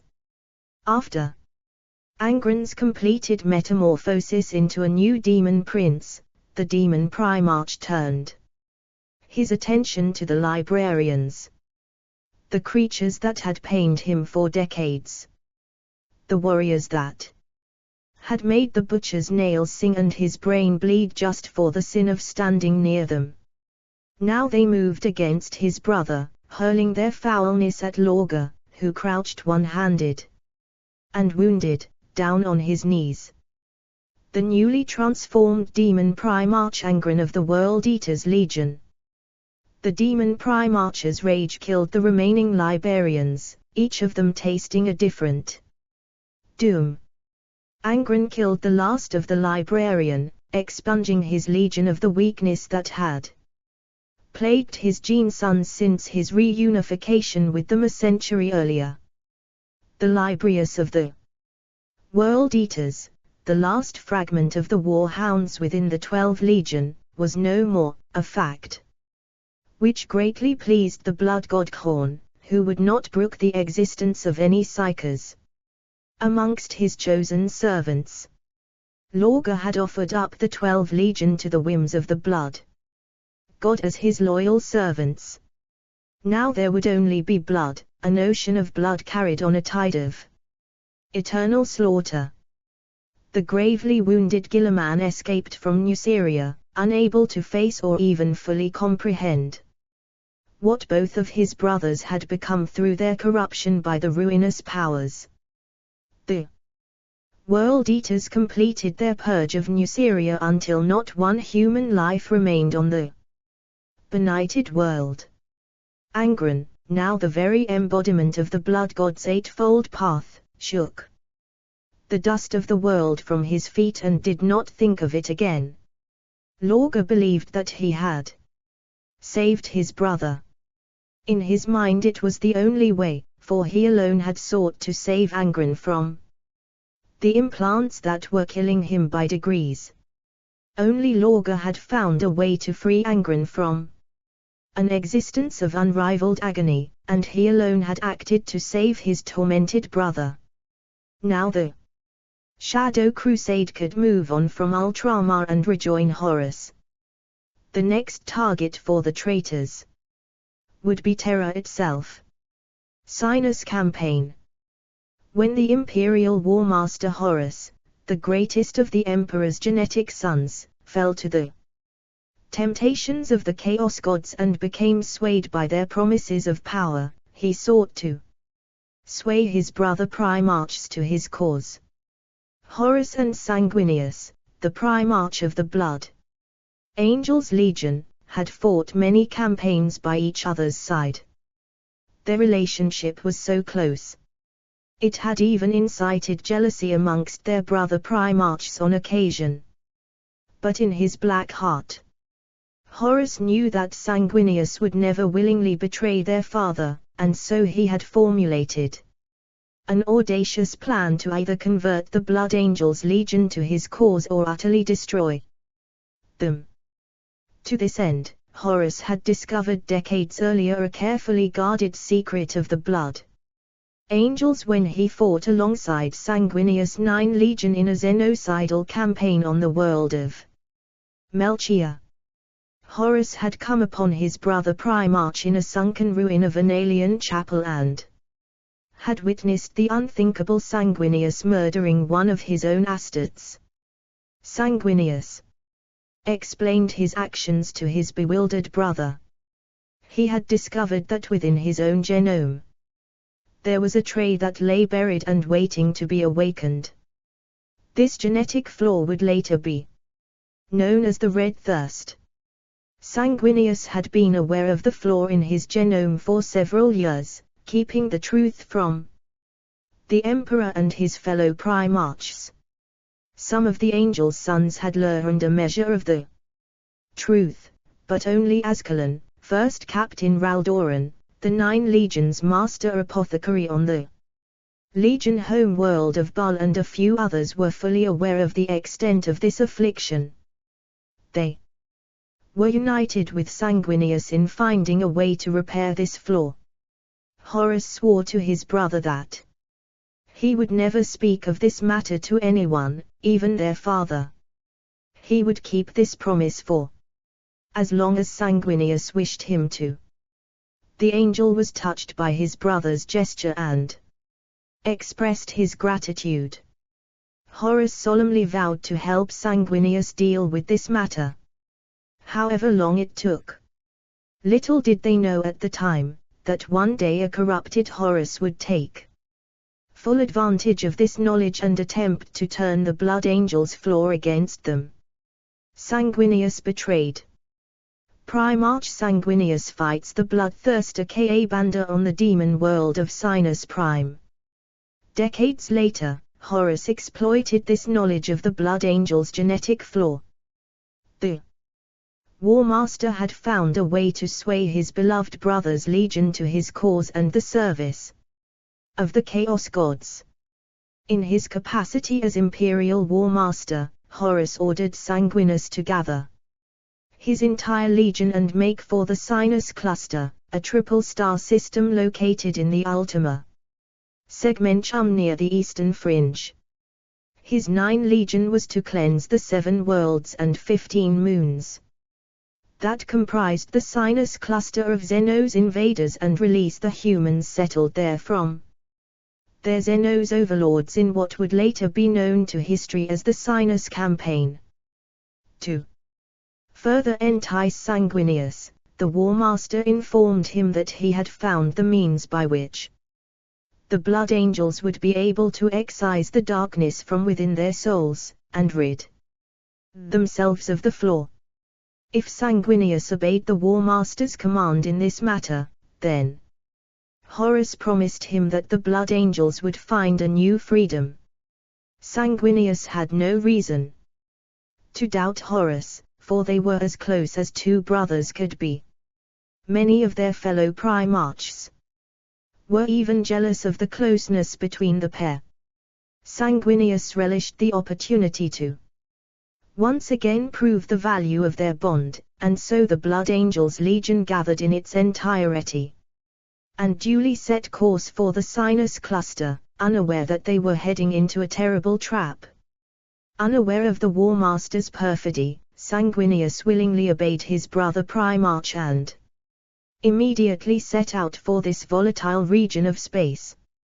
Unbeknownst to the Blood Angels, they were blindly walking into a deadly trap, for the Sinus Cluster had fallen prey to agents of the ruinous powers and become a veritable realm of chaos, a system of hellish demon worlds under the rule of a greater demon of Slanesh known as Kiris the Perverse. When the Blood Angels arrived in system, their fleet was ambushed by the malevolent forces of the warp, crippling or killing many of their navigators and astropaths in the initial onslaught. The Blood Angels now faced the fury of chaos for the first time. Kiris sent an image of himself to Sanguinius, declaring his lordship over the system in the name of Slanesh and taunting the Primarch into taking it back from him. Though they had never faced such a foe, the Blood Angels prepared their counterattack, sure that they would prevail. Rising to the challenge of the vile greater demon, the Blood Angels Legion attacked the demon host of Horus, launching a series of attacks across the seat of the demon's power, the world of Sinus Prime. The Black Rage. During the epic battle, Sanguinius came face to face with a new nightmare known as Ka-Banda, a greater demon of Khorne. During the battle that ensued, Sanguinius was sorely wounded and temporarily incapacitated. He witnessed Ka-Banda slaughter 500 of his sons with huge swathes of his mighty axe. The psychic backlash of the deaths of so many of his sons blasted Sanguinius into unconsciousness. With the fall of their Primarch and the slaughtering of their brethren, the Blood Angels Legion was consumed by a black rage that drove them into a berserker's fury as they charged into the demonic horde, and in their madness they smashed the horde of demons asunder. Yet the brutal violence of the demon Ka-Banda had unleashed something dark within the psyche of the Space Marines, a thirst for blood that would not be slaked until every taint of chaos had been erased from the planet. Even the mighty Horus was banished back to the Immatrium. Only when the planet was cleansed did the rage of the Blood Angels finally subside. Though Sinus had been freed from its thrall to the forces of chaos, the cost of victory was far higher than any could have wished. The berserker rage the Blood Angels had experienced had left a brooding shadow on their souls that would manifest in the centuries to come as the Great Curse, later known as the Black Rage, that would afflict the Blood Angels and their later successors. Fall of the Iron Warriors. Primarch Pacharabo of the Iron Warriors Legion fighting against the hated Imperial Fists during the final assault of the Hydra Caudatus campaign. As the tragic outbreak of the Horus Heresy had grown closer, it appeared that Pacharabo, Primarch of the Iron Warriors Legion, had become ever more bitter over the fact that his legion had often been used for guiding siege duties that resulted in little glory or recognition. Events eventually came to a head when, leading his Iron Warriors on a campaign to cleanse the Rud Warrens on the world of Guggen, the Primarch received news that his own home world, Olympia, had risen up in rebellion against the Imperium. The Olympian demagogues had brought the people together and risen in arms against the rule of the Emperor of mankind.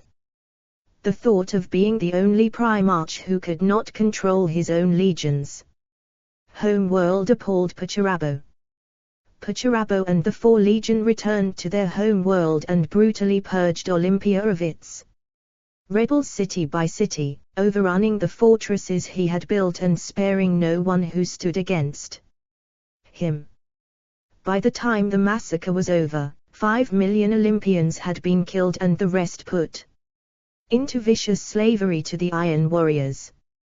Pacharabo looked on at the remains of his home world in cold silence.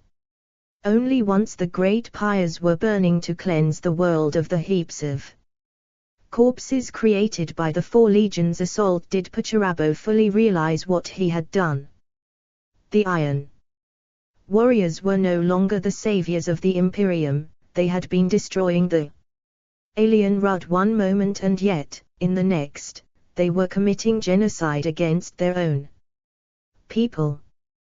With the cooling of Olympia's mass funeral pyres had come the realization that nothing the Lord of Iron could ever do from that moment could ever atone for a worldwide genocide. His father would never forgive him so grievous a sin, but Horus had not only forgiven it, he had lauded his brother's thoroughness and dedication. Horus had sworn Pacharabo never to feel guilt over what he had done to Olympia, but that was an oath easier to make than to live by. It was at this time that disturbing news of the outbreak of the Horus Heresy on the world of Istvan III reached Olympia and new orders for the Iron Warriors came from Terra. Lemon. Russ and the Space Wolves had attacked Magnus the Red and his 1,000 Sons Legion on their home world of Prospero at the direction of the Emperor and as a result of the deceit of Horus. Horus had turned traitor with his 16 legion, the Sons of Horus, alongside some other allied legions such as the Death Guard, Emperor's Children and the World Eaters. The whole of the Imperium was on the brink of an outright civil war. The new orders from the Emperor ordered the Iron Warriors to join with 6 other loyalist Space Marine legions to face Horus and his traitor legions on the world of Istvan V. During the battle that followed, the Iron Warriors, Night Lords, Word Bearers and Alpha Legion all went over to the side of Horus and almost completely destroyed the 3 remaining loyalist legions of the Imperial Assault Force. The Iron Hands, the Salamanders and the Raven Guard at the infamous drop site massacre on that world. In truth, Pacharabo and the other Primarchs who turned traitor on Istvan V had already been seduced by the War Master and made their decision to stand with him against the Emperor, guaranteeing that the traitors would field 9 Space Marine legions against the Loyalists. Hydra Caudatus. As Horus' rebellion ground on, the Iron Warriors took the time to humble their great enemies, the Imperial Fists, upon the isolated world of Hydra Caudatus that the Sons of Dawn had recently brought into Imperial compliance.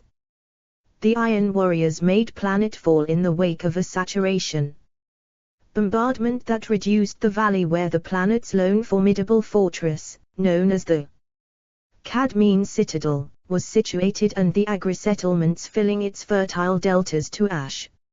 Magma.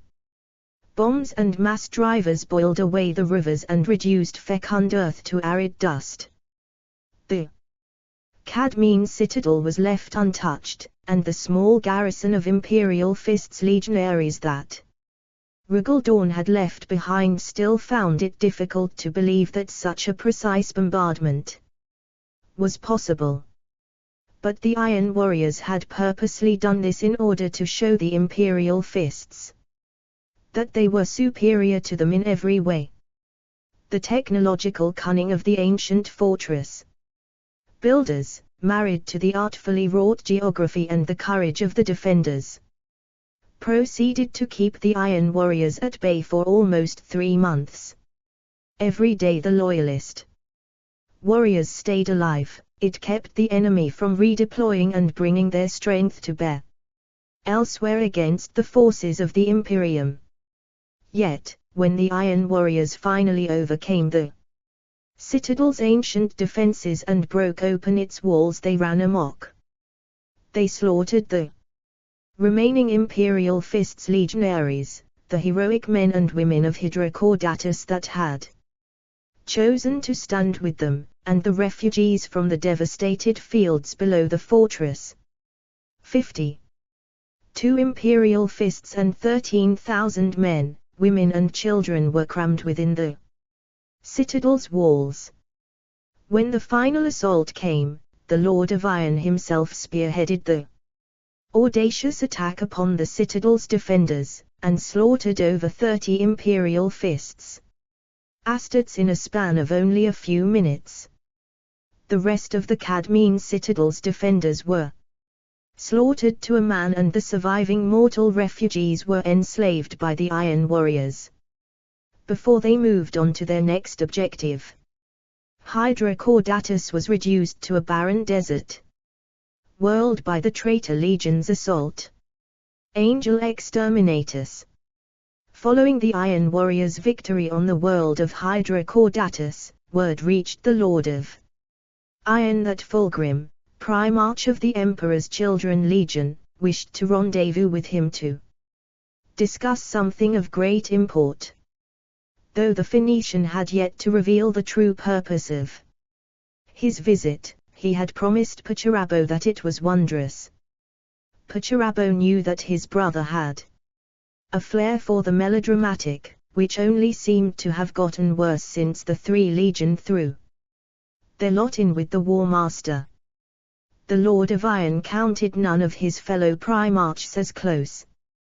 But the Phoenicians' adherence to perfection in all things had once provided common ground between the two superhuman warriors and allowed them to talk as trusted comrades in arms if not beloved brothers.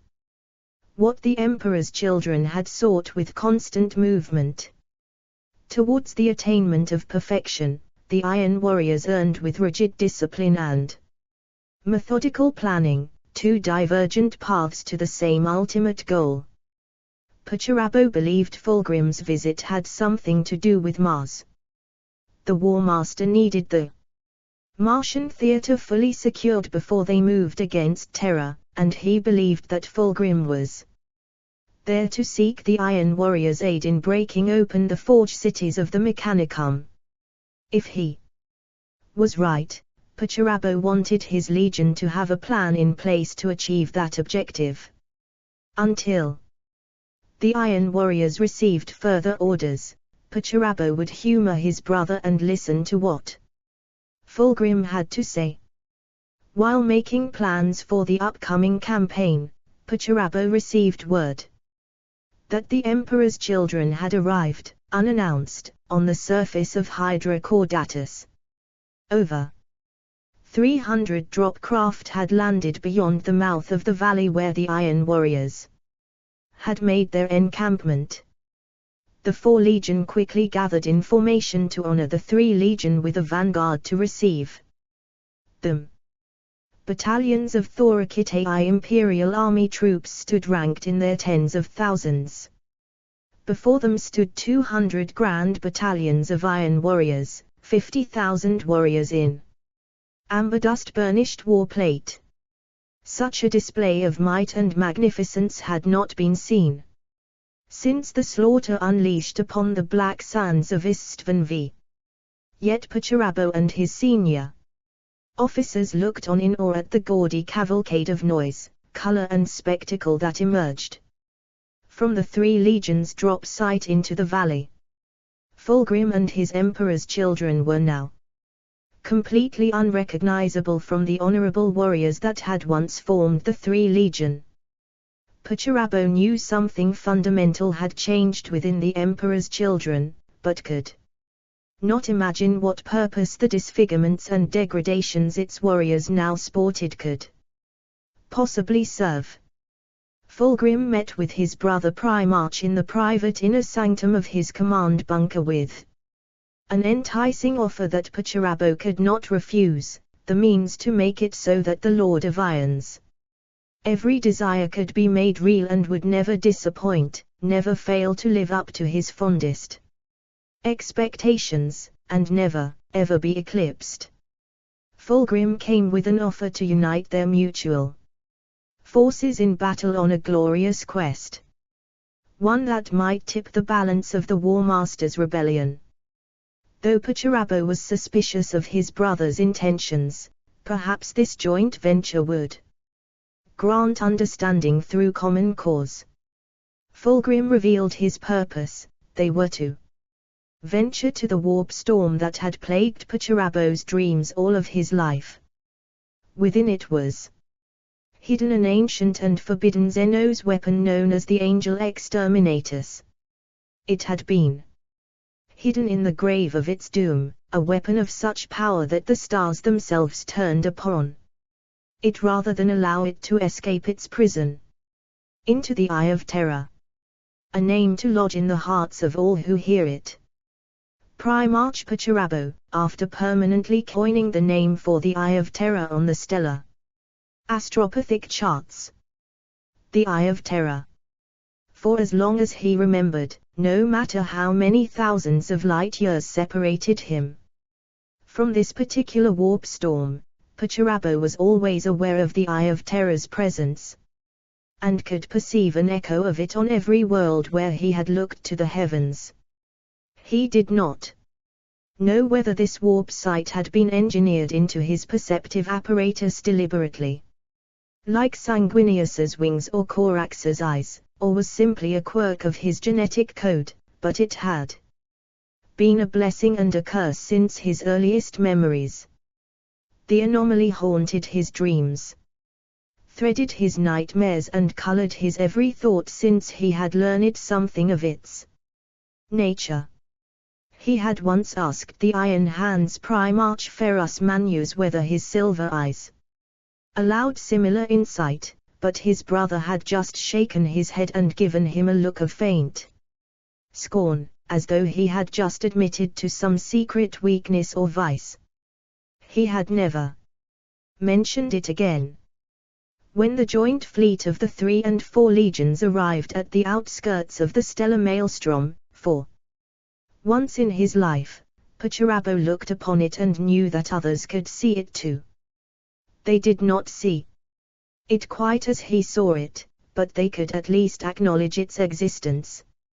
He saw beyond its dark light to the engulfed worlds within, phantom images that ghosted in and out of perception and fleeting moments of solidity in a realm where such things were anathema. He saw planets where all reason and Euclidean certainty had been abandoned, where the physical laws that underpinned the galaxy were playthings of lunatic forces beyond mortal comprehension.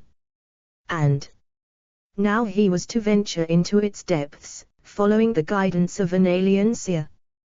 Before entering the warp rift, Pacharabo called up the astrogation charts of this region of space, reading the flickering labels of the chart's keys for those few stellar objects in this region worthy of a name. At the heart of the hologram, a vertical black label bisected the fiery orange heart of the warp storm. Imposed upon the bar was the name Cygnus X1. Pacharabo knew the warp storm was not the first spatial anomaly to bear that name, and whichever lowly scribe had scribed it again was a fool. Something this powerful and terrible deserved a name to strike fear into the hearts of all who saw it, a name that would resonate down the millennia until the end of time, when the stars went out and the only light in the universe was the nightmare glow of the maelstrom's ever-devouring borders. Pacharabo's fingers danced over the slate from which the charts had been brought forth, and the name in the vertical black bar changed. It would change throughout the traitor legion's fleets, spreading to any data engine that called up maps of the galactic northwest. It was a name to lodge in the hearts of all who heard it and would eventually be adopted by the forces of the Imperium as well. The Eye of Terror. Sisypheum.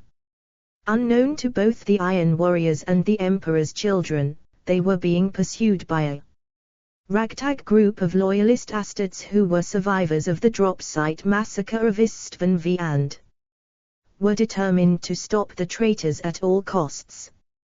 These loyalist space marines were gathered from survivors that had fought their way out of the killing ground of the Urgal Depression on Istvan V.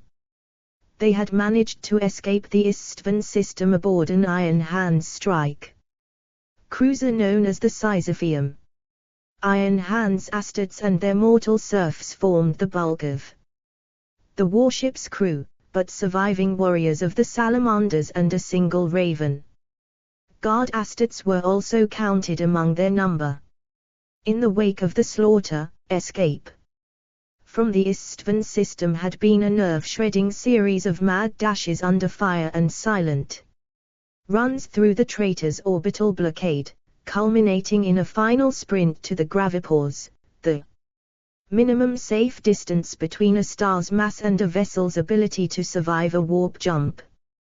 The Sisypheum had escaped the trap, but not without great cost. The months that followed saw the Sisypheum embark on a series of hit-and-run attacks on traitor forces on the northern frontiers of the galaxy, wreaking harm like a lone predator swimming in a dark ocean. Traitor forces seeking flanking routes through the segmentum obscurus were their prey, scout craft, cartography ships, slow-moving supply hulks heavily laden with mortal troops, ammunition and weapons. Disruption and harassment were the Sisypheum's main objective until contact had been established with disparate groups of loyalist forces that had also escaped the massacre, and a stratagem of sorts agreed upon. With the ex-Legion II scattered to function in a traditional battlefield role, its surviving commanders found their own way to fight back, as the thorns in the flanks of the Leviathan that distract it from the sword thrust to the vitals. At Cava Sata, an iron hand known as Sabak Wayland and the Lone Raven God survivor Nicanor Sharokine had captured an unlingual cipher host, one of the so-called Cryptos, a hybrid abomination creature of the Dark Mechanicum that had previously made the traitor's code network a cryptographic impossibility to break. With the Cryptos, loyalist commanders were able to finally access the traitor's coded communications. And with this knowledge, the Sisypheum's captain, the Iron Hand Ulrak Branthan, had ordered the Sisypheum to make the circuitous journey to Hydra Caudatus and the meeting of the traitor Primarchs that had been indicated by the cracked communications. After learning of Fulgrim's intentions to enter the Eye of Terror and recover the Angel Exterminatus, the crew of the Sisypheum made their way towards the Warp Rift, aided by a mysterious Elder Guide with the intention of thwarting the traitor's plan to acquire the unknown Xenos weapon. Crone World. The destination of the joint fleet of Iron Warriors and Emperor's Children vessels was the lost Elder World of Idris, a world said to have been favored by the goddess Lilith. Idris was one of the legendary Crone worlds, which once formed the heart of the Lost Elder Empire before they were consumed by the creation of the vast warp rift that was the Eye of Terror following the birth of the Chaos God Slanesh. The Lost World was located at the heart of the Eye of Terror, somehow remaining in a fixed position, keeping it from destruction in the gravitational hellstorm of a supermassive black hole that lay at the center of the eternal warp storm. It was from this epicenter that the galaxy vomited unnatural matter into the void, a dark doorway to an unknowable destination and an unimaginably powerful singularity whose gravity was so strong that it consumed light, matter, space and time in its destructive core. Their ultimate goal was within the Primarch's grasp, the sepulchre of Isha's doom, which sat at the center of the citadel of Amon-Ny Shark Kai Elis. The citadel stood astride the entrance to the prison tomb of the Angel Exterminatus. Before launching a full planetary assault, the Iron Warriors launched a preliminary orbital bombardment around the citadel, a standard practice when preparing to assault a potentially hostile environment. A cone of fire gouged the surface of Idris, burning, pounding and flattening in the blink of an eye structures that had stood inviolate for tens of thousands of Terran years. A barren ring of pulverized earth encircled the citadel of Amon-Ny Shark Kai Elis, leaving its walls, towers and temples an isolated island cut off from the rest of the planet's structures by a billowing firestorm of planet-cracking force. In the wake of this orbital bombardment, flocks of thunderhawks, stormbirds, warhawks and heavy planetary landers launched from crammed embarkation decks. Bulk tenders descended to low orbit and disgorged thousands of troop carriers, armor lifters and supply barks. Titanic, gravity cushioned mass landers moved with majestic slowness as two titans of the Legio Mortis took to the field, and this was but the first wave of the invasion. Another 8 would follow before the martial power of 2 entire Space Marine legions and their auxiliary Imperial Army forces had made planetfall. Battle of Idris. Pacharabo and his Iron Warriors fight for their lives against an army of Elder Revenants within the sepulchre of Isha's Doom at the heart of the citadel of Amon-Ny Shark Kielis. The traitors' assault began 5 hours later, despite the full circuit of fortifications still being incomplete. The landing zone was almost surrounded, but the encircling walls had yet to meet one another. Layered rings of minefields and acres of razor wire spread from the outer faces of the walls, making the approach next to impossible for anyone without detailed maps and temporary dormancy codes. Leaving Warsmith Toramano and 5,000 Iron Warriors to oversee the completion of the siege works and establish battery positions for the guns of the 4 legions Steer Bazashk, Pacharabo climbed to the cupola of his converted Shadow Sword Super Heavy Tank, the Tormentor. The Iron Warriors had come in force and the Emperor's children no less so. Like Pacharabo, Fulgrim rode at the head of his army, a warrior god in impossibly bright armor. His brother might have ceded control of this mission to him, but Fulgrim was making sure he was still its figurehead. For all intents and purposes, the route into the citadel of Amon-Ny Shark Kielis was undefended, and their route unopposed.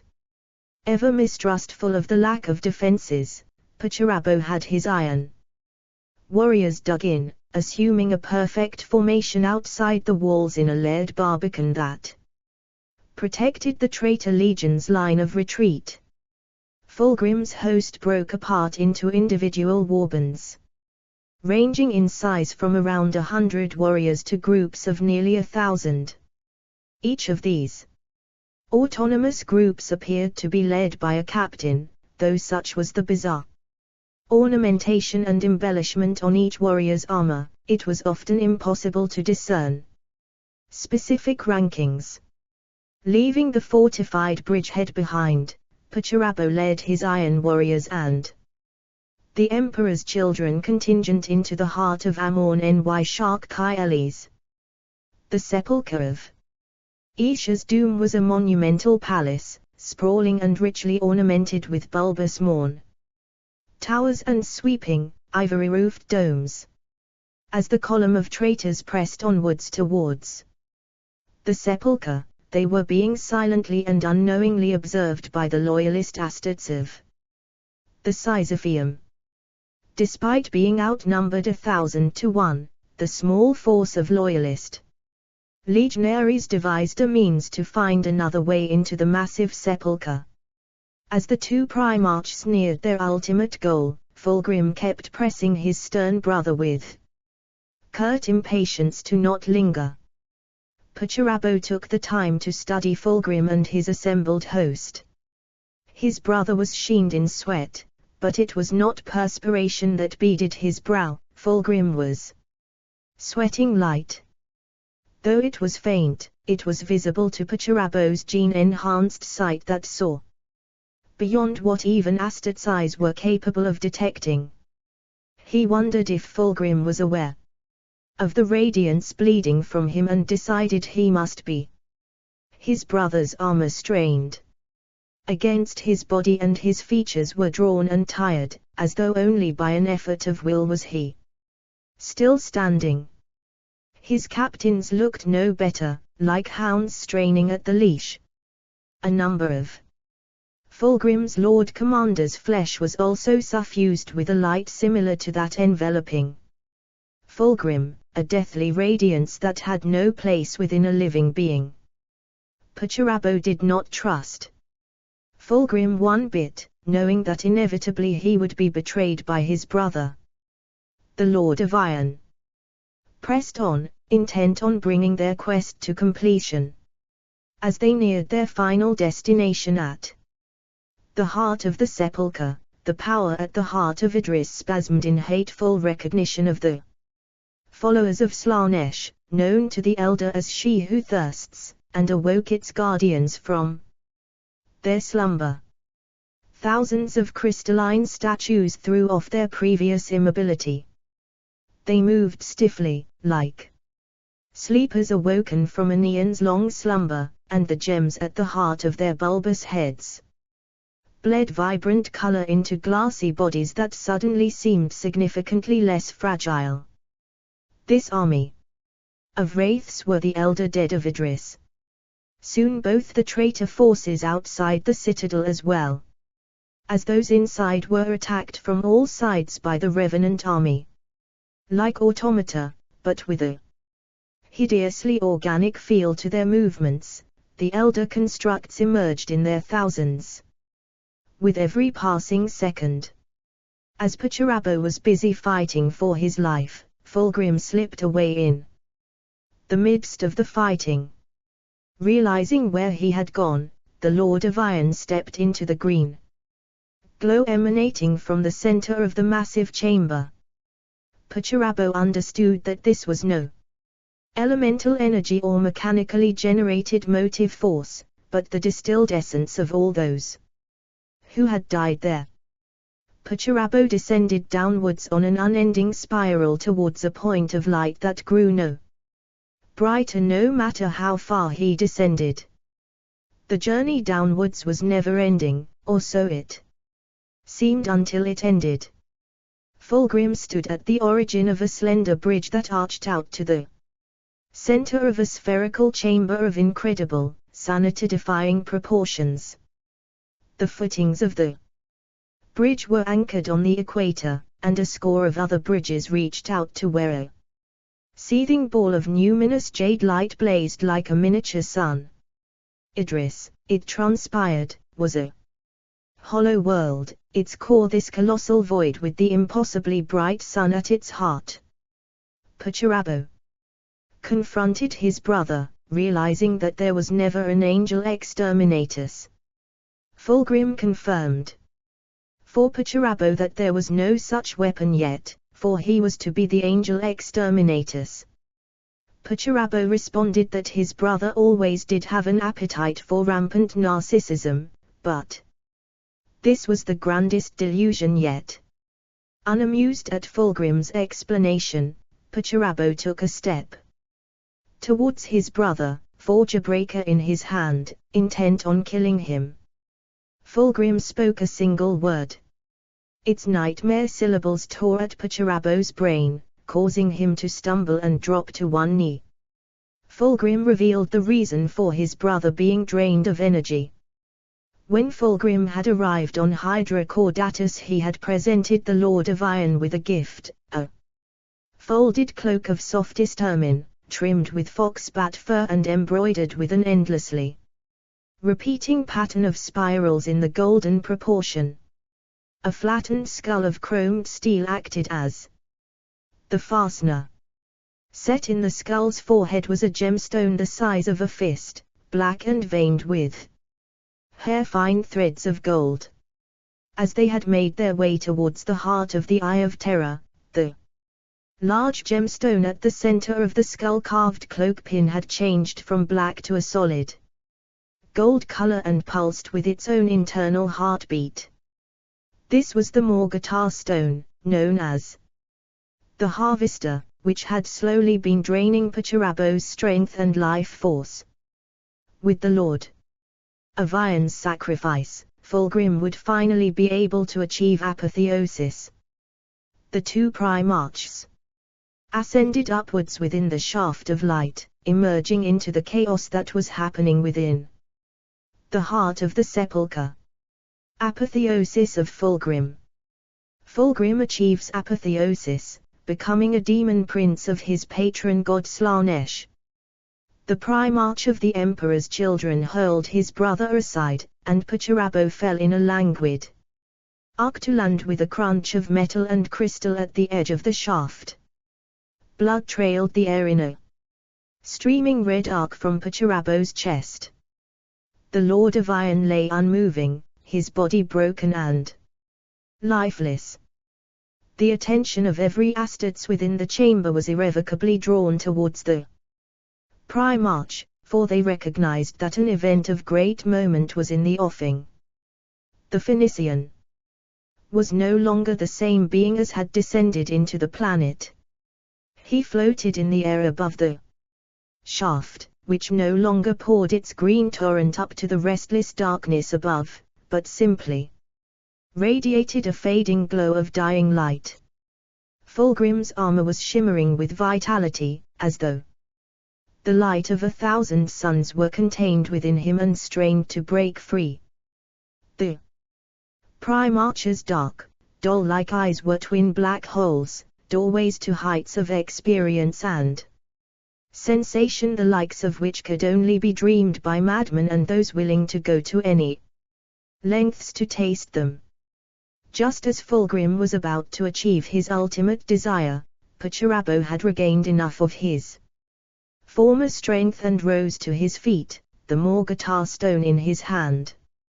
Pacharabo walked towards Fulgrim, keeping the hand holding the Morgatar stone extended over the shaft in the center of the chamber. Pacharabo looked his brother in the eye for some hint of remorse, a sign that he regretted that things had come to this, something to show he felt even a moment of shame at plotting to murder his brother. He saw nothing, and his heart broke to know that the Fulgrim he had known long ago was gone, never to return. He had not thought it possible that anyone could plunge so far as to be beyond redemption. Pacharabo knew that Fulgrim no longer wanted to be an angel, he wanted to be a god. He informed the Phoenician that mankind had outgrown such beings a long time ago. Disgusted by Fulgrim's desires, Pacharabo hurled the Morgatar stone into the deep shaft. Suddenly, a barrage of bolt of fire erupted and a handful of Emperor's children Astartes were pitched from their feet. Black-armored space marines bearing a mailed fist upon their shoulder guards charged towards the traitors. It was the Astartes of the ex-legion, the Iron Hands. Soon the battle was joined, as loyalist fought traitor within the expansive chamber. The noose of battle was closing on the two Primarchs at its center, Pacharabo locked on his knees, and Fulgrim hovering in the air as though bound to his brother by ties not even the call of war could break. The Iron Hands were mired in battle with the Emperor's children and Iron Warriors. Zipping streams of fire blasting back and forth between them. During the battle, one of the loyalist Astartes, the Raven Guard named Sharokine, had acquired the fallen Morgatar stone. He instinctively knew that if this stone was desired by Fulgrim, then it had to be destroyed. Taking a bolter from a fallen Emperor's children Astartes, he aimed the muzzle at the strange gold and black stone and pulled the trigger.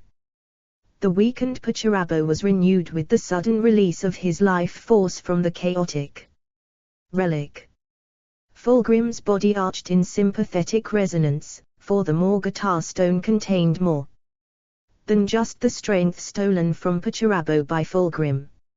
It contained their mingled essences, a power greater than the sum of its parts, a power to fuel an ascent so brutal that only the combined life force of two Primarchs could achieve it.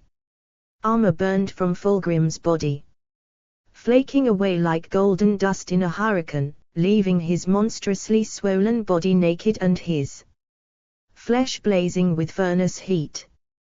Spectral flames of shimmering pink and purple licked around his body, a hungry fire waiting to consume him the moment his focus slipped. As the Lord of Iron finally pushed himself upright and stood fully erect, he lifted Forgebreaker onto his shoulder. Fulgrim saw his death in Pacharabo's eyes and grinned, knowing that his brother had to do it. Pacharabo hefted Forgebreaker like a headsman at an execution and swung the mighty hammer. In a wide arc, splitting the Phoenician's body wide open. It was done. The demon prince Fulgrim, champion of Slaanesh. Fulgrim's body exploded under the impact of Pacharabo's warhammer, and the cry of release was a shrieking birth scream. An explosion of pure force ripped from the Phoenician's destroyed flesh, filling the chamber of towers with a blinding light that was too bright to look upon, too radiant to ignore. Like a newborn sun, the wondrous incandescence was the center of all things. A rebirth in fire, new flesh crafted from the ashes of the old. Every eye in the chamber was turned to the light, though it would surely blind them or drive them to madness. Through slitted fingers and shimmering reflections, the survivors of the fighting bore witness to something magnificent and terrible, an agonizing death and violent birth combined. A figure floated in the midst of the light, and it took a moment for Pacharabo to recognize the impossibility of what he was seeing. It was Fulgrim, naked and pristine, his body unsullied by any of the mawkish ornamentations with which he had defaced his flesh, as perfect as the day the Emperor had first conceived him. Fulgrim's back arched and his bones split with gunshot cracks. His flesh, once so perfect, now ran fluid and malleable, his form molding and remolding as though an invisible sculptor pressed and worked him like clay upon a wheel. Fulgrim's legs, extended like the man of Vitruvius, ran and lengthened, fusing together in a writhing serpent's tail, the skin thickening and sheening with reptilian scales and segmented plates of chitinous armor. Pacharabo took a step towards this thing being born from the death of his brother, all the while despairing that this was his brother. Pacharabo had destroyed Fulgrim's mortal shell. This was an immaterial avatar of light and energy, of soul and desire. What was being done here was an act of will, a creature birthing itself through its own desire to exist. Fulgrim's face was a mask of agonized rapture, a pain endured for the pleasure it promised. Two obsidian horns erupted from Fulgrim's brow, curling back over his skull, leaving his perfect face as unsullied as the most innocent child. Fulgrim ascended into chaos, a prince of the Neverborn, a lord of the ruinous powers, the chosen and beloved champion of Slaanesh.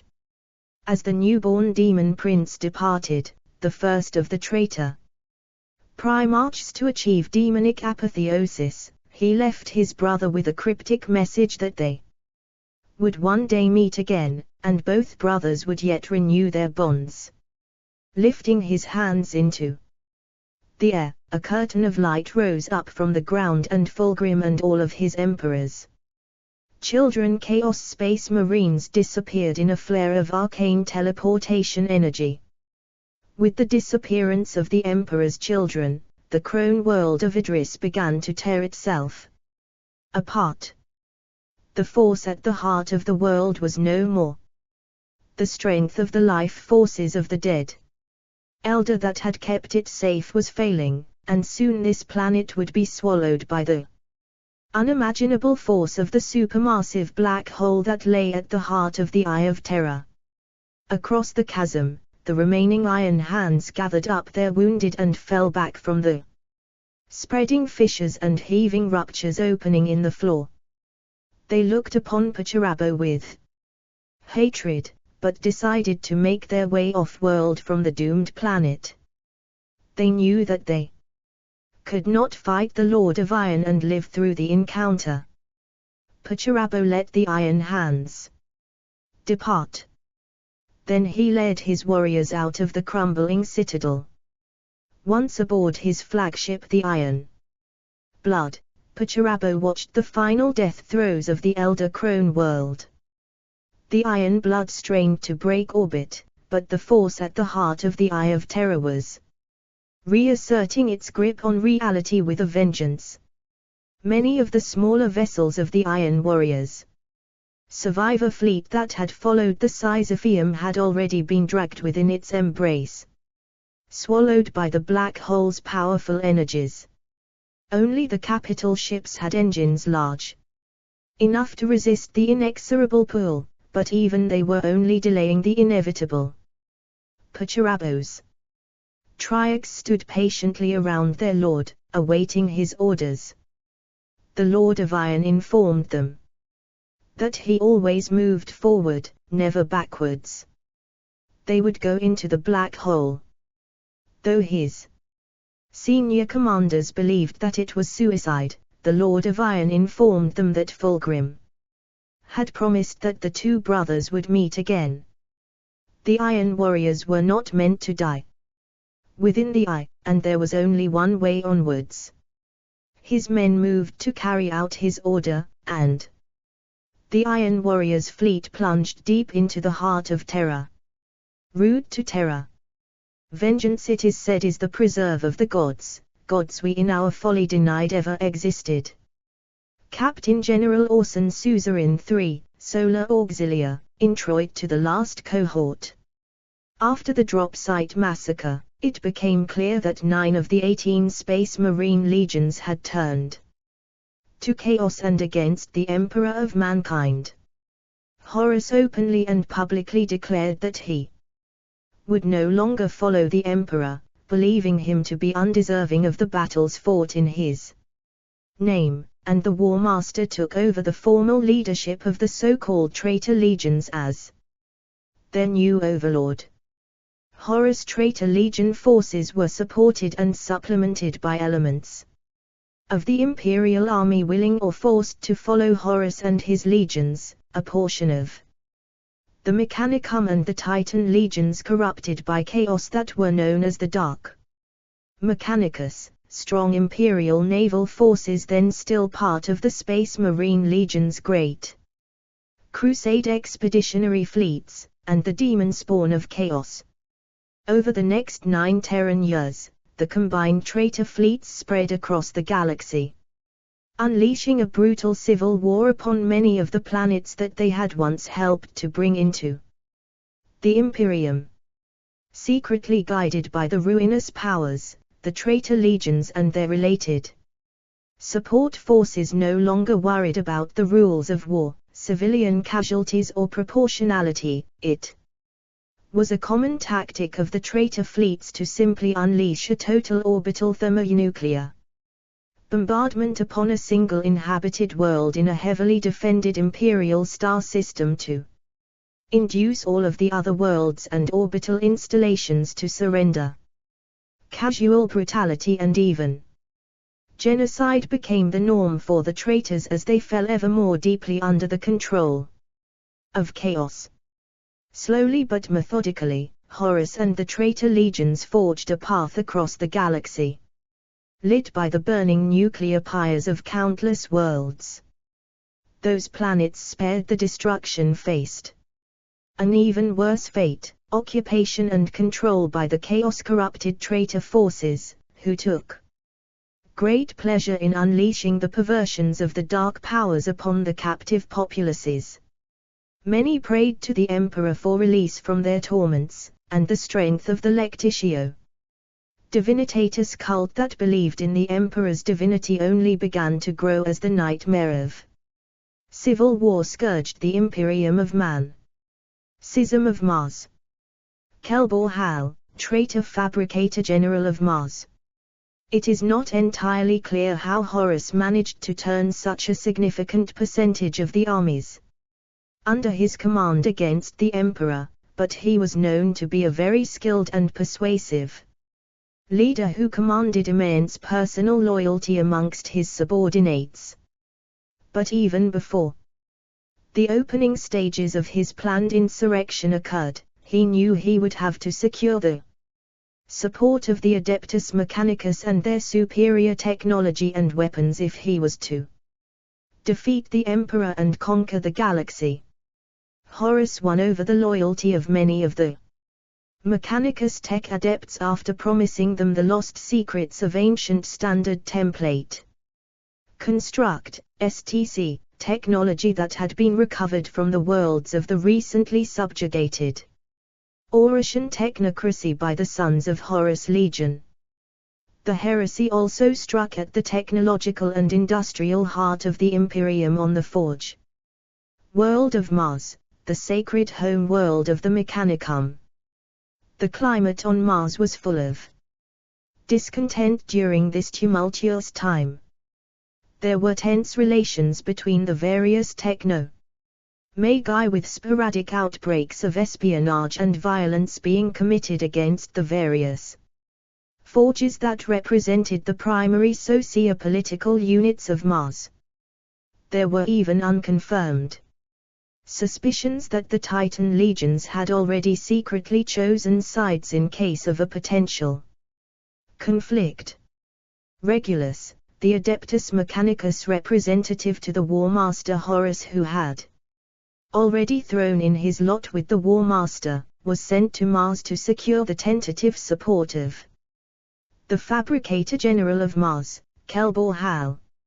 Regulus convinced the Fabricator General of Horus, resolved to support increased autonomy for the Mechanicum under his rule rather than maintaining the more autocratic mandates of the Emperor that prevented the Mechanicum from doing exactly as it pleased.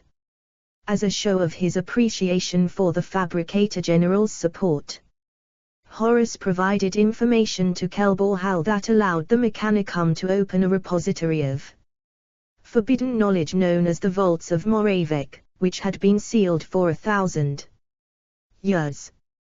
The Emperor himself had decreed that the vaults never be opened, for they contained innumerable artifacts of technology that had been fashioned or corrupted by the malign power of chaos. But the deal was struck and the Fabricator General accepted Horus' proposal and joined forces with the War Master, assisting the traitors with all of the technology of mankind at his disposal. When this repository was reopened, there was all manner of forbidden arcane knowledge and weaponry that had obviously been tainted by the corrupting influence of chaos stored within.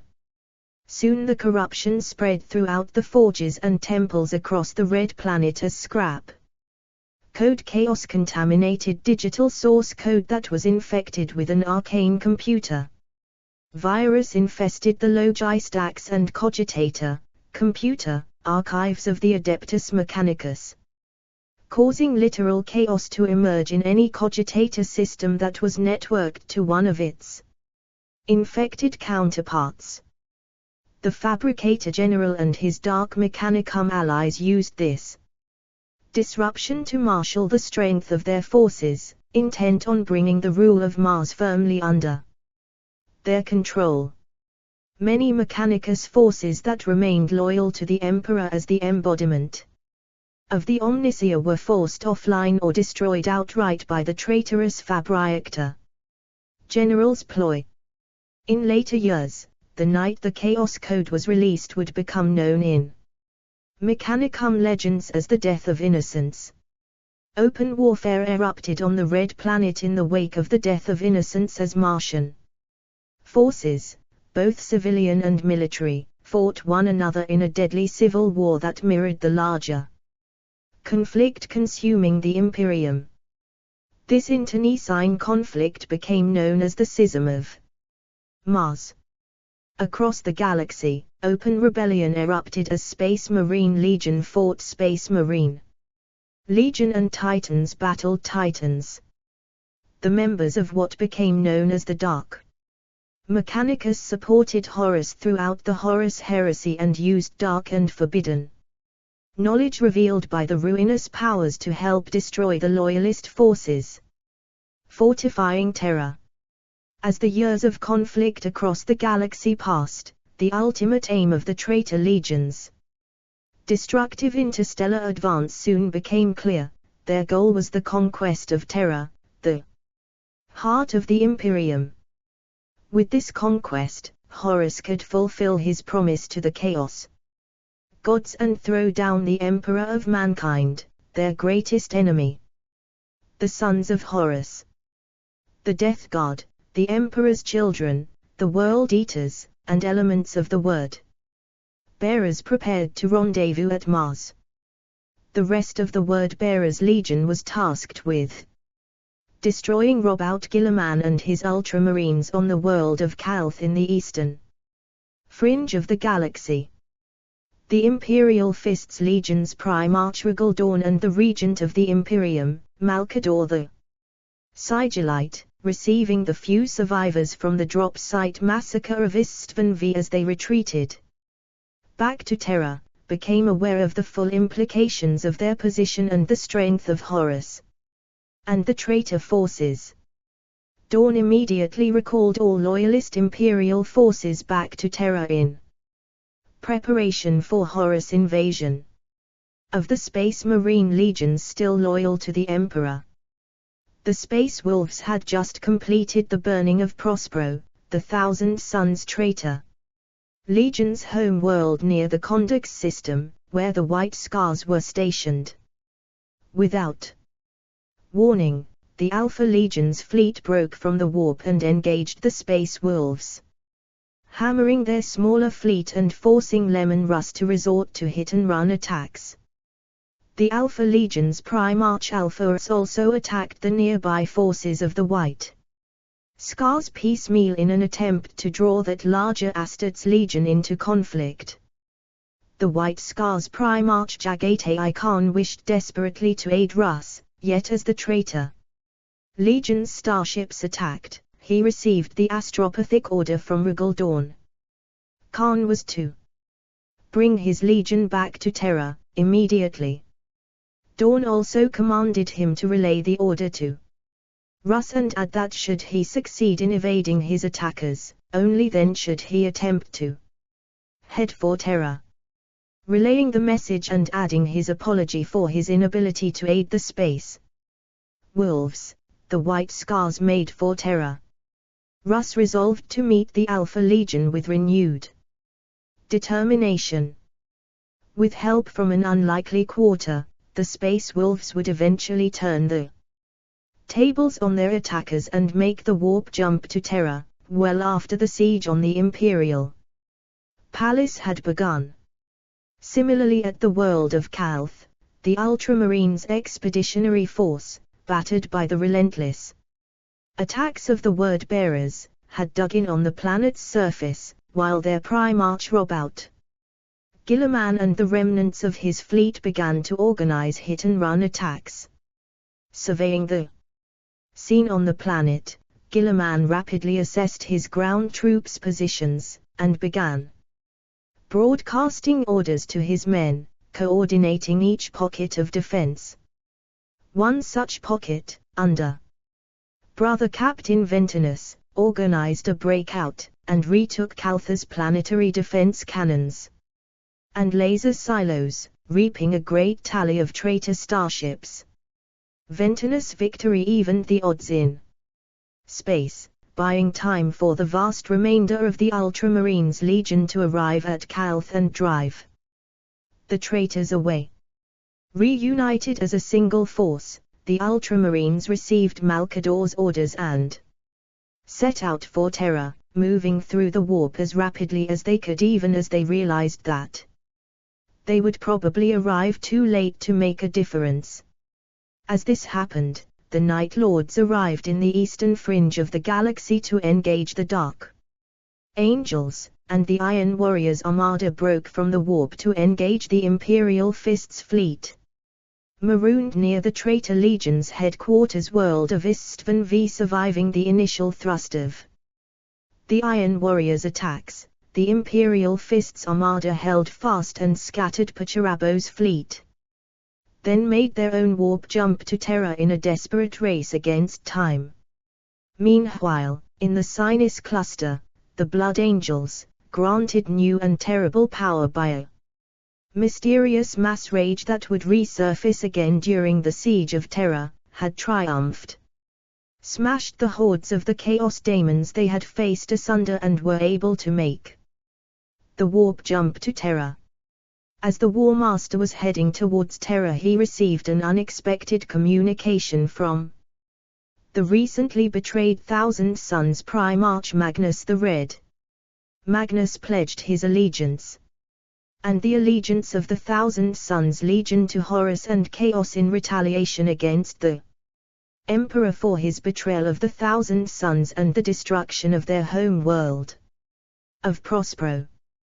The Thousand Sons informed the War Master that they were en route to Terra, where they would link up with Horus forces.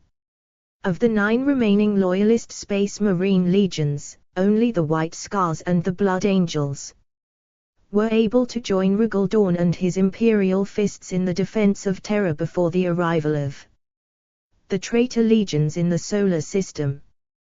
3 entire Titan legions of the Adeptus Mechanicus and close to 2 million soldiers of the Imperial army stood alongside them to face the traitors in a battle that would determine the fate of mankind for 10,000 years.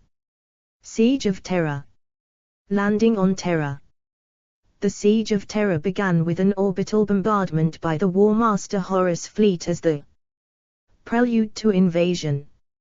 Although the Loyalist fleets and defenders fought back and the massive orbital defenses on Luna reaped more than a quarter of the starships in the traitor fleet, they, like the Loyalist soldiers on the surface, were too few to face the combined forces of so many traitor legions, and were mowed down without mercy. After days of bombardment, the Chaos Space Marines landed on the surface of Terra in drop pods and advanced on the 2 spaceports nearest the location of the Imperial Palace to secure them in preparation for the main landings of the traitor forces. Elements from 5 of the traitor legions participated in the battle, aided by the traitor forces already on the surface. Despite the brave efforts of the Loyalists, the Eternity Wall and the Lion's Gate spaceports fell within hours to the forces of Chaos. Dark Chaos. Cultists made their invocations, calling down the greater daemons of Chaos from the warp directly onto Terran soil. With the spaceports secured, Horus remaining troops of the traitor legions and their traitor Imperial army and Dark Mechanicus support forces landed en masse, and the hulking transports carried thousands of troops each.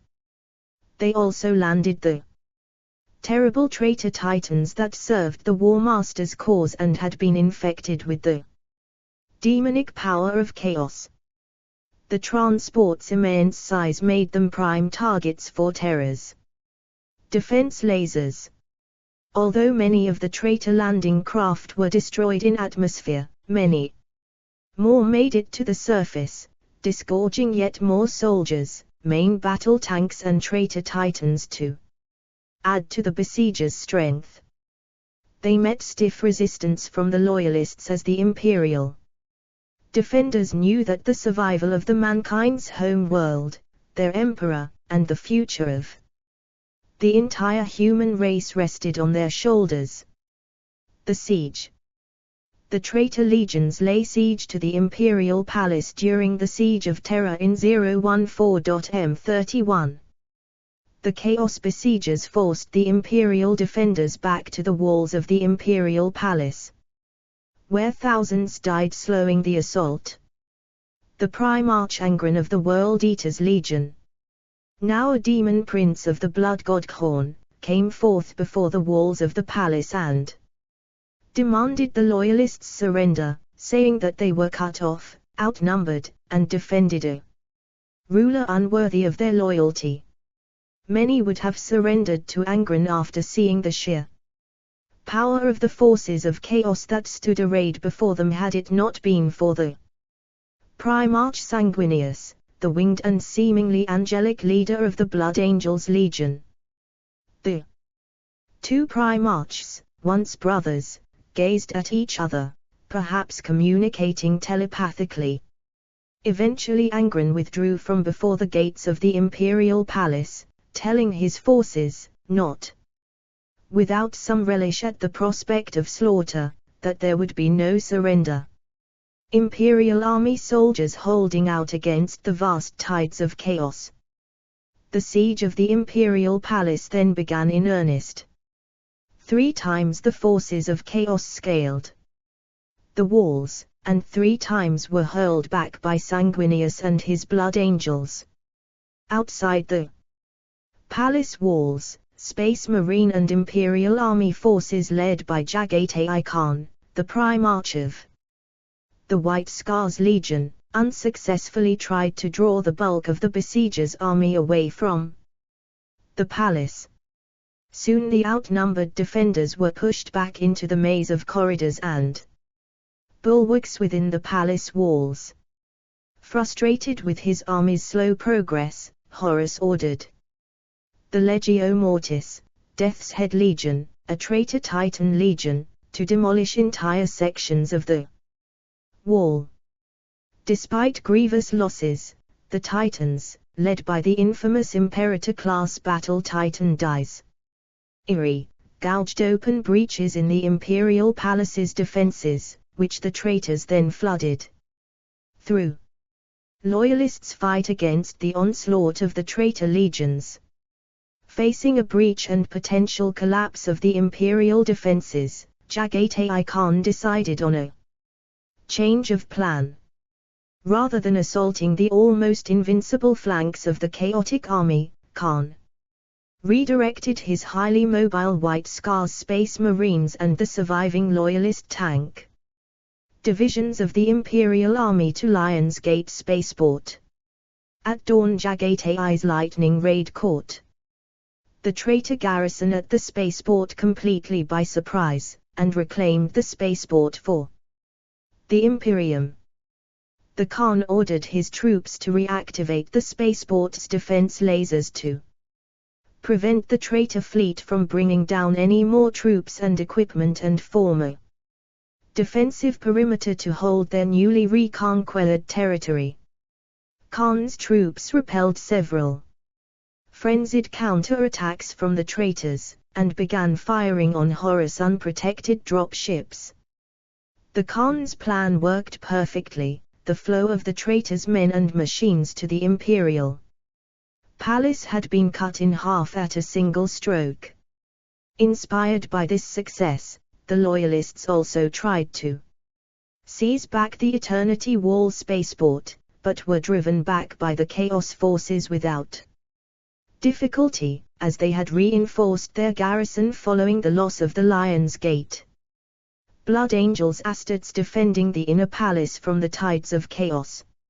Inside the palace, the defenders had been forced back to the Eternity Gate, the sole point of entry into the inner sanctum of the Imperial Palace. The Astartes of the Blood Angels and Imperial Fists tried to hold back the attacking chaotic troops, while the remaining Loyalists made it through the gate. Soon the mighty bloodthirster greater demon Ka'Banda came forth and bellowed out a challenge to Sanguinius in the name of his master Khorne. The demon hurled itself at the Angel of Baal, barely allowing him time to parry the demon's strikes. The two took to the air, trading blows and battle cries high above the heads of the two forces. Already fatigued from the long siege, Sanguinius was cast down by the demon, pulverizing the ferrocrete below upon impact. The Loyalist forces seemed to collectively groan at the fall of their great champion. Yet the Blood Angel's Primarch was not beaten, only stunned by the force of the impact. Sanguinius cleared his head, forced himself back to his feet, and once again took to the sky. The angel seized the gloating demon, holding it by the right ankle and arm. The Primarch hefted the creature high and broke its back over his knee, before hurling the demon's carcass back at the besiegers, who howled in despair as the last Loyalists fell back and made it into the Imperial Palace's inner sanctum before the great portal of the Eternity Gate was shut tight behind them. Of course, as a demon, Ka'Banda could not truly be slain, only banished to the warp for 1,000 standard years, but the bloodthirster's spirit was sent howling back into the Immatrium to meet the displeasure of his master the Blood God. The Eternity Gate was closed. Inquisition. The Emperor of Mankind upon the Golden Throne. The warp gate the Emperor had constructed deep beneath the Imperial Palace, and the short section of woodway passage beyond required constant maintenance lest they fall into ruin. At first this demanded only a small portion of the Emperor's psychic might, and so he was able to command his armies and do all that was expected of him as Emperor. But the hideous monstrosities that ruled the warp, the self-proclaimed gods of chaos, had ever been his foes, and now conspired to subvert the Emperor's goals as they had since the day he had launched the Great Crusade. To this end they had tempted the naive Magnus the Red to warn him of the very plot they had initiated, the betrayal of the Imperium by Horus. Magnus sent his warning by means of powerful psychic sorcery, and this broadcast had wreaked havoc upon the protective psychic shielding surrounding the Emperor's fragile woodway construct. The spell of Magnus not only allowed the foul denizens of the warp entry to the section of the woodway the Emperor's secret army of adepts and tech priests had by then conquered, it destroyed the delicate controls the Emperor had set in place. Now the warp gate he had constructed required virtually all of his psychic power and mental concentration lest it rip open a permanent doorway between Terra and the warp, flooding the home world of mankind with the demonic legions of the ruinous powers. The Emperor told Malkador that he had to take the Emperor's place on the psychic amplifier known as the Golden Throne, which provided the psychic sheath needed to protect the new human-built sections of the woodway intended to be the Emperor's final gift to humanity before the Horus Heresy had begun. The Emperor's original choice of his replacement on the artifact had been the Primarch Magnus the Red, but since Magnus and his 1,000 Sons Space Marine Legion had sided with Horus and the Chaos God Tzeentch, Malkador was now his chosen successor and the only remaining human psyker with enough strength to carry out the duty. In the days before the final confrontation between the Emperor and Horus aboard his battleship the Vengeful Spirit during the Siege of Terra, the Emperor ordered Malkador to summon 12 individuals of character, skill and determination who would be tested and trained to become the elite group of investigators intended to root out treachery across the Imperium in the centuries to come to prevent any event like the Horus Heresy from occurring again. The Emperor also told Malkador to prepare himself for the dreadful sacrifice that he would be called upon to make. Malkador the hero. Malkador the Sigillite, regent of Terra. The Terran warp gate would remain closed to the daemons for as long as the Emperor was able to power it from his throne atop the golden portal. Only the mightiest of human psychers had power enough to do this, and even then most would be exhausted and fail in a short time. Only the Emperor himself had the might to keep the gate closed permanently, and for him the effort grew harder as the demonic forces gathered about him. For as long as the demon horde threatened to breach the portal, the Golden Throne would be his prison. As Horus forces began their final assault on the Sol system and the Siege of Terra began 9 standard years after the traitors had first turned upon the servants of the Emperor at Istvan III, the Sigillite returned from his mission to recruit the foundation of the Inquisition. Only through the most artful of psychic subterfuge were Malkador and his new recruits able to pass unscathed through the battalions and come unharmed and unseen before the emperor within the inner sanctum of the imperial palace. Malcador had finally received the call and was now prepared to perform his final duty to the man he had followed for the greater part of his life. Once within the depths of the imperial palace, the emperor asked if Malcador was prepared to take his place upon the golden throne. Ever loyal, the Sigillite was more than willing to sacrifice himself for his emperor.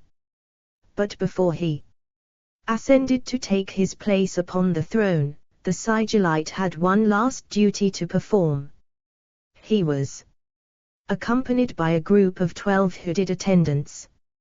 In stern silence the emperor surveyed the robed figures that Malcador had brought before him, and he saw that his faithful servant had done well.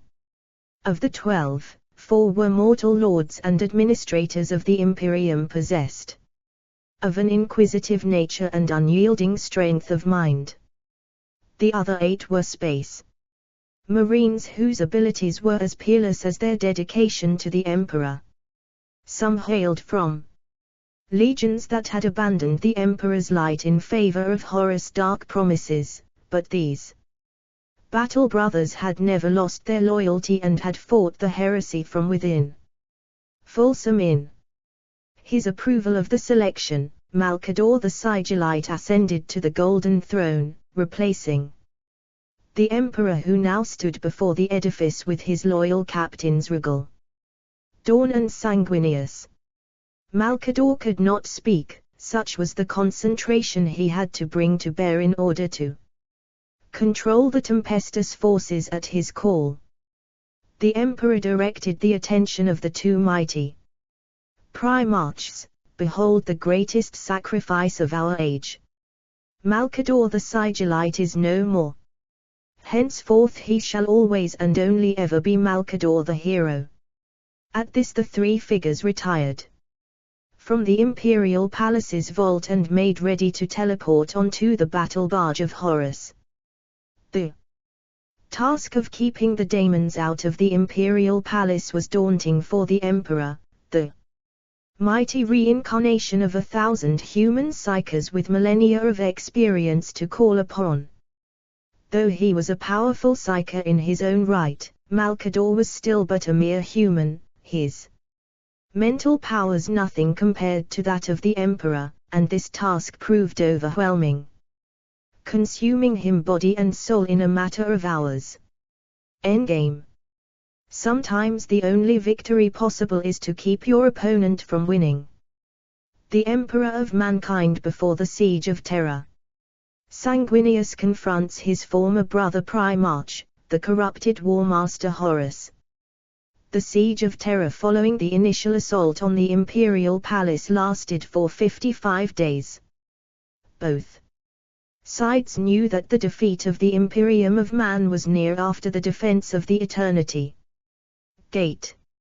Sensing this, and knowing that he must complete the siege before the arrival of loyalist reinforcements from the other Space Marine legions that were already on their way, Horus prepared to teleport to the surface from his flagship, the Vengeful Spirit, to lead his forces in person.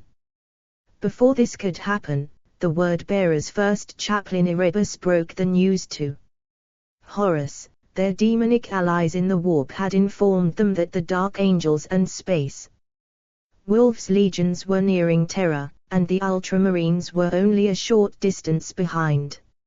At that moment, Horus despaired. His gamble had failed. Weeks of further conflict would be needed to break the defenders, and the Emperor's reinforcements would arrive in mere hours. What happened next is disputed in the imperial historiography of the heresy. Some believe Horus disabled his void shields as he experienced one last moment of regret for his betrayal of his father and his turn to chaos, while others believe it was a personal challenge to the Emperor. Nevertheless, Horus lowered the void shields of his flagship, the enormous battle barge Vengeful Spirit. The lowering of the vessel's shields was detected by the Loyalist vessels in orbit, and the information was relayed to the Imperial Palace. The Emperor of Mankind rose to the challenge, leading members of his elite personal guard, the Legio Custodes, the Primarchs Sanguinius and Regal Dawn, and several companies of Imperial Fists and Blood Angels veteran Space Marines in the assault and teleported aboard the Vengeful Spirit. Horus used his chaotic powers to scatter the Emperor's force throughout the massive warship when they teleported up through the warp. Each fought a series of battles against the elite forces of chaos aboard the corrupted starship, attempting to link up with their comrades and confront Horus. The Emperor confronts Horus on the battle barge Vengeful Spirit after the death of Sanguinius. It was Sanguinius who reached his brother Horus first. The War Master attempted to turn the Blood Angel's Primarch, his oldest and closest friend among the other Primarchs, to Chaos one last time. When Sanguinius refused to be corrupted, Horus attacked. Wounded from his many battles on Terra and the terrible battle with the demon Kaabunda, Sanguinius proved to be no match for Horus, now at the peak of his demonic power after his long alliance with the ruinous powers. Horus strangled the Angel of Baal with ease. An alternate version of this event, sometimes recorded in the Imperial records, has Sanguinius cutting a small hole in Horus' Terminator armor before he died, as this hole aided in the Emperor's final defeat of Horus. When the Emperor finally entered the throne room of the Vengeful Spirit, he saw the winged corpse of the angelic Sanguinius lying at Horus' feet. Horus called the Emperor foolish for refusing the power that the Chaos Gods offered to men, and timid for not taming them to his will. If he was truly the master of mankind as he claimed, Horus proclaimed that if the Emperor would kneel before him, then he would spare his life. But the Emperor, tens of millennia older than his misguided and once beloved son, knew well the ancient trap that had snared Horus. The Emperor told the corrupted Primarch that he was the deluded slave of chaos, not its master, for no mortal could ever truly claim to be more than simply a pawn of the ruinous powers. Snarling, Horus hurled bolts of demonic lightning at the Emperor, but the Emperor nullified them with his own immense psychic abilities. The die was cast. Each godlike being knew that the fate of humanity now hung in the balance. The Emperor and Horus engaged one another in the throne room of the massive battle barge, a battle that was both physical and psychic in nature. Though the Emperor's psychic gifts and martial skills were unequaled, he found himself unwilling to summon his full strength against his beloved son. The Emperor suffered grievous wounds at Horus' hands, and after a score of thrusts, parries and counter-thrusts between the Emperor's rune sword and his own lightning claw, Horus sliced open the Emperor's chest armor, then opened his jugular and severed the tendons in his right wrist, disarming the Emperor. A psychic blast seared the flesh from the Emperor's face, destroying one of the Master of Mankind's eyes. After tearing the Emperor's right arm from its socket, Horus raised his father's broken body high over his head, and broke his back over his knee. At that moment, a lone Legio Custodes warrior entered the bridge. Horus showed the Imperial bodyguard the Emperor's broken form and laughed at the custodian. The valiant Imperial warrior roared and charged the War Master. He was flayed alive by a glancing psychic blast of chaotic power from Horus. In other accounts of this final battle in some Imperial sources, An Imperial Fist's Terminator attacked Horus. In still other versions, the doomed man is an Imperial army trooper named Olanius Pius. The Emperor and Horus, father and son, face one another for the last time. The casual brutality of the War Master's act galvanized the Emperor as he realized what awaited mankind under the rule of Horus and the Chaos Gods. Realizing at last that his favored son was truly lost to the corruption of chaos, the Emperor finally gathered his full and awesome psychic power in the Immatrium and unleashed a lance of pure warp energy that pierced the gloating Horus' psychic defenses and ripped his body apart. In some versions of the tale, this blast was only able to pierce Horus' body through the hole that had been made by Sanguinius before his death. Just before Horus died, he looked his father in the eye, shedding a single tear, begging his father to forgive him for his betrayal. The Emperor saw regret in his fallen son's eyes. The Emperor also knew that the ruinous powers could attempt to possess Horus again, and that he would not be there to stop his son again if they did. Driving all of the near-infinite reserves of compassion from his mind for the Sake of the humanity he had served and loved all the years of his long life, the Emperor destroyed Horus utterly. His essence burned from existence in both the physical world and the Immatrium so that the ruinous powers could not resurrect Horus as a demon prince through their claim on his soul. The destruction of Horus' soul sent a psychic shockwave surging across the solar system, casting the daemons of chaos back into the warp, and spreading mass panic among the traitor legions and other traitor forces on the surface of Terra in seconds as the Chaos Gods found their powers disrupted temporarily by the death of their favored mortal vessel. It became clear to the forces of chaos that their leader had been defeated. A terrible, berserk fury later known as the Black Rage had encompassed the Blood Angels at the moment of their Primarch's death, and they were surging forth to scatter the attackers. Retreat turned to rout, and rout soon turned to bloodbath. Thousands upon thousands of Chaos Space Marines and Chaos Titans fell, attempting to flee. The ground before the Sanctum Imperialis ran red with the blood of traitors and heretics. Meanwhile, the Primarch Regal Dawn finally found his way to the corrupted Starship's bridge, only to discover his fallen brother, Sanguinius, and the shattered body of the Emperor, who was now on the verge of death, his remaining psychic energy spent in the battle with Horus. It was then that the Emperor whispered instructions to Dawn, urging the Imperial Fist's Primarch to take him to the device known as the Golden Throne in the inner sanctum of the Imperial Palace. If there was a chance to save the Emperor's life, Dawn would do what he could. Ascension. Whom gods destroy, they first drive mad.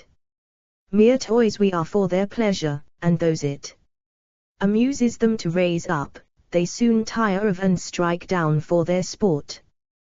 The Dramaturgical Soldaris, circa M2. The surviving loyalists teleported back to the Imperial dungeons beneath the Imperial Palace. Here Malkador the Sigillite, the regent of Terra who was himself an extremely powerful Psyker, had briefly taken the Emperor's place on the Golden Throne, thus keeping the warp gate to the warpway that the Emperor had been building for the benefit of humanity safely closed from an assault by the daemons of the realm of chaos. Dawn found Malkador sitting wasted, psychic energy lashing across his shriveled body, tortured by the psychic bombardments of the collapsing Imperial warpway. He was almost dead when the tech priests made the exchange, disengaging Malkador from the strange machine even as they moved to modify it to support the Emperor's crippled life functions indefinitely. As Malkador was removed from the device, the last flicker of life left him and the dust of his corpse blew across the stone floor. Yet Malkador managed to prove one final time his loyalty and love for the Emperor, for despite his ordeal and agony, he still managed to gather what remained of his wasted power, and willingly forsook it to feed the Emperor and allow his master to survive. This sacrifice restored the master of mankind's consciousness so that he could deliver his final instructions to his servants before being interred in the device as the tech priests of the Mechanicum worked furiously to modify the Golden Throne to the Emperor's specifications. Malkador's final sacrifice allowed the Emperor to awake from his coma briefly and give his servants their final orders before being interred silently for the next 10,000 standard years within the modified life support systems of the Golden Throne. The Emperor spoke his final words to his followers. He urged them to continue the fight to free humanity from the forces of chaos and the machinations of the ruinous powers as well as the ignorance that continued to assail it. And then the master of mankind spoke no more, his body entombed within the life support mechanisms of the Golden Throne, his spirit caught between the warp and a crippled, decaying body for millennia. Unable to complete the Woodway project that the Golden Throne had originally been intended to create and maintain, the Emperor now chose to use its psychic augmentation mechanisms both to maintain his shattered body's life support functions and to project his mind into the Immatrium where he would create and maintain the Astronomicon navigation beacon to hold the Imperium together. The Emperor would also battle the Chaos Gods on their own plane, always seeking to protect mankind from their corruption and depredations. The Imperium of Man had survived the Horus Heresy intact, but would evolve into the bastion of repression, ignorance and brutality the Emperor had long fought against without his direct guiding hand upon it. In this, at least, the Chaos Gods had won a partial victory, for this state of affairs would ensure that their temptations would continue to corrupt the weaker members of the human race and prevent the final establishment of order across the galaxy. Yet, for all its terrible and growing flaws over the next 10 millennia, the Imperium would also offer humanity its best and perhaps only hope for survival in an uncaring and increasingly hostile universe. Great Scouring and the Time of Rebirth. The Emperor of Mankind upon the Golden Throne during the Horus Heresy. As the flames of the Civil War subsided across an Imperium in which 2.3 trillion human beings had died and countless worlds had been utterly shattered, the Ultramarines Primarch Robout Guilliman rallied the surviving loyalists, stretching his own legion thin across the galaxy to buy time for the other Space Marine legions to rebuild and rearm to take the fight to the remaining Chaos Space Marine traitor legions in what became known as the Great Scouring, or simply the Scouring. Although some traitor legions had fled to the relative safety of the Eye of Terror, the Iron Warriors continued to hold fast to the worlds they had conquered, and were dislodged only after decades of grueling warfare. Similarly, the traitorous Night Lords Legion continued their spree of genocide and terror along the eastern fringe of the galaxy.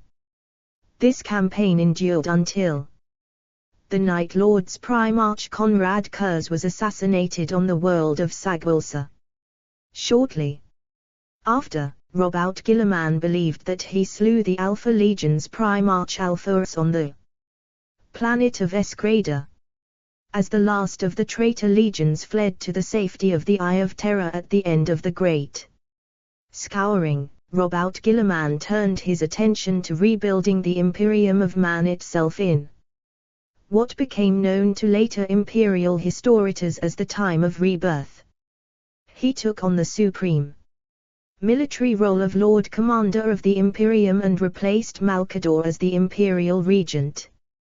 The Imperium's day-to-day civil administrator, with the agreement of his remaining Primarch brothers. Guilliman was determined to reshape imperial institutions so never again would humanity succumb to a heresy so vast or destructive. Guilliman divided the imperial army into the separate branches of the Navis Imperialis, Imperial Navy, and the Astra Militarum, Imperial Guard, diluting their ability to mutiny en masse by creating a bureaucratic rivalry between the services. The Inquisition had been founded by Malcador the Sigillite at the instigation of the Emperor in the final days of the heresy to prevent the secret spread of the corruption of chaos through the ranks of humanity from happening again, and the Grey Knights Space Marines chapter was later founded from the core group of 8 psychic astartes gathered by Nathaniel Garrow among his knights-errant to combat demonic incursions as part of what later in the mid-32 ND millennium became the Inquisition's Ordo Malus. The nearly mummified physical body of the Emperor has sat immobile upon the Golden Throne for 10 Terran millennia following the Horus Heresy. The Council of Terror that had been created by the Emperor after the Alinor Crusade to provide the Imperium with a more efficient civilian administration was succeeded by the High Lords of Terror, a Senatorum Imperialis composed of the 12 most powerful individuals in the Imperium, who were the leaders of its various governmental institutions known collectively as the Adeptus Terra. The High Lords were to act as the regents of the Imperium and rule in the Emperor's name, as they sought to carry out his will. Of all the changes brought upon the Imperium by Robert Guilliman after the heresy, the most pivotal was the second founding of the Space Marines. This reform, enacted 7 standard years after the defeat of Horus, saw the remaining loyalist Space Marine legions broken up into smaller, more flexible 1,000 astartes units known as chapters, thus transforming the legions astartes into the Adeptus Astartes. Although Regal Dawn, Vulcan, and Lemon Russ opposed breaking up their beloved legions, Guilliman's initiative had the backing of Corvus Corax, Jagate Khan and the High Lords of Terror, and the measure passed regardless of the other Primarch's opposition, marking the end of the Primarch's dominance over imperial life and the imposition of mortal rule that the Emperor had desired. Yet, the Adeptus Astartes were granted almost total autonomy from every other imperial Adepta, including the Inquisition, but not from the High Lords of Terror who spoke for the Emperor. Never again would one man wield the power of an entire Space Marine Legion or have such total control over the Imperium. At the same time, Guilliman completed his great work, the Codex Astartes, the famed tome that laid out the proper organization, tactics and order of battle for a Space Marine chapter. The Codex soon became a sacred tome for the Ultramarines and their myriad successor chapters, the backbone of the Adeptus Astartes in the centuries after the Horus Heresy. Other chapters, like the Blood Angels, the Dark Angels and the Space Wolves, adopted the Codex's guidelines only in part or not at all, a sign of their continuing disagreement, however ineffective, with the reforms of Guilliman. Timeline of notable events. Note: the following information was compiled by manifold and diverse hands at the order of Malcador the Sigillite and the Acting Council of Terror following the outbreak, as well as during the major events of the Horus Heresy. As more information is uncovered in newly discovered imperial records, it will be added to this chronology. Please see Great Crusade Chronology and Horus Heresy Chronology for a more complete record. 992.m29 9th Battle of Xaza, in the Nordafric conclaves of old. Earth inexplicable ephemeral phenomenon are encountered during the battle. Where Calagan, the techno-barbarian warlord of Ursh, is slain. The kingdom of Ursh is brought to heel by the Emperor's forces as the unification wars of Terra proceed. Unknown date. M29 The Primarch Project. The Primarch Project, which was initially begun at some point in the late 29th millennium by the scientists of the Imperial Biotechnical Division, far beneath the surface of Terra in the Emperor of Mankind's Gene Labs, marked the Emperor's attempt to begin the creation of the next generation of Imperial super soldiers to replace the Thunder Warriors. These were the Primarchs, 20 extraordinary superhuman males who would be his generals. Great warriors, intellectuals and political leaders who would conquer thousands of worlds in his name. Ca. 550.m30 The Primordial Strain. The Emperor begins his Space Marine project beneath the Himalaya mountains, creating the primordial strain of prototype legionaries. These warriors are unstable and imperfect, but form the foundation for his future work building the Space Marine Legions. 669.m30 Battle of Mount Ararat. The last of the Thunder Warriors' powerful but short-lived precursors to the Space Marines are wiped out in the final major conflict of the Unification Wars. While reports say they fell in valiant battle, rumors abound that the Emperor ordered them purged to make way for his nascent legions Astartes. 1. Source claims that it is the nascentist legion that is tasked with the elimination of the remaining Thunder Warriors alongside the Legio Custodes when the Thunder Warriors rebel against the Emperor soon after the first introduction of the Astartes. According to this tale, the Thunder Warriors realized after learning of the Space Marines' functional immortality that their inevitable decline into insanity and death was the result of the Emperor's imperfect augmentations of their bodies, and they felt betrayed by their creator. Ca. 700.m30 The first founding, utilizing the genetic material derived from the still unborn Primarchs, the Emperor, with the aid of the scientists of the Biotechnical Division and its director Amar Astert, created the first gene seed and implants it into his already elite Terran soldiers. These warriors provide the genesis of his legions. Astartes. The 20 original Space Marine legions are created during this so-called first founding. Grabier's theorem provides the solution to solve the diminishing stability of the Space Marines' gene seed stores through overuse, due to the rapid expansion of the nascent Imperium of Man by the legions Astartes in this era. This theorem demonstrated that a Primarch's genetic code could be used to stabilize and expand existing Astartes gene seed stocks with what was hoped to be minimal deviation and mutation from the baseline genetic code. Sir Ryan's Inductus Excelsus demonstrated that the need of the rapidly growing Imperium for more warriors was vast.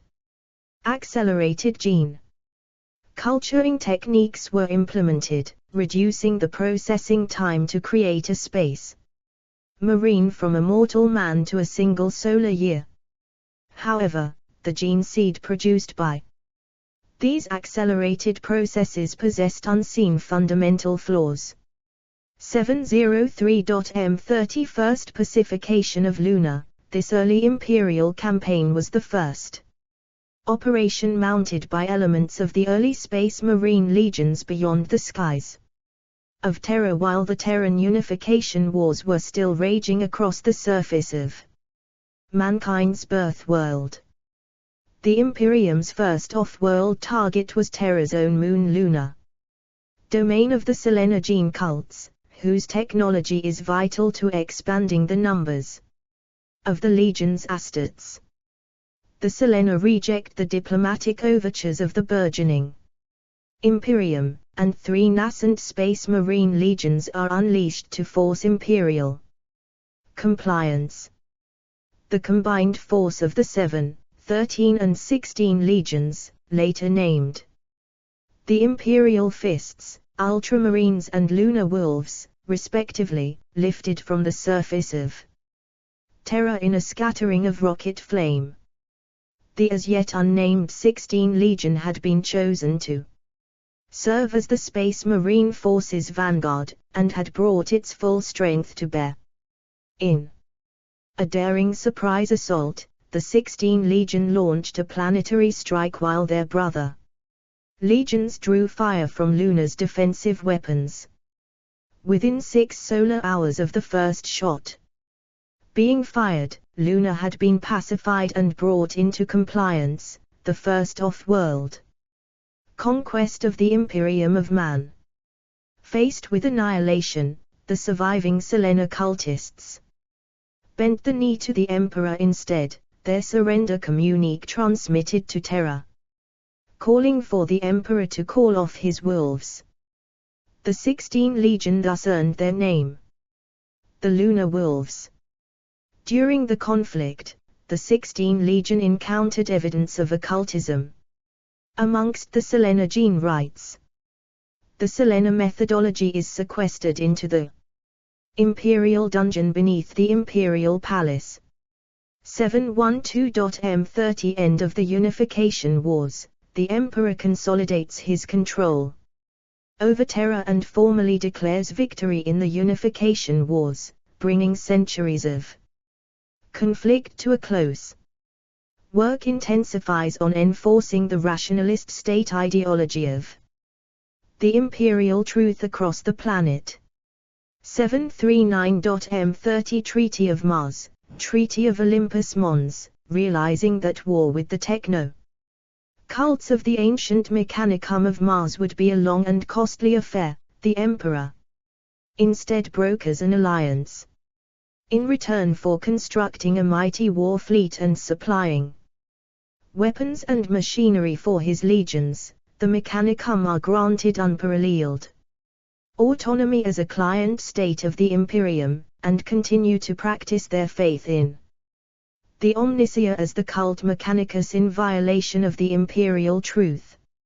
CA.792.M30 The Scattered Primarchs, the Emperor's greatest work of genecraft, nears completion, combining advanced science with otherworldly secrets to create 20 superhuman children, the perfect generals, proconsuls and diplomats to lead his legions Astartes. These so-called Primarchs are second only in power and skill to the Emperor himself, but shortly before the Primarch project's completion an unforeseen catastrophe engineered through the machinations of the ruinous powers of chaos scatters their containment tanks through the warp to many different human settled worlds across the galaxy. But all was not lost, as the Emperor and his scientists still possessed their gene sequences, which he had utilized as the genetic templates for the creation of his legions Astartes. 798.M30 The Great Crusade begins, with the furthest reaches of the Sol system firmly under Imperial control. The Emperor and his Space Marine legions begin the Great Crusade. The first Mechanicum Explorator fleets leave the system to reclaim surrounding sectors of what will become the Segmentum Sol, carrying the hopes of humanity with them. 801.M30 Discovery of Horus Lupercal, the first of the lost Primarchs is reunited with the Emperor, having spent his formative years engaged in vicious gang warfare on Xsonia, a nearby mining world. Calling himself Horus, he pledges fealty to the Emperor and is given command of the 16 Legion, the Lunar Wolves, spending many years as the Emperor's only returned son and one of his closest confidants. Highly creditable claims state that the Emperor found Horus personally, the first of his lost sons, but no source specifies the location on Xsonia where the two met. Surrounded in millennia of myths and allegory, the truth of Horus' origins will more than likely never be known. 803.M30 Liberation of Sol, Sedna Campaign. During the Sedna Campaign, 8 full Space Marine legions are deployed to undertake the destruction of the artificial Xenos nemesis world of Sedna on the outer edge of the Sol system, whereupon they expunge an alien faction bound to war by unknown psychic means. In the aftermath, the false world of Sedna falls into silence and is lost to Imperial auspices. 819.M30 Discovery of Lemon Russ. The Emperor travels to the frigid death world of Fenris to meet Lemon Russ, who challenges him to 3 contests: eating, drinking, and fighting. Although the Primarch wins the first 2, Lemon Russ is humbled in the third and swears loyalty to the Emperor, who grants him command of the 6 Legion soon to be known as the Space Wolves. 821.M30 Discovery of redacted records expunged. 824.M31 Discovery of Ferus Manus. The Primarch Ferus Manus spends his youth slaying machine monsters and plundering the buried secrets of Medusa, his frozen home world. As overlord of Medusa's rival techno-clans, Ferus joins the Great Crusade. After a cataclysmic meeting with the Emperor taking command of the X-Legion, which he renames the Iron Hands. 830.M31 Discovery of Fulgrim. The Emperor came to the industrial mining world of Chemos and was reunited with his lost son Fulgrim, who had rebuilt his ravaged and resource-poor home world. Upon their first meeting, Fulgrim recognized the Emperor for who he truly was. Fulgrim bent his knee and offered his sword in eternal servitude. Pleased, the Emperor brought Fulgrim into the imperial fold, and not long after, gave him command of the 3 Legion. The first speech Fulgrim gave to the 3 Legion moves the Emperor to rename them the Emperor's Children, an extraordinary honor that Fulgrim swears to uphold by striving for perfection in all things. 832.M30 Discovery of Vulcan. The Primarch Vulcan was raised by a blacksmith on the fiery, volcanic world of Nocturne, becoming a giant hero amongst his people. The Emperor arrived upon Nocturne and reunited with his lost son, who only agreed to serve the Emperor after competing in a difficult challenge to slay the largest salamander, a large drake-like creature native to Nocturne. During the contest, Vulcan's life ended up in jeopardy, and though the Emperor had obtained a larger prize, he sacrificed his trophy in order to save his gene son's life. Humbled by the stranger's deed of self-sacrifice, Vulcan bent his knee to the master of mankind. It is believed he served with the Emperor for some time before he finally took command of the 18 Legion. The Salamanders. 835.M30 Discovery of Rigaldorn. The Great Crusade reaches the Inwit Cluster, a collection of ice worlds ruled by the Primarch Rigaldorn. The lost Primarch, the 7th to be rediscovered, greets the Emperor on the bridge of the Phalanx, a colossal reactivated starship dating back to the time of the Age of Technology, and submits to his authority. The Emperor quickly instructs Dawn in the ways of the Imperium and their objectives with the Great Crusade, and soon passes off command of the 7 Legion, whom Dawn remakes into the Imperial Fists. The Primarch transfers their headquarters to the Phalanx. 837.M30 Discovery of Robout Guilliman, raised on the world of Makrug by a noble consul. The Primarch Robout Guilliman grows into a prodigal leader. The Emperor's arrival is delayed for years by warp storms. By the time he arrives, the Primarch rules a stellar empire known as the Realm of Ultramar, the 500 Worlds. Impressed with his son's superlative organizational skills and strategic planning, the Emperor quickly passes on command of the 13 Legion to Guilliman, who reforges them into his own, as the newly renamed Ultramarines. Ca. 839.M30, ca. 890.M30 Rangdan Xenocides, the Titans of the Legio Griffonicus as well as the Legio Vulturum, the Legio Kaidianos and other Zenith Mechanicum forces from Xena II served alongside the vaunted Dark Angels Legion during the vital campaign known as the Rangdan Xenocides. The Dark Angels hurled themselves at the enemies and broke their greater strength in countless battles against the Xenos on the edge of the Halo Stars.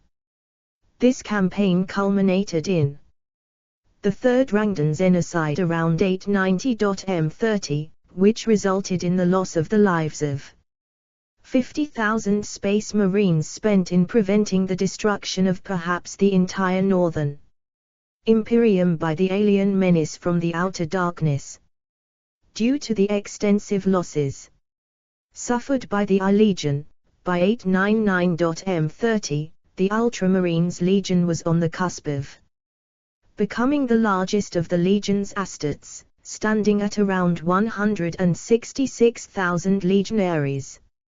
840.M31 Discovery of Magnus the Red, a strong warp presence is detected on the remote world of Prospero, leading the Emperor to investigate. There he finds Magnus the Red, the most psychically gifted of his sons, and embraces him as commander of the 15 Legion, the Thousand Sons. Magnus learns much from the Emperor's psychic might in the following years. 843.M30 Discovery of Sanguinius, born by the currents of the warp to a moon scorched by radiation from an ancient thermonuclear war. Sanguinius possesses magnificent, angelic wings and psychic foresight. He thus foresees the arrival of the Emperor, and pledges himself to the Imperium in exchange for the safety of Baal's Radscard and pious people. Not long after their reunion, Sanguinius is given command of the 9 Legion and remakes them in his own image, renaming them the Blood Angels. 846.M30 Discovery of Lionel Johnson, Forward Scouts of the Great Crusade. Encounter the death world of Caliban, and the knightly orders that protect it from warp spawned beasts. Their leader, Lionel Johnson, is found to be one of the lost Primarchs, and assumes command of the I Legion upon meeting the Emperor, later renaming them the Dark Angels after an allegorical figure of Calibanite myth from his youth. A young, newly inducted Calibanite I Legion librarian, Zahariel El-Zoiz narrowly averts an attempted assassination on the Emperor's life soon after his arrival. 849.M30 Discovery of Pacharabo, a scientific and military genius on the world of Olympia, draws the Emperor's attention, found to be his lost son, the Primarch Pacharabo. The bitter and analytical Primarch judges the 4 Legions' war record to that point in the Great Crusade harshly, and orders their decimation. Execution of 1 in every 10 legionaries as punishment. Drawing lots, 1 in 9-4. Legion Astartes are killed by their remaining battle brothers with their bare hands. Following this action, Pacharabo leads his legion to the Meritera cluster and forges them into a legion in his own image. The 4 legion formally becomes known as the Iron Warriors. 854.M30 Discovery of Mortarion. The Primarch Mortarion rebelled against the sorcerous Xenos, overlords of the toxic death world of Barbarus, building an army from the suffering people of that poisonous planet. The Emperor comes to Barbarus in his Principia Imperialis fleet and reunites with his lost son Mortarion. Upon meeting the Emperor for the first time, Mortarion was oblivious to any obvious connection or physical resemblance. Angry, Mortarion declared that he and his Death Guard needed no help to finish their quest for justice. The Emperor quietly challenged the stormy young Primarch's assertion, pointing out his soldiers' failure to reach the last high citadel of the High Overlord Neker, and then threw down a gauntlet. If Mortarion could defeat the High Overlord alone, he would withdraw and leave Barbarus to its own means. But if he failed, the Primarch would join his Imperium of Man and Mortarion would swear total fealty and allegiance to the Emperor. Mortarion was true to his oath, and when he failed to overwhelm the last of Barbarus' sorcerous overlords without the intervention of the Emperor, he bent his knee to the stranger and swore himself and the Death Guard to his service. Only then did the Emperor reveal himself as the young Primarch's true father, and the destiny such service would bring, command of the 14 Legion. Shortly thereafter, the Emperor gave his son command of the Dusk Raiders. Mortarion remade them in his own image, renaming them the Death Guard. However, Mortarion never forgave the Emperor for supposedly denying him his vengeance and his chance to prove that he was truly better than his foster father Neker. 857.M30 Discovery of Lorga Aurelion. Lorga Aurelion, Archpriest of the Theocratic Covenant of Colchis, met the arrival of the Emperor with great ceremony, believing him to be the savior and long-awaited god of the Colchisian faith that he had spread across that world. Despite his insistence to the contrary to his father, the Primarch preaches the Emperor's divinity across the galaxy at the head of the 17 Legion. He reshapes the 17 Legion, once called the Imperial Heralds, in his image, and renames them the Word Bearers. Lorga at this time is considered one of the weaker Primarchs by his brothers, largely because of his odd devotion to religion, something specifically prohibited by the atheistic imperial truth. 865.M30 Discovery of Jagatai Khan. After conquering the feral world of Jagaris with a great nomadic army of steppe horsemen, Primarch Jagatai Khan encounters the Emperor arriving with the Great Crusade's Principia Imperialis expeditionary fleet. Faced with submission or subjugation, the Great Khan pledges his sword to the Imperium and claims command of the V Legion, his white scars. 896.M30 Discovery of Conrad Kuz, stranded on the sunless world of Nostramo and plagued by precognitive visions, Primarch Conrad Kuz becomes known as the Night Haunter for his brutal enforcement of justice.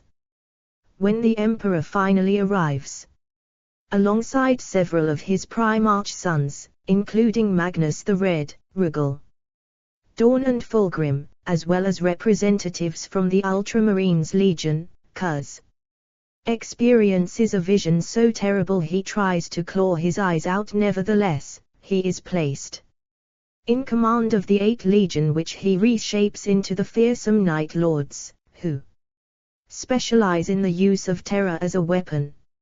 899.M30 Discovery of Angron. The Emperor arrived at the world of Nuceria, where he observed his long-lost son, the Primarch Angrandal Kyr, lead a revolt of slave gladiators against their cruel overlords. Angron had been found after his arrival on Nuceria as a young adolescent and sold into slavery. He then underwent horrific surgery, where barbaric cybernetic cranial implants known as the butcher's nails were inserted into his brain to increase his aggression. Thrown into the fighting pits for his master's pleasure, he soon rose to the top, and became the Lord of the Red Suns. On the eve of the largest gladiator exhibition ever held by the slave masters of the city of Dashe, Angron led a successful slave revolt and escape by many of his fellow gladiators. Taking refuge within the Dashe Mountains, the night before their final confrontation with their cruel overlords, Angron dug his own grave, ready to die alongside his brothers and sisters in the name of freedom. But before the battle took place, the Emperor intervened and teleported Angron aboard his own flagship, unwilling to see one of his Primarchs slain before he could be put to use in the Great Crusade. Angron's fellow gladiators were slain to the last man and woman. Angron is enraged that he was denied an honorable death alongside his beloved comrades, and swears never to forgive the Emperor. Angron was then examined on terror and given over to his genetic sons from the 12th Legion, the Warhounds. After assuming command, he reshaped his legion in his own savage image, and they became the World Eaters. 922.M30 Discovery of Corvus Corax, raised by prisoners on the mine Moon Lissus. Primarch Corvus Corax leads a revolution and renames his home Deliverance. When the Emperor arrives in the Principia Imperialis fleet, the two hold a secret conversation which lasts a solar day and a night, after which Corax is left to subjugate the world of Kyr alone, and ultimately agrees to lead the 19th Legion. Corax quickly transformed his legion in his own image and renamed them the Raven God. 927.M30 Discovery of Red-Cated records expunged. 964.M30 Raising of Monarchia. Monarchia was the name of the capital city of the planet Kyr, built as a beautiful shrine to the god Emperor by the XVIth Legion, the word bearers Space Marine Legion during the Great Crusade. Monarchia, along with its false temples, was destroyed by the warriors of the Ultramarines Legion as an object lesson in the folly of false religion. The entirety of the XVIth Legion was then forced to kneel in the ashes of their devotion by the Emperor himself, while the Ultramarines stood over them in judgment that which they had seen as worthy devotion now labeled treasonous. Suffering such a humiliating rebuke at the hands of the Ultramarines, this insult would apparently fester within the XVIth Legion and drive them willingly into heresy. 965.M30 966.M30 Kadir discovered. The world of Kadir is entered into the Carta Imperialis during the pilgrimage of Lorga. 969.M30 972.M30 Farinatus extermination. This campaign is carried out by the Night Lords and the Raven Guard legions.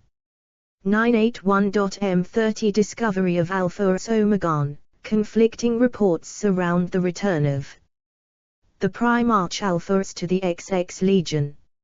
Some claim he was found leading a renegade fleet by Horus himself, or saved by the Emperor from the alien Slorgth. Others suggest He was marooned upon a dead world or was never lost at all, but raised on Terra itself. Of the complete truth, none can tell. One extant account states that Alphorus was discovered accidentally by the lunar wolves when they were lured into a trap after receiving a distress beacon from one of their own battleships. When they went to assist, Horus's flagship Vengeful Spirit came under attack by an unknown enemy, and a single assassin broke into the flagship and fought his way clear to Horus' command chamber. Horus himself was forced to confront him, but thankfully, did not slay his attacker but recognized him instead as his lost brother Primarch Alphorus. Unfortunately, the validity of this account is considered highly suspect, as is so much else about the Alpha Legion and its Primarchs. 981.M30 Alphorus assumes command of the XX Legion. 984.M30 Destruction of Nostramo. The destruction of Nostramo was an exterminatus action conducted by the now rogue Night Lord's Legion after the Night Haunters' attack on Regal Dawn towards the end of the Great Crusade, after the pacification of Cherort. The VIIth Legion willingly destroyed their own home world of Nostramo on the order of their Primarch, concentrating deadly lance strikes on the planet's unstable core, which resulted in tumultuous seismic activity that eventually shattered the dark planet apart in a wave of destruction. This event fulfilled the Night Haunter's vision of seeing his planet being destroyed by beams of white light that erupted from the heavens.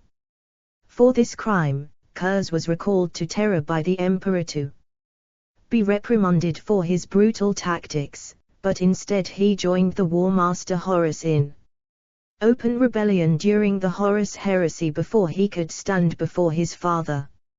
994.M30 Istvan system first brought to Imperial compliance. The Raven Guard Legion completes the initial Imperial conquest of the Istvan system. Vardus Pral is left to serve as planetary governor of Istvan III, the most heavily populated world in the system. 000.M30 Triumph of Ullanor. The Emperor declares the Great Crusade won in the wake of its greatest victory over the Orcs in the Ullanor Crusade and returns to Terra to begin his great work, pronouncing his favored son, Horus, to be the new Imperial War Master to carry out the final battles of Imperial compliance and extermination in his name across the remaining dark frontiers of the galaxy. The Space Marine legions present at the Triumph include the Alpha Legion, Blood Angels, Death Guard, Emperor's Children, Imperial Fists, Lunar Wolves, Thousand Sons, Ultramarines, White Scars, Word Bearers, and World Eaters. 000.M30-007.M31 Condix Campaign. Shortly after the Triumph of Ullanor, Jagatai Khan and his V-Legion were next sent to the worlds of the Condix system. The system was comprised of the planets Epi-Elikan, Traz, Hondril, Laertix and Fimus IV, the furthest of the outlying worlds. The culmination of this campaign took place upon the world of Condix, labeled Condix Primus X5, 776 NCXS by Imperial cartographers, but named the White World by the White Scars due to its salt-like earth. The White World was the crucible of the whole campaign, the heart of those green-skin forces that had chosen to go to ground in the system. The Khan was ordered by the newly promoted War Master Horus to hunt the remnants of the Orc Empire destroyed on Ullanor, the last slivers of the warlord Urlakuruk's greenskins. The brutal campaign lasted 6 long standard years as the White Scars hunted the remaining Greenskin forces to extinction. It was at Condex that the White Scars would first learn of the outbreak of the Horus Heresy and the betrayal of Horus Lupercal. Delayed by the arrival of the fleet of the Alpha Legion, the White Scars would break out from the traitor's cordon and begin the long journey back to Terra in search of answers, leaving multiple Alpha Legion warships as flaming wreckage in the bargain. 001.M31 Council of Nicaea. There was an increasing concern as the Great Crusade progressed about the use of psychic abilities. More and more often during the progress of the imperial conquest of the galaxy, the imperial army and space marines would make planetfall only to find that the populace was enthralled to mysterious powers and unnatural mystics and so-called sorcerers. These powers were also very akin to those used by the Thousand Sons Legion of the Primarch Magnus the Red.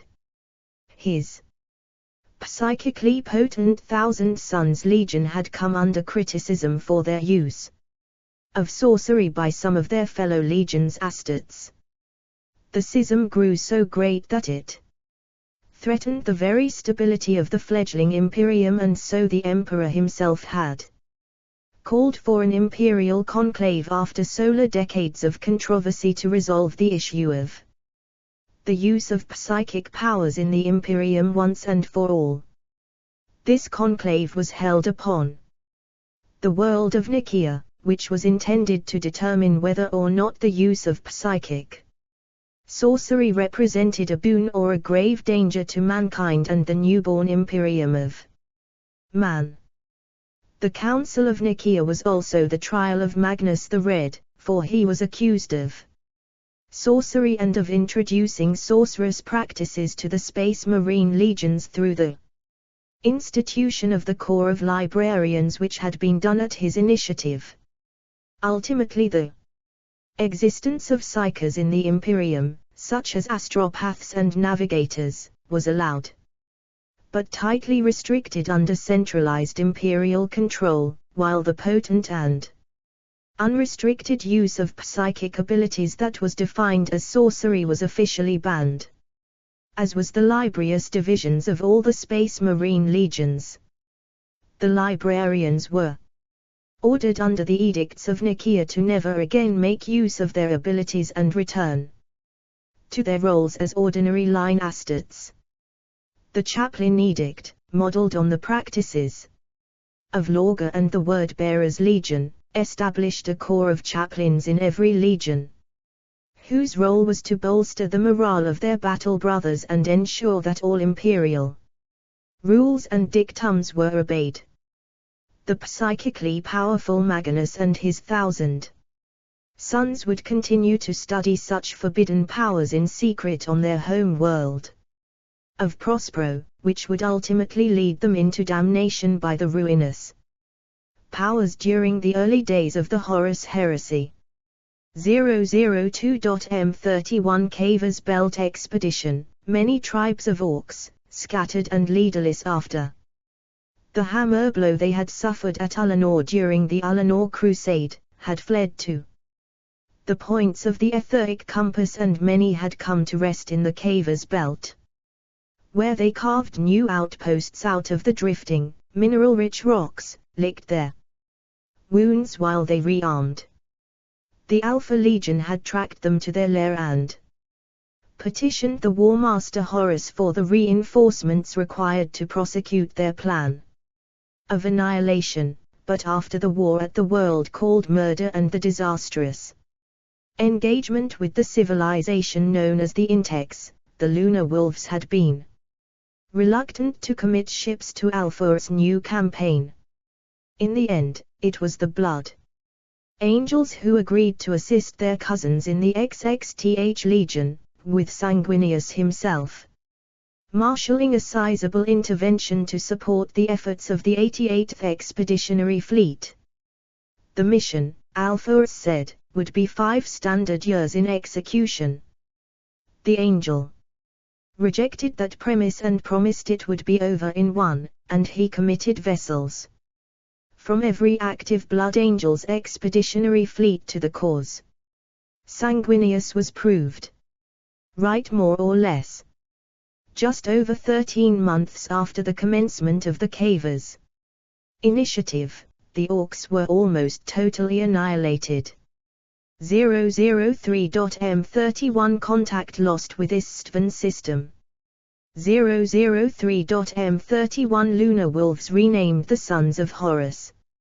004.M31 Davan campaign and the fall of Horus. The War Master Horus is grievously wounded while fighting rebels on the moon of the feral world of Davan.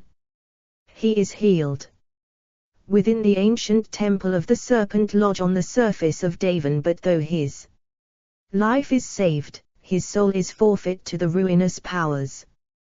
The Chaos Gods, acting in rare concert, exploited Horus' psychological weaknesses, his need for power and recognition, and his jealousy and hurt over his fear of losing his place as the Emperor's most favored son after the Emperor abandoned him to return to Terra to turn him against his father. From this day forwards Horus makes his plans to bring the Imperium to ruin and topple the Emperor from power. Though his treachery and malign intent remain hidden, he begins his far-reaching conspiracy to suborn those of his brothers' legions and the other forces of the Imperium who will aid him and neutralize the threat of those who will not where he can, while preparing in secret to fight a sudden and ruthless civil war. 004-006.M31 Sinus Cluster Campaign. The bulk of the Blood Angels Legion is dispatched to the distant Sinus Cluster to put down a local uprising. Knowing the 9 Legion will never join his cause and fearing their Primarch Sanguinius, Horus sets his trap at Sinus Prime, where the Blood Angels are beset by a foe none have ever faced before, the demon legions of the ruinous powers, and assailed by terrifying psychic assaults and distortions of reality. There, the Blood Angels discover worlds scoured of life trapped on Sinus Prime. They are ambushed by a horde of daemons, facing horrific casualties until their Primarch defeats the murderous bloodthirster Ka Banda in single combat. 004.M31 Destruction of Olympia. While the Iron Warriors Legion were cleansing the world of Guganov, a major infiltration of the infamous xenoform known as the Rud, the long-lived satrap of Olympia, died. With the death of the tyrant of Locus, the Iron Warriors' home world erupted into infighting and insurrection. The population had taken up arms against the Imperium following years of relentless anti-imperial propaganda by the dead tyrant. Tired of repeatedly having to prove himself, and enraged at the disregard his fellow legions Astartes, the Primarch Pacharabo and the Iron Warriors brutally suppressed the rebellion on the streets of the city-states of Olympia.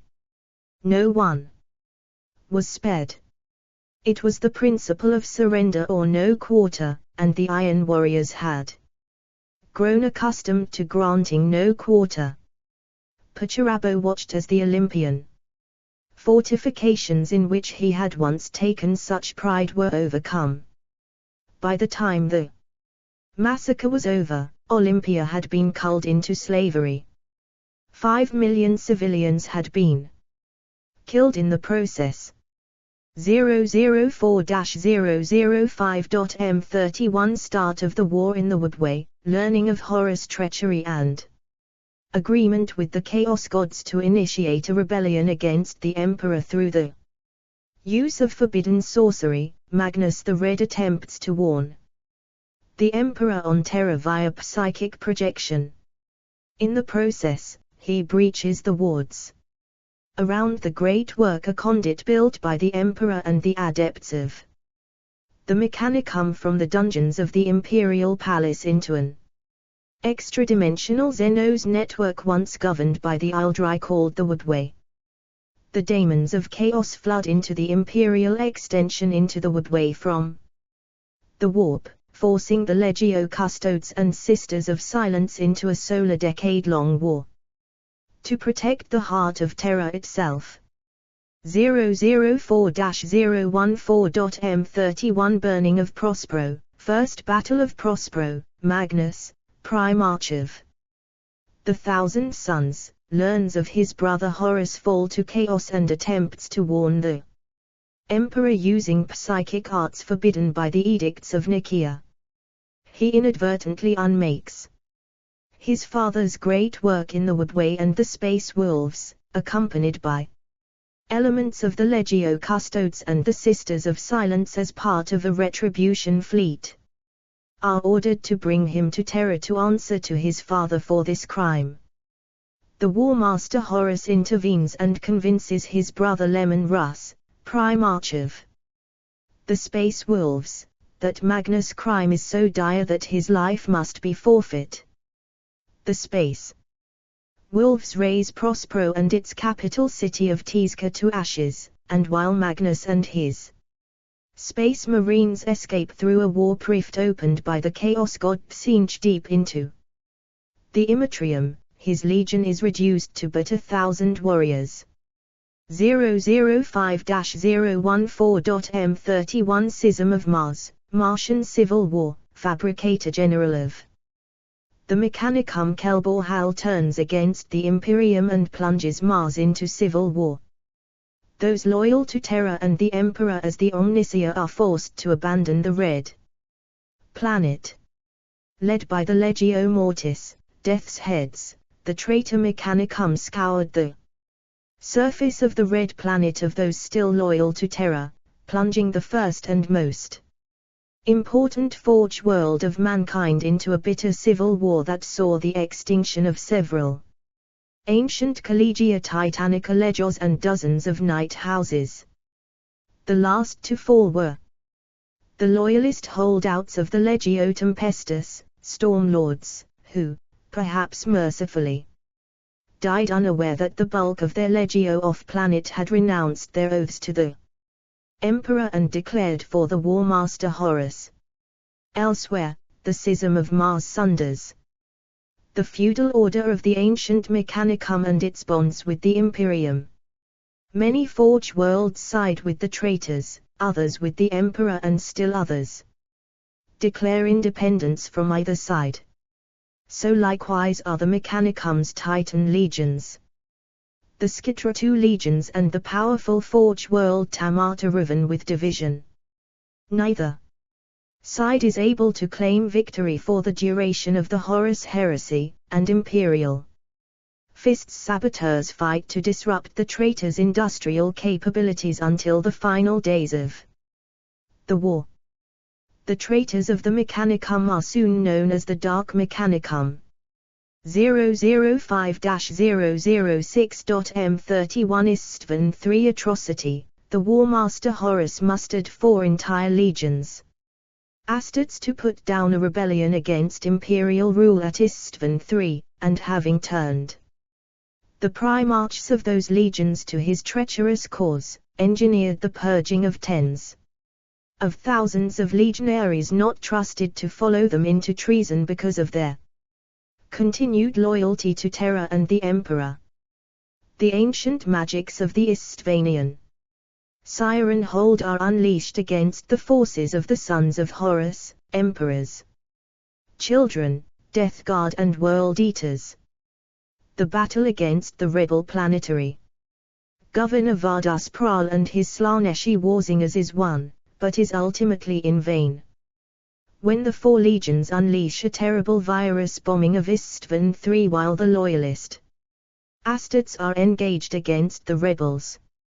All does not go to plan, however, and many of the loyalists survive to force Horus to engage them in a vicious battle lasting for several solar months among the ruins of the planet's capital, the Coral City, before they are finally wiped out by orbital bombardments when the obstructive planet-wide clouds unleashed by the virus bombing clear. At the same time, a small number of these loyalists escape the carnage to carry word of the traitors' actions to Terra aboard the frigate Eisenstein. This action marks the formal start of the great interstellar civil conflict that will later be named the Horus Heresy. 006-007.M31, Condux Campaign, waylaid fighting orcs on the galactic fringe for 5 standard years. The White Scars discover the hand of the Alpha Legion behind their misfortunes. The Alpha Legion, supposedly driven by the commands of both the War Master Horus and the Xenos organization known as the Cabal, openly engaged the White Scars in the Condux system after standard years of shadowed ambushes. Their exact purpose is unclear, it would seem, even to the XXTH Legion itself. For unknown reasons, the Alpha Legion cease their blockade, allowing the White Scars Primarch Jagate Icon to receive word of the War Master Horus' betrayal of the Emperor when, in the wake of the engagement, they established contact with the Primarch Lemon Russ on Terra in the aftermath of the Space Wolves' destruction of Prospero. Faced with the dilemma of aiding the weakened Space Wolves against a powerful force of Alpha Legion attackers, or returning to Terra as ordered by Regal Dawn, their Jagate Icon chooses a third option. Seeking out answers for himself as to who is truly loyal to the Emperor and who is not, he orders his fleet to set course for Prospero to ascertain what has truly occurred there. 006-014.M31 Imperial Fists Blockade of Xsonia, the Imperial Fists Blockade. Xsonia, home world to the sons of Horus, but the traitors are too heavily entrenched to be removed. The 7 Legion maintain their occupation for standard years, preventing all attempts to break free, until a Sons of Horus strike force arrives to break the siege and turn the tables on the Sons of Regal Dawn. 566.006.M31 Drop Site Massacre of Istvan V, with Terra warned of the War Master Horus' treachery at Istvan 3, 8 entire Space Marine legions, half of the known forces of the Legion's Astartes, are ordered by Terra to crush the traitors' rebellion at Istvan V, but unbeknownst to the rest, Horus has already turned 3 of these legions to his service and ensured the 4th is delayed. The first wave of Loyalist legions, the Iron Hands, Raven Guard and Salamanders, makes planetfall but is betrayed by the second wave, coming behind them the Alpha Legion, Night Lords, Iron Warriors and elements of the Word Bearers in the bloodiest 3 solar hours of war ever fought by the Legion's Astartes. In the aftermath of the Great Betrayal, 3 legions are almost entirely wiped out. 1 Primarch, Ferus Manus, is slain in the battle by Fulgrim, and 2 others, Vulcan and Corvus Corax, are missing in action, though in fact Corax managed to escape off-world with the remnants of his legion.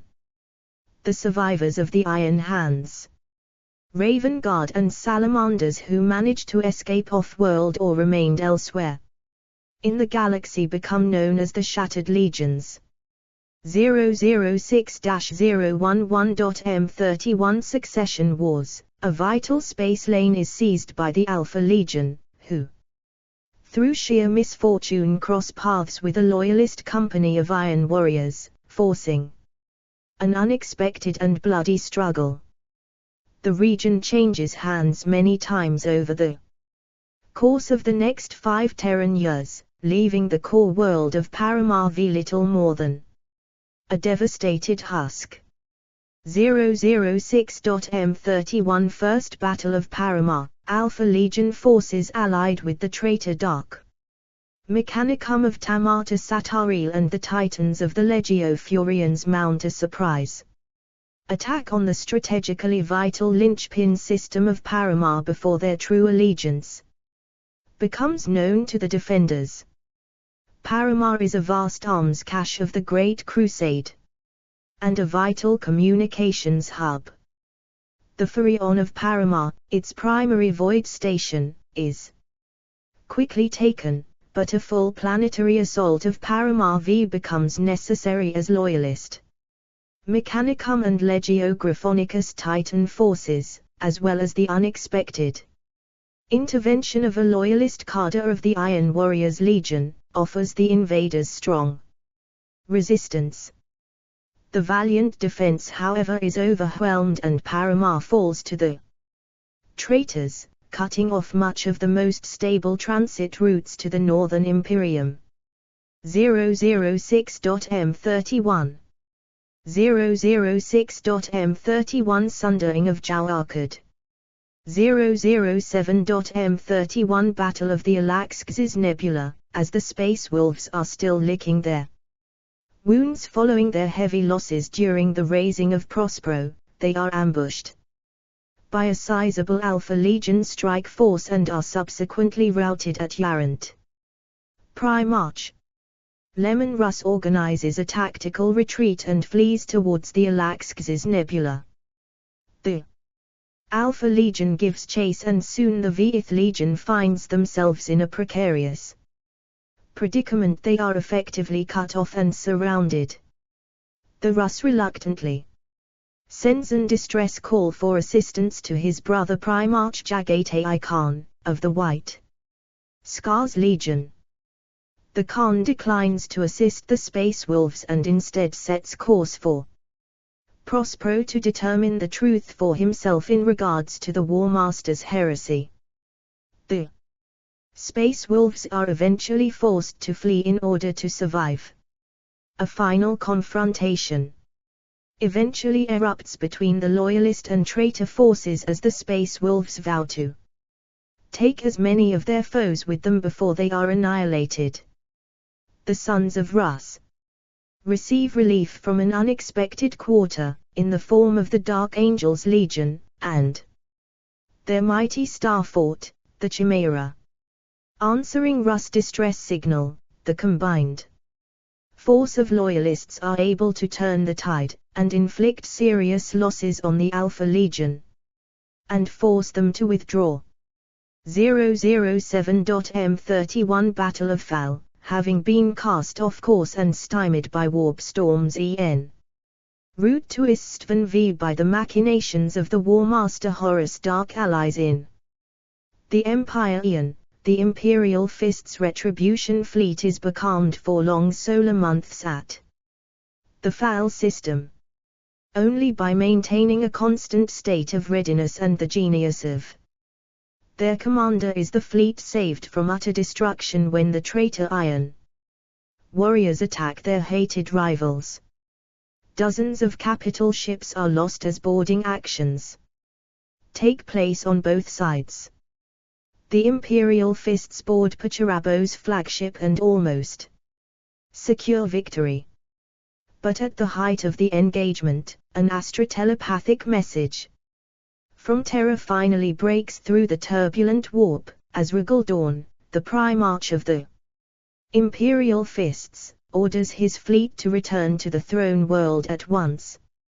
007-009.M31 Shadow Crusade, the Word-Bearers and World-Eaters invade the 500 worlds of Ultramar with the aim of utterly destroying the domain of the Ultramarines and drawing Loyalist forces away from the War Master's advance on Terra.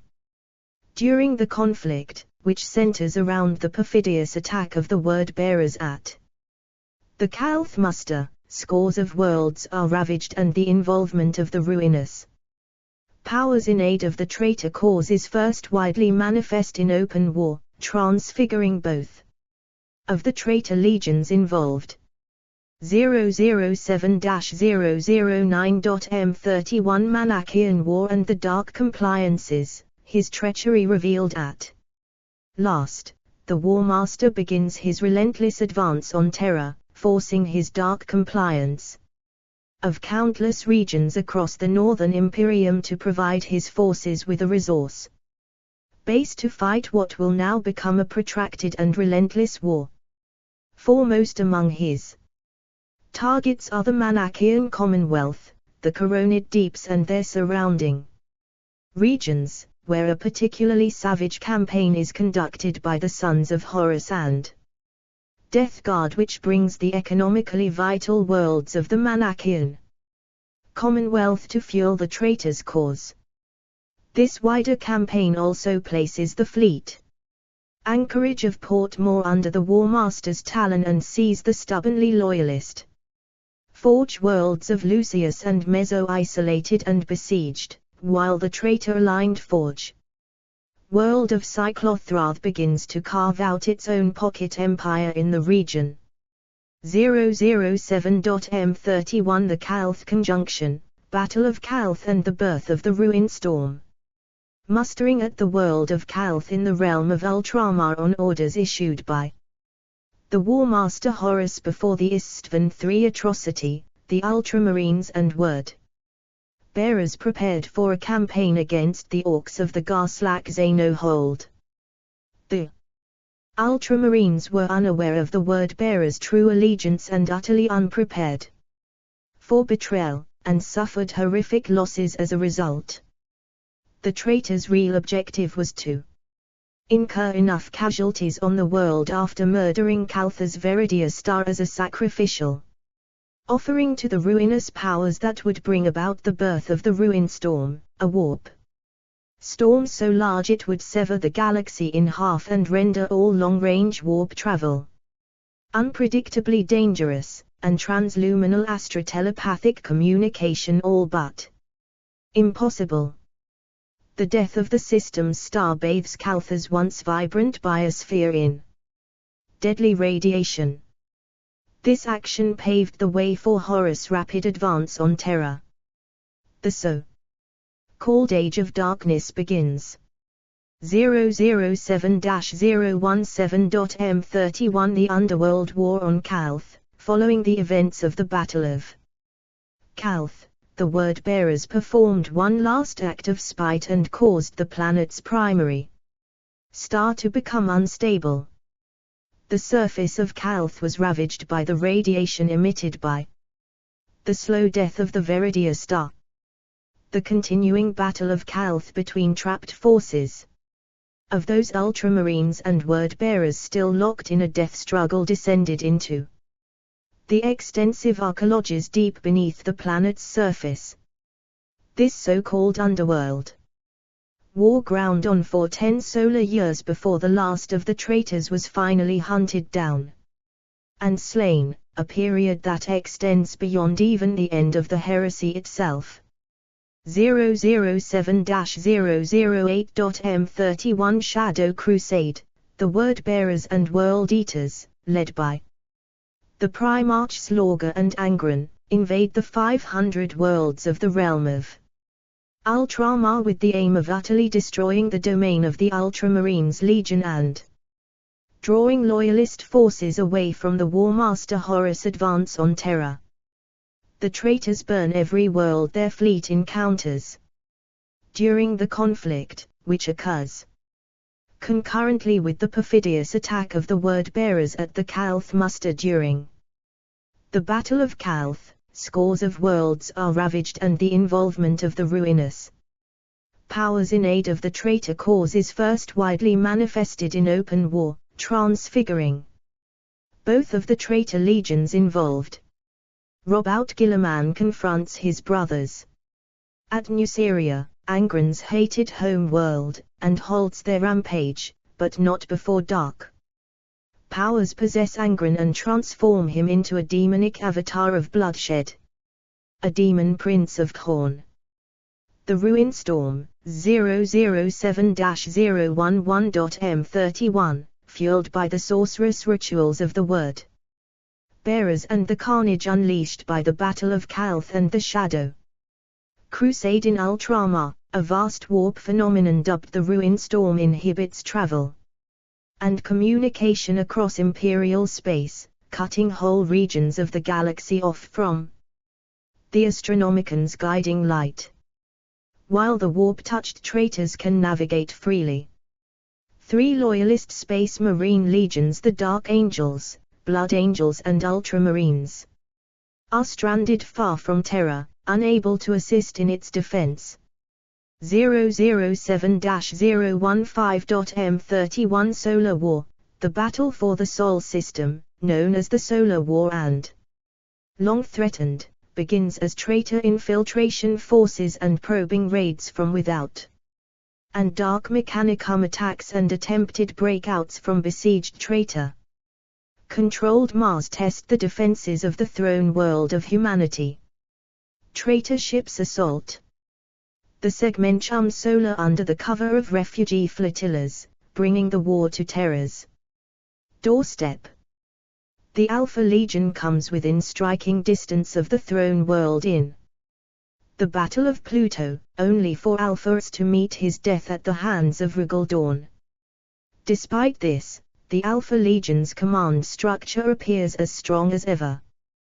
Conflict within the system is not concluded until the eventual lifting of the siege of Terra in 014.M31 and the cleansing of remaining heretic forces from Mars in 015.M31. C. Extrapolation Addenda CV Excxate Classified Amaranth Gold 007.M31 The Wolf and the Khan, the White Scars learn of the War Master's heresy when they establish contact with Lemon Russ in the aftermath of the Space Wolf's destruction of Prospero. Faced with the dilemma of aiding the weakened Space Wolves against a powerful force of Alpha Legion attackers, or returning to Terra as ordered by Regal Dawn, Jagate Khan chooses the higher duty and returns to Terra. 007-010.M31 Thrama's Crusade. Horus ordered the traitor Primarch Conrad Kurz of the Night Lords to neutralize the 3 Forge worlds of Thramas, thereby denying the Loyalists a major source of war machines and material in the Eastern Imperium. They succeeded in destroying 2 of the region's Forge worlds and damaging the 3rd grievously. The Dark Angels then responded to reports of atrocities committed across the Eastern Fringe, revealed to be the work of the Night Lords.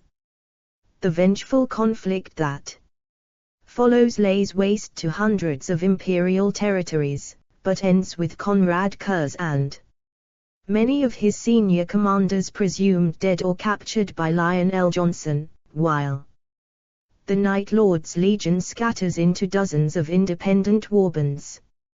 007-008.M31 Siege of the Perfect Fortress, located on the world of Narcissus, the so-called Perfect Fortress had been erected by the Iird Legion, the Emperor's children, during the Great Crusade designed by the Primarch Fulgrim and his brother Pacharabo, a genius at siege tactics. Following the Xixth Legion's catastrophic losses and the ill-fated attempt to quickly replace these losses, Corvus Corax decided that his legion would assail the highly symbolic location to prove that it was still a formidable fighting force. Through the use of Corax's superlative military tactics and stratagems, the so-called Perfect Fortress fell within the solar day. The stratagem used was for the impregnable fortress to come under futile attack by an Imperial army cohort, who are run down and butchered by the Emperor's children. The defenders return to find their vacated fortress occupied by the Raven Guard, who swiftly turn the powerful defensive weapons on their arrogant former brothers. This highly symbolic action not only marked a severe defeat for the increasingly notorious traitor Marines of the Iird Legion, but also the return of the Xixth Legion to the front lines during the heresy. It was purely an act of spite against Horus, and even though its choice to serve the emperor nearly brought it to extinction, the Raven Guard still opposed him and proved to be a thorn in the traitor's side. 008-013.M31 Siege of Baal, home world of the Blood Angels, becomes a sanctuary for space marines fleeing Horus rebellion. Fearing the shattered legions will reorganize and pose a threat to his plans, the War Master besieges the planet, although every attempt to conquer Baal is rebuffed with a heavy toll of casualties. 008-009.M31 Vanaheim Space Drop, the Iron Warriors launch a daring void assault against the orbital hives of the world of Vanaheim, capturing vital facilities after 10 solar days of brutal fighting. A loyalist force in the Segmentum Tempestus, including isolated elements of the Space Wolves Legion, is drawn into the conflict, launching 3 successive counter-assaults in order to recapture the orbital hive station's vital altitudinal control grid. Each fails to achieve its goal and countless thousands of loyalist lives are lost. The famed Space Wolves Grand Cruiser, Helican Spear, is captured and becomes a prize of the Iron Warriors Legion during the last, disastrous attempt. 008.M31 Blood Among the Pale Stars, a previously unidentified Black Shield group of unknown provenance, calling itself the Dark Brotherhood, carves out its own Corsair empire on the edge of the Pale Stars and begins a long war against an Alpha Legion hunter-killer force tasked with crushing resistance to the War Master's dark compliance. 008.M31 Ruin of Maiden, in the 3rd standard year of the Horus Heresy, the Imperial colony world of Maiden on the edge of the Segmentum Solar became a savagely contested frontline between the forces of loyalists and traitors. Maedan's cities became flaming ruins and its once verdant plains were turned to barren wastes, crushed and scoured by the fury of the battle as the loyalist titans of the Legio Griffonicus, War Griffins, Legio Metallica, Iron Skulls, and the Legio Destructor, Beasts of Stel, clash with the traitors of the Legio Mortis, Death's Heads, Legio Argentum, Dread Lances, and the Legio Vulturum, Gore Crows. The Ruin of Maiden, as the campaign comes to be known to later imperial historians, is one of the largest Titan battles of the early Horus Heresy, when more than 200 Titans took to the field against each other. Heavy losses were incurred by both sides, and as the war moved on, it left a shattered world behind, with neither loyalists nor traitors able to claim a true victory. The flames of hatred between the War Griffins and the Death's Heads, once staunch allies, burn bright after Maiden, and their enmity would lead them to seek each other out time and again on the fields of battle in the dark years that followed their first clash. 008.M31 Destruction of Bod, the World Eater's fief world and legions. Astarte's training ground on Bod is attacked by Ortek Mor of the Iron Hands and an allied independent loyalist force. After a savage battle, Mor is believed to have entered the subterranean macrovaults of the city of Tridecimia before scouring every trace of life from the surface.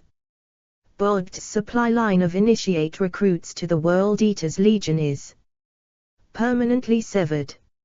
008.M31 Burning Grave of Onmat, the Forge world of Onmat in the Ultima Segmentum falls into a state of civil war as its Synod Magos are split in their support for loyalist and traitor causes, drawing in contingents of Sons of Horus Dark Compliance forces and Iron Hands Istvan survivors as the conflict escalates. Own Mat is destroyed in the conflagration and its fires still rage till the present. 008.M31 Fall of Bacil 3, Space Wolves strike forces eradicate the entire 39th millennial of the Emperor's children during the storming of the Vikstag Winter Palace as part of the Bacil 3 campaign for control of the Brozin Primaris sector of the Segmentum Obscurus. Leaderless, Bacil succumbs to infighting and ultimately genocidal civil war. While exiting the sector, the Space Wolves strike force clashes inconclusively with an unknown and elusive Black Shield Legion's Astartes force which bears no recognizable heraldry. 008.M31 Blight of Isisos, a series of void raids on the outskirts of the Isisos system in the Segmentum Pacificus by an Alpha Legion strike group leads to severe casualties, which are returned to the colony habitats of the system's 3 agri-worlds for treatment. Several of the casualties are later found to have been infected with an unknown algal strain. Within a year this virus wipes out the system's vast macro output saturation fields, reducing them to poisonous slime. This results in a sector-wide famine that killed an estimated 90 billion imperial citizens and the complete political destabilization of the region. 008.M31 Dagonit Incident, the hidden Clade Masters of Terra's Officio Assassinorum dispatch their most potent assassins to the recently fallen world of Dagonit in an attempt to strike down the War Master Horus. They are unsuccessful. But from their failure Terra learns much of the new and dreadful powers drawn from the Empire Aeon that are wielded by its foe. 009.M31 Breaking of Anvilus, the vital forge worlds of the Anvilus system erupt into a war of mutual annihilation. Strangely, the Magi Lords reject offers of alliance from both loyalist and traitor causes, instead destroying any who attempt to intervene. No onlookers are able to determine what the opposing factions are warring over, or why the conflict began. 009-013.M31 Siege of Inwit, dozens of traitor fleets attack the systems of the Inwit cluster, hungry for the prize of the Imperial Fist's home world. The siege increases steadily in intensity for 4 standard years before the War Master's direct assault on Terra draws traitor forces away, leaving the Inwit cluster a string of burning, wasted worlds. 009.M31 Battle of Malik, Horus led both the Sons of Horus and the Death Guard legions in the invasion of the Fortress World and Night World of Malik. Having recovered some of his memories in regards to the earlier Imperial compliance campaign that took place on Malik commanded by the Emperor many solar decades earlier, Horus uncovered the truth the Emperor had sought to keep even from his gene sons about the hidden, subterranean warp gate present on the world that led into the realm of chaos and that the Emperor used millennia before to gain much of his secret knowledge and power, including the arcane techniques required to create the Primarchs. Wanting this power for himself, Horus launched a massive strike on the unsuspecting world.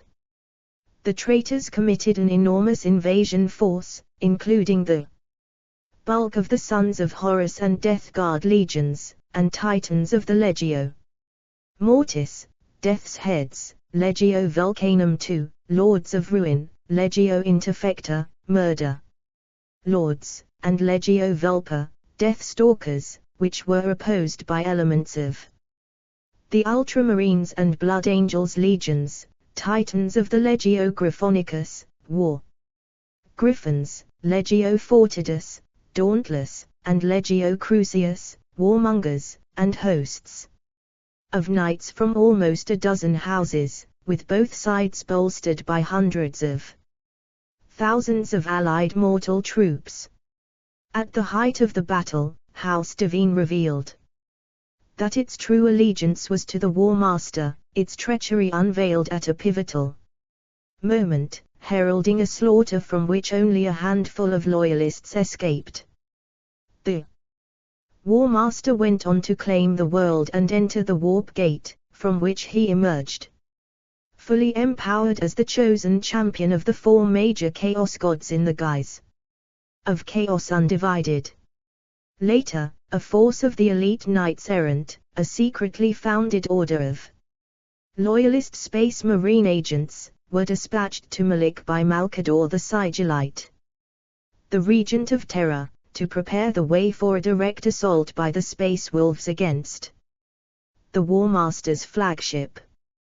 Having recently won the full blessings of the ruinous powers while within the realm of chaos after transiting through the Malik Warp Gate, Horus proved undefeatable, and only a handful of Knights Errant, including Garviel Loken, managed to escape the corridors of the Vengeful Spirit to bring news of the War Master's redoubled strength back to an increasingly beleaguered Terra.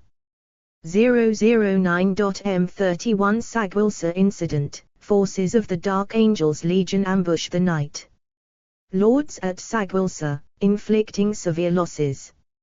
Lionel Johnson of the Dark Angels and the Night Haunter clash in direct contest of arms after a failed parley, and both are so grievously wounded that their warriors are forced to drag them clear of each other before the matter can be settled.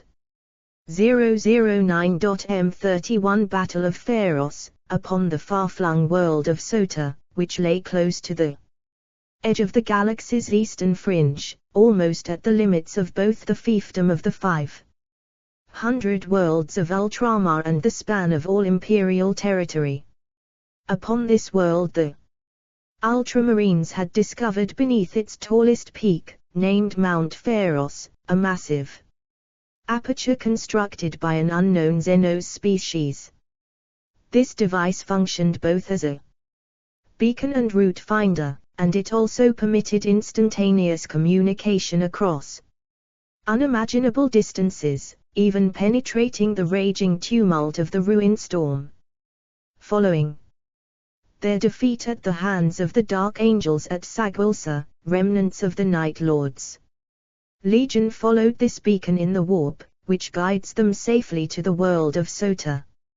Over many months, the Night Lords secretly gather intelligence on the suspicious activities of the Ultramarines, and soon discover the nature of the arcane device, named the Pharos, upon the restricted planet.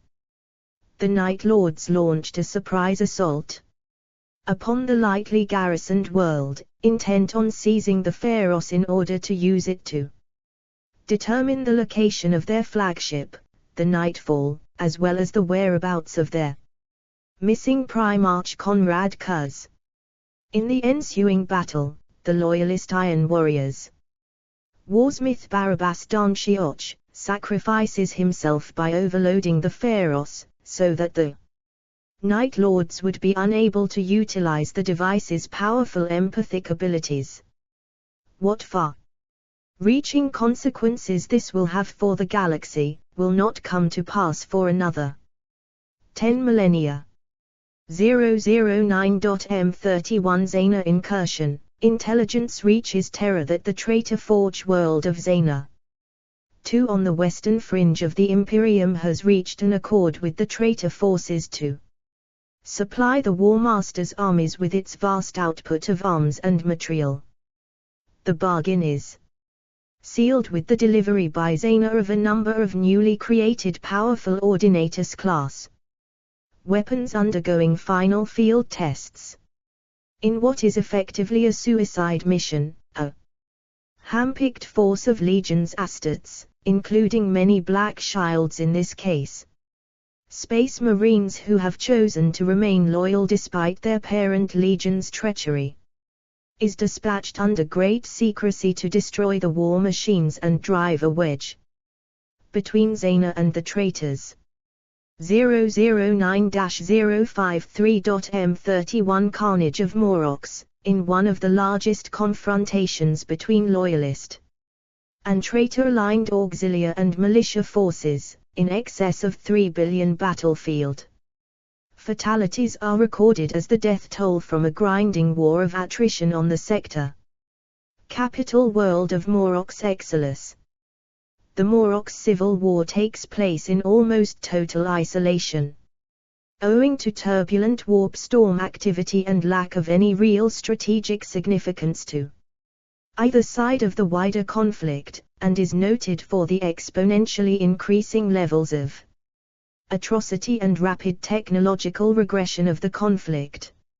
009.M31 Battle of Arisic, having pursued the numerous attack cells made up of iron hands, salamanders and raven guard survivors of Istvan V, Captain Tybalt Mar of the Sons of Horus finally brings them to battle, destroying the massed fleet of Shadrach, Medusan's so-called Shattered Legion's force at Arisic.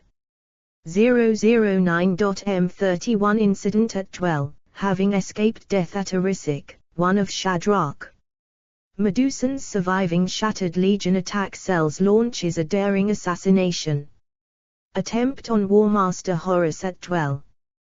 With his brother Primarchs Fulgrim and Mortarion at his side, Horus prevails, but having had the true threat revealed to him grants Tybalt Mar permission to take any action he deems appropriate to eradicate the so-called Shattered Legions. 009.M31 Sangreal Campaign and the Salvation Run, a hand-picked Imperial Fists assault force dispatched from Terra launches a daring raid to capture the antidote to a slow-burning exterminatus-class viral weapon deployed against the loyalist holdfast of Gramercy on the contested hive world of Hercaleum. After recovering the antidote stocks from the traitor Mechanicum biologist Gene Labs, the heavily outnumbered Imperial Fists then fight their way through massed traitor forces, running a deadly gauntlet through the underheaves of Hercaleum to deliver the antidote to loyalist Medici detachments, thus saving the population of the Gramercy subhive. Viral overspill ravages the traitor forces now unable to contain or cure the contagion in their own ranks, and within weeks, Hercaleum is liberated. The legend of the Salvation Run becomes a rallying cry for loyalist support in the sector, turning the Sangreal campaign in the loyalists' favor and cementing their hold on the Segmentum Solar. 009.M31 Establishment of the Imperium Secundus, with the Imperium severed in two halves, isolated and ignorant of each other as a result of the raging tumult of the ruin storm. The light of the Astronomicon is no longer visible from Ultramar and no word of the Emperor has been heard for several years. Ultramarines Primarch Robout Guilliman declares the foundation of the Imperium Secundus as a means of continuing the fight against the traitors and securing the Emperor's great work. When the Blood Angels arrive at Ultramar having escaped the Sinus Cluster, Guilliman proclaims Sanguinius as the rightful heir to the Emperor. Extract sanctioned for data. Purge. 010.M31 Scouring of Gildan's Star, scattered elements of the Blood Angels Legion fight a long and bloody campaign against Word-Bearers forces near the galactic core on the borders of Imperium Secundus that culminates in the near-total destruction of both armies. During the campaign, the Blood Angels prove merciless in scouring worlds which have embraced the demonic teaching of the Dark Apostles of the Word-Bearers, putting all 7 colonized worlds of Gildan's star to the sword in one particularly notable instance. 010.M31 Battle of Nicron, under the direction of Imperial Fist's Prime Archregal Dawn, a loyalist battle group led by elements of the Salamander's Legion, and supported by 30 regiments of the Imperialis Auxilia and a strike force of Legio Astrum Titans, engagen Emperor's Children Millennial assigned to garrison the Beta-Garmin system on the edge of the Segmentum Solar. The Emperor's Children contingent is surprised at Nicron City on Beta-Garmin 2, and after a hard-fought battle, the Emperor's Children forces, along with their Legio Mortis allies at Beta-Garmin 3, are driven out, placing the system into loyalist hands and triggering within the year the first of an escalating series of traitor counter-attacks with the goal of retaking Beta-Garmin as a stepping stone for an eventual attack on Terra. Ultimately, these will only serve as a prelude to the far greater conflict in the system to come. 010-012.M31 Fate of the Sabalis Liberatus. The Sabalis Liberatus, a Raven God Legion battle crews are lost in the warp since escaping the void battle over Istvan V, finally breaks into real space near Galaspa on the borders of the Veiled region on the southern galactic fringe. The survivors on board, comprising a mixture of loyalist legions, have spent the time in self-imposed suspended animation and awoke to find themselves utterly cut off from information or support, fired on by Imperial patrol vessels whose captains have sided with the traitors. This shattered Legion force boards the patrol vessels and conquer their attackers. Effecting repairs from the captured ships, they begin a further 2-year odyssey of battle to return them to the Segmentum Solar and finally Terra, where they will ultimately fight in the void battles against the traitor onslaught in the closing days of the war. 010-012.M31 Battle of Talon. Talon, an imperial muster world of almost unparalleled size and importance, comes under direct attack by the Iron Warriors Legion after their emergence from the Eye of Terror in an attempt by Pacharabo to retrieve a powerful chaos artifact hidden beneath the planet's surface. Pacharabo's legion is bolstered by dozens of allied traitor Imperial Army regiments. The Titans of the Legio Kritos, Godbreakers, and the Knights of House Caesarion. Both the Loyalist and the traitor high commands are taken by surprise by Pacharabo's actions, and the invasion quickly escalated after he ordered an exterminatus action upon the world, scouring its surface of living matter by way of a voracious life-eater viral barrage that rendered the surface of the once verdant world of Talon poisoned slime, and makes the air unbreathable. While the population is all but wiped out, many defenders survived thanks to the existence of extensive subterranean shelters. The ensuing campaign is fought between vast formations of Imperial Army and Solar Auxilia tanks, the Titans of the Legio Griffonicus, War Griffins, the Knights of House Mgron, the indentured automata of the House Army of the rogue trader Sangria, as well as the armored forces of the Iron Hands, Imperial Fists, White Scars and Ultramarines legions. No infantry can survive in the poisoned wastes of Talon, and most of the vehicles that do fight have been environmentally sealed. As the conflict grinds on, it draws in loyalist and traitor forces from hundreds of worlds across the entire Segmentum Tempestus before its cataclysmic conclusion and the subsequent retreat of the traitor forces. The Battle of Talon is now considered the largest armored engagement in the known history of humanity, and while counted as a Victory for the Loyalists. Millions of warriors and war machines on both sides were left scattered across the lifeless, deadly surface of the planet. Talon will be reclassified in the wake of the battle as a desert world. 010.M31 Cataclysm of Iron begins, across the sectors of the Segmentum Tempestus and Segmentum Pacificus are located numerous forge worlds known collectively as the Belt of Iron. Since the sundering of the Imperium, many of their number have declared for the traitor cause at the engineering of the Fabricator General of Mars, while others have remained loyal to Terra or in some cases sought to remain aloof from the conflict as much as possible.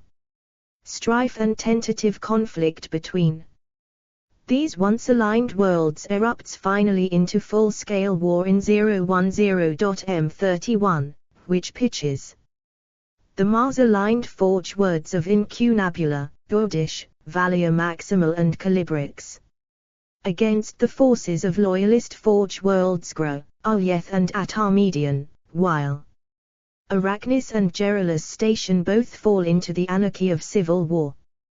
The resulting conflict, that later becomes known as the Dispute of Iron, sees the Forge Lords, their armies and allied Titan legions and Knight households turn on each other in protracted warfare, with scores of human-inhabited worlds in the region suffering as they become the battlegrounds upon which they fight. 010.M31 Battle of Pluto. The Alpha Legion carries out multiple diversionary attacks of sabotage and preparation as part of the broader solar war, which plunges the Sol system into complete chaos. Their true target, however, is the fortress moon of Hydra, which orbits Pluto. First Captain Sigismund and a small fleet of Imperial Fists stubbornly defend Pluto against the larger Alpha Legion fleet until help arrives, in the form of the Great Mobile Starfort Phalanx and a large fleet of Imperial Fists and Armada Imperialis warships. At the height of the battle, the Primarch Regal Dawn, the Praetorian of Terra, led an assault on the fortress moon and confronted his brother Primarch Alphaeus and engaged him in melee combat. Alphaeus was slain by Dawn, and the Alpha Legion forces were forced to withdraw. 010.M31 Battle of Nicron, under the direction of Imperial Fists Primarch Regal Dawn, a loyalist battle group led by elements of the Salamander's Legion, and supported by 30 regiments of the Imperialis Auxilia and a strike force of Legio Astrum Titans, engage an Emperor's Children millennial assigned to garrison the Beta Garmin system on the edge of the Segmentum Solar. The Emperor's Children contingent is surprised at Nicron City on Beta Garmin 2, and after a hard-fought battle, the Emperor's Children forces along with their Legio Mortis allies at Beta Garmin 3 are driven out, placing the system into loyalist hands and triggering within the standard year the first of an escalating series of traitor counterattacks with the goal of retaking Beta Garmin as a stepping stone for an eventual attack on Terra. Ultimately, these will only serve as a prelude to the far greater conflict in the system to come known as the Battle of Beta Garmin. 010-013.M31 Grand Imperial Muster and the Battle of Beta Garmin, the Titan Death, for reasons only understood later in the war. The ruin storm that had been summoned by the Primarch Lorga's servants among the Word-Bearers Legion several standard years before during the Battle of Calth began to abate across vast swathes of the galaxy, reopening astropathic communications and transport routes to Terra. Loyalist high commanders were able to utilize the potent astropathic relay located in the Beta Garmin system to contact and recall formerly lost or stranded imperial forces from across the war-torn reaches of the Northern Imperium. The imperial muster at Beta Garman rapidly escalated into the largest gathering of loyalist might since the early years of the Civil War, a concentration of force so mighty that the traitors were forced to respond in kind. The resulting clash of arms, the Battle of Beta Garman, would also become known as the Great Slaughter, a theater of war of such scale that it would encompass the Titan Death and the Sea of Fire campaigns, each major battles in their own right. The conflict saw billions of lives lost, thousands of starships destroyed, and the might of the Collegia Titanica all but broken. By its end, both sides were so badly bled that their only remaining option for ultimate victory was to force a final, decisive confrontation. As history relates, that final battle would be fought at Terra, but only after the weighty butcher's bill of the Great Slaughter was paid in full. 011-013.M31 Laurin Alpha Campaign, the White Scars and Emperor's Children conduct a high-speed duel across the last critical space lines connecting Terra to the Northern Imperium. The aftermath of the Battle of Beta Garman brings Dark Mechanicum forces and the Sons of Horus to the planet, turning the tide against the White Scars and ultimately ejecting the Loyalists from Laurin Alpha. 011.M31 Malagant conflict, while surviving Loyalist enclaves apparently crippled by the War Master's onslaught, those Death Guard elements assigned to the garrison of Barbarus spearhead an assault into the southern reaches of the Imperium. The grim warriors of Barbarus made the vast industrial hives of Malagant their prime target, a world made valuable for the strategic worth of its manufactoria, and to crush the defiance of the surrounding sectors, many of whom looked to the determined loyalist leaders of Malagant for leadership. Yet where the Death Guard had expected to crush the Malagantine auxilia in short order, they found themselves mired in cunning ambushes and punishing counter-attacks led by legions Astartes bearing the sable mark of the Raven God. Lacking the numbers to meet the traitors head-on, the Sons of Korax plied their deadly skills as skirmishers and assassins upon their erstwhile brothers, trapping them on a world they could not afford to abandon, battling a foe they could not pin down and crush.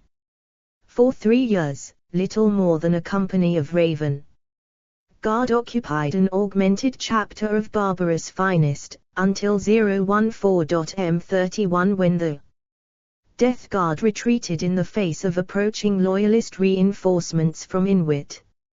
011.M31 The Marches of Madness, the World Eaters made seemingly senseless raids on population centers across the Ultima Segmentum. Their brutal attacks are aimed at causing maximum human casualties, ignoring both infrastructure and military targets. The attacks are accompanied by unseasonal violent storms and unnatural crimson cloudbursts, all indications of increased Empire-ile activity wherever the World Eaters go. By this time in the heresy, the World Eaters have come fully under the grip of Khorne and now seek only more blood for the Blood God's unending thirst, no longer even trying to pursue rational tactical or strategic objectives. 011.M31 Second Battle of Paramar. Paramar V had fallen to the War Master Horus hosts in the opening moves of the Horus Heresy. In response, a mixed force of loyalists launched an assault against the strategically vital supply nexus with the intent of denying it to the traitors' war effort. The traitors numbered a substantial combined forces of Legio Furians, Tiger Eyes, and Legio Mortis, Death's Heads, God Engines. that were in the system rearming and resupplying after several standard years of intensive campaigning, and a large presence of sons of Horus and word-bearers heretic Astutes.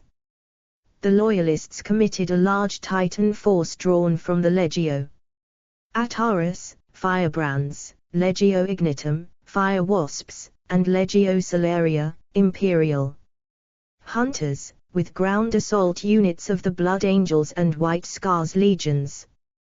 The Loyalists conducted a series of diversionary attacks across the Paramar system in order to draw traitor forces away from their true target, before they conducted a full-scale planet strike against Paramar vs primary spaceport, capturing it intact and then pressing outwards to begin the destruction of the mass provender silos that sprawled across the plateau beyond. It was soon revealed, however, that the traitors had seen through the Loyalist ploy and prepared a huge counter-attack force. Though the Loyalists inflicted heavy damage on the provender silos before the counter-attack hit home, the vast majority of the Loyalist invasion force was surrounded and destroyed without mercy. Battle of Ice World Trollsack, 011.M31, the shallow, frozen oceans of the ice world of Trollsack were flash-boiled to steam by the fury of God engine war as the Loyalist Titans of the Legio Ataurus, firebrands, and the Legio Agravids, battle scourges, clashed with the traitors of the Legio Magna, flaming skulls, and Legio Victorum, foe slayers, as Loyalist shattered legions and traitor world eaters Astutes fought across the disintegrating landscape of ice flows. Ultimately, outright victory eluded both sides, and each used the cover of the world-enveloping fog thrown up by the destruction to extricate their forces and redeploy them elsewhere. Nevertheless, numerous supporting knights of both sides remained to fight a war in which neither side conceded defeat. Taran suppression, 011.M31, the world of Taran IV declared for the cause of Horus, its rulers having fallen for the honeyed words of the War Master's emissaries. A Loyalist retribution fleet moved quickly to crush the treachery, and its forces occupied Taran IV's capital city of Brandstadt and stamped out anti-imperial sentiment in a brutal mirror of the traitors' so-called dark compliance of conquered worlds. The key to the suppression were the Titans of the Legio Defensor, Nova God, who bestrode the surface of Taran IV, the mournful dirge of their war sirens demanding submission to the Emperor and making examples of those cities that refused to do so by blasting them into flaming ruins. As if to mock the expected order of things still further, later on, it was an allied force of the Emperor's Children Legion, the Legio Cybernetica and the Legio Mortis, Death's Heads, that conducted a heavy planetary landing and liberated the world from the Loyalists during the campaign known to the people of Taran IV as the Relief of Brandstadt. 011.M31 Battle of Zepath, obsessed with hunting down his brother the Night Haunter. The Primarch Lionel Johnson eventually is able to trace a slim lead on his brother's whereabouts to the Zepath system, which had since fallen to the forces of the Word Bearers and World Eaters. Farid Threadloss, the Lieutenant-elect of the Dark Angels Hexagrammate Dreadwing Formation, was charged with leading the hunt for Conrad Kurz upon the world of Zepath. The Dark Angels quickly uncovered the horrors perpetrated by the Word-Bearers to fuel their dark chaos rituals. Eventually, the Dark Angels took part in multiple engagements against the forces of both traitor legions, which culminated in the Zepathian capital city of New Mentis. The traitor forces were utterly annihilated by the victorious Dark Angels. The world was left in the care of its surviving population. 011.M31 Scouring of the Nostromo sector. In 017.M31, after the end of the Horus Heresy, a retribution fleet designated Battle Fleet Vengeance led by the Blood Angels.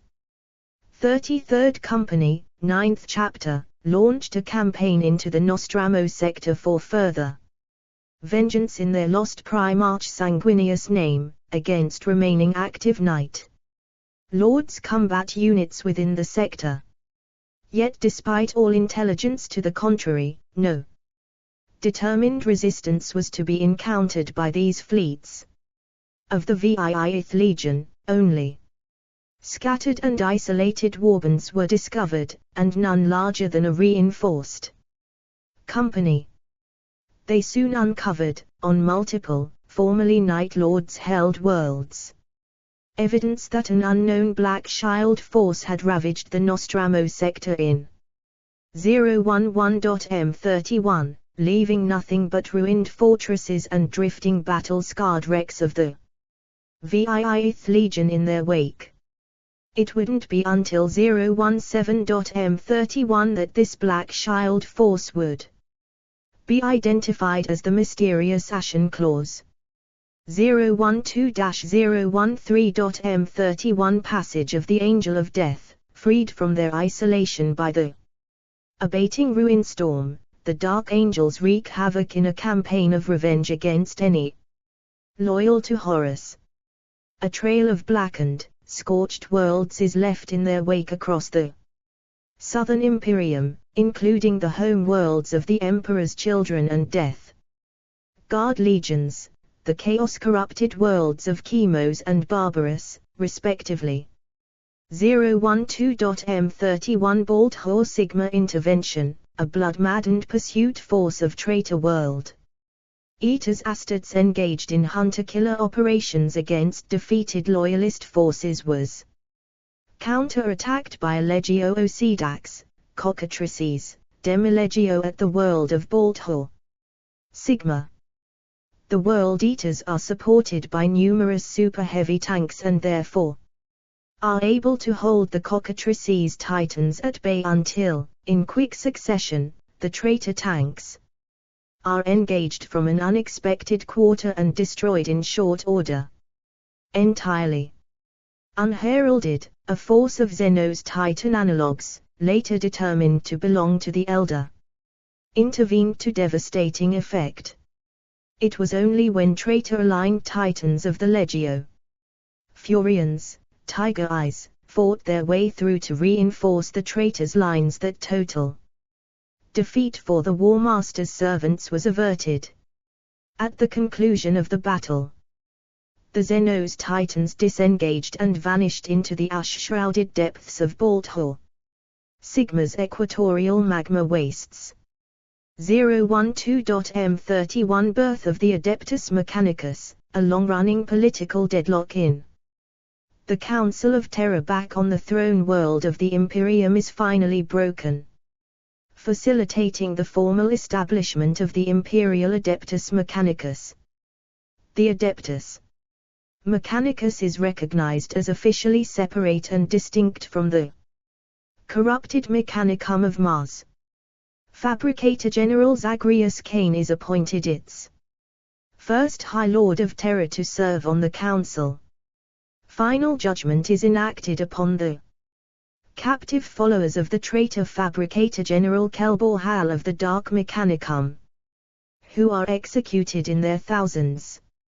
Immediately after, the Union of Loyalist Titan Orders, under the umbrella of the Adeptus Titanicus or Collegia Titanica, is formed by the Grand Masters of several major Loyalist Titan legions, although the future of other loyal former Mechanicum divisions such as the Legio Cybernetica and the regular military forces of each Forge World's Tamata remains unclear.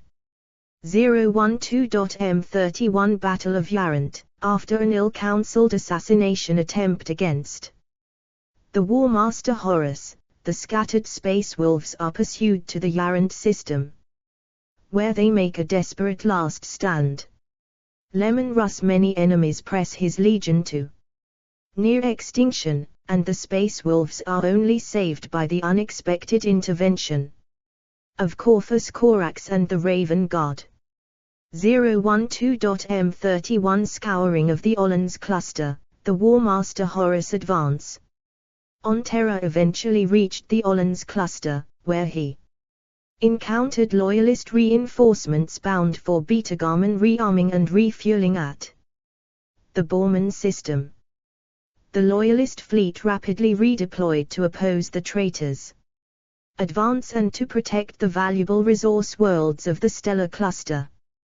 The turning point of the brief but intense conflict came at Borman 4, when a Legio Astrum, warp runners, Demilegio launched a daring offensive towards the world's beleaguered capital city.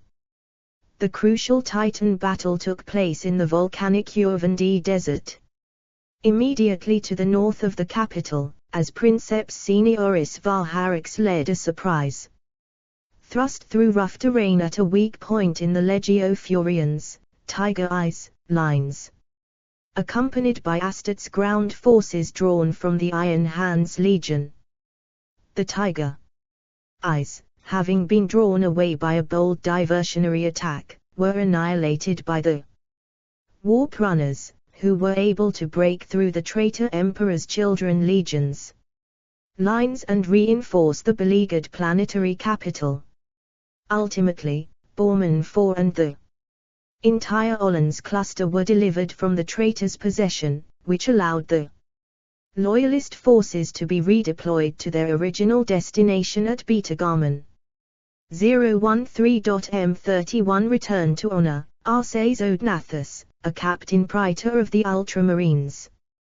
10th chapter, rallies the scattered survivors of his own brethren and those other loyalist fighting across the dominion of storms in the galactic northeast and lead them to Honorum. Unexpected and unlooked for, this loyalist assault strikes the word-bearers' garrison on that world like a thunderbolt.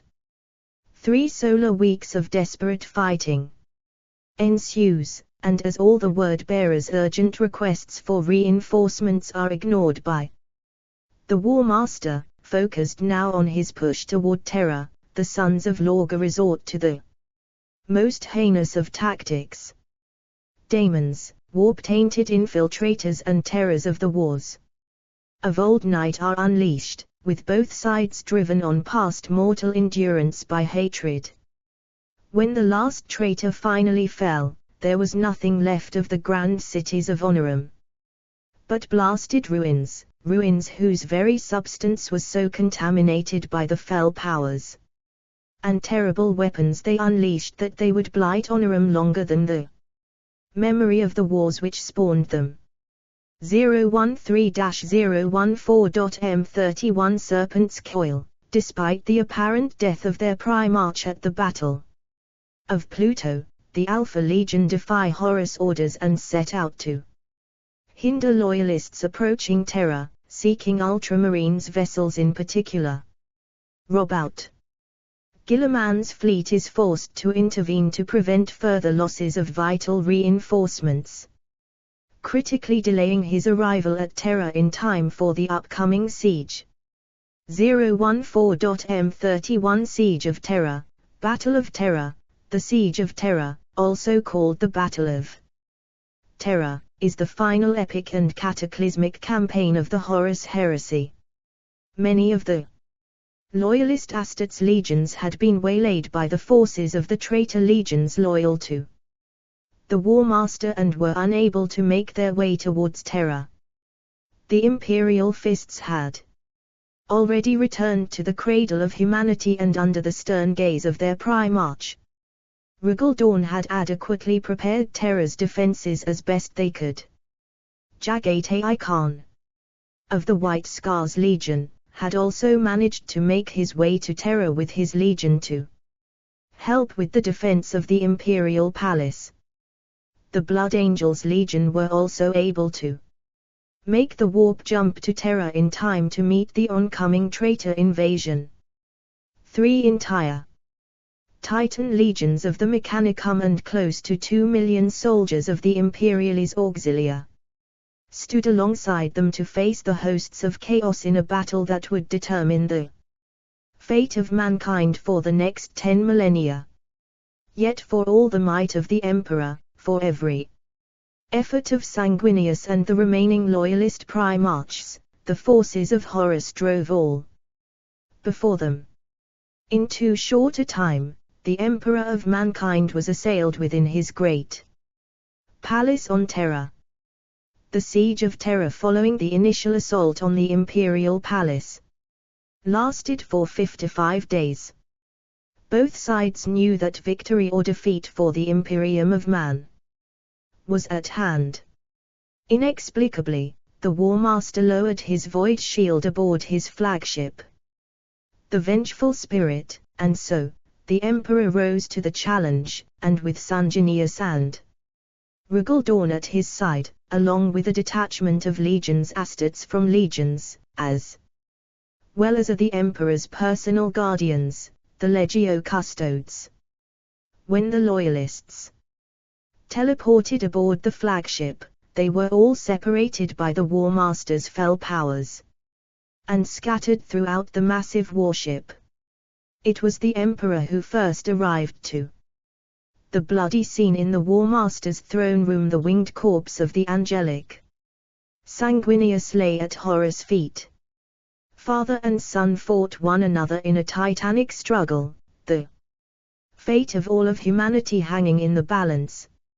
In the end, the Emperor slew his former favored son, but was mortally wounded during the vicious fighting.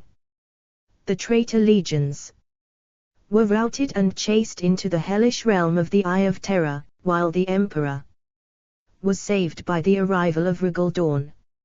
Upon the Emperor's final instructions, he was placed into the confines of the great prosthetic, arcane device known as the Golden Throne, and spoke no more.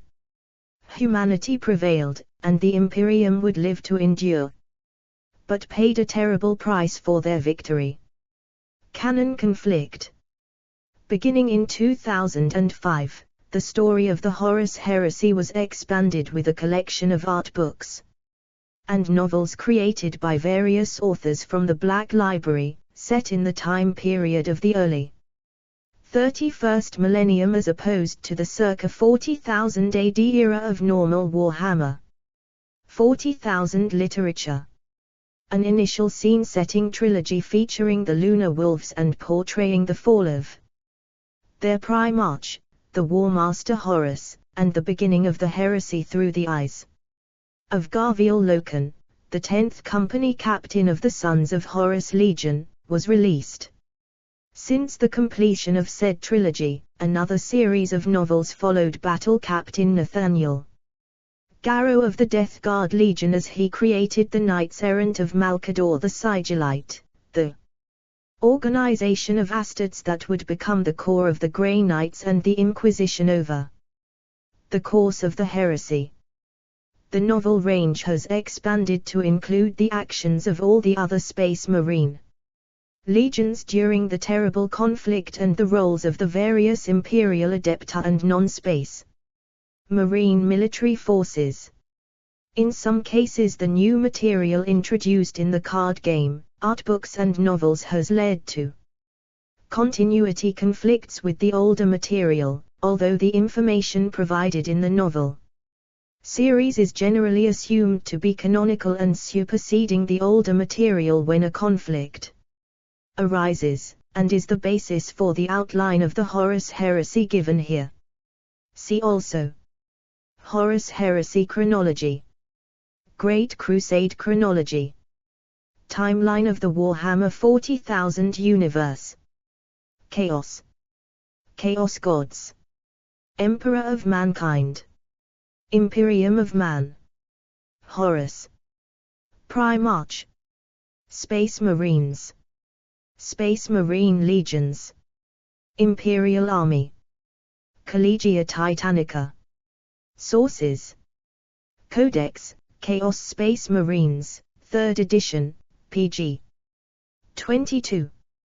Codex, Chaos Space Marines, 3rd edition, 1st revision, pp. 4-5, 44. Codex, Chaos Space Marines, 4th edition, pp. 12-15, 22, 46. Codex, Chaos Space Marines, 6th edition, pp. 6, 8-12, 14, 20, 23, 40, 48, 57, 62, 69. Codex, Chaos, 2nd edition, pp. 8-11, 17-18, 98-99. Codex, Grey Knights, 5th edition, pg. 6. Codex Imperialis, 2nd edition, pp. 10, 16, 20. Dark Heresy, Blood of Martyrs, RPG, pg. 7-9, 27, 104-105. Dark Heresy, Demon Hunter, RPG, pg. 7. Dark Heresy, The Radical's Handbook, RPG, pp. 78, 80, 93, 120. Dark Imperium, 2nd edition, novel, by Guy Haley, Chapter 1. Death Watch, Core Rulebook, RPG, pp. 12-13, 39, 41, 43-45, 48-49, 53, 79, 164, 182. 322-323, 361. Death Watch, First Founding, RPG, pp. 4, 7, 14, 16, 21, 27-28, 41, 47, 54, 67, 76-94, 116. 127. Death Watch, Honor the Chapter, RPG, pp. 5, 9, 13, 60, 66, 74, 82, 89, 104, 139. Index Astats I, The Unforgiven, The Dark Angels Space Marine Chapter Children of the Emperor, The Emperor's Children Space Marine Legion Bitter and Twisted, The Iron Warriors Space Marine Legion Lightning Attack, The White Scars Space Marine Chapter Blood Frenzy, The Flesh Terrors Space Marine Chapter Warriors of Old, Space Marine Dreadnoughts Psychana Librius, Space Marine Librarians. Index Astats II, Wolves of Fenris, The Space Wolves Space Marine Chapter. Emperor's Fist, The Imperial Fists Space Marine Chapter Bringers of Darkness, The Night Lords Space Marine Legion Angels of Death, The Blood Angels Space Marine Chapter Righteous Zeal, The Black Templars Space Marine Chapter for the Emperor. Space Marine Chaplains. Index Astats III, Hand of Justice, The Iron Hands Space Marine Chapter Chosen of Khorne, The World Eaters Space Marine Legion Warriors of Ultramar, The Ultramarines Space Marine Chapter The Lost and the Damned, The Death Guard.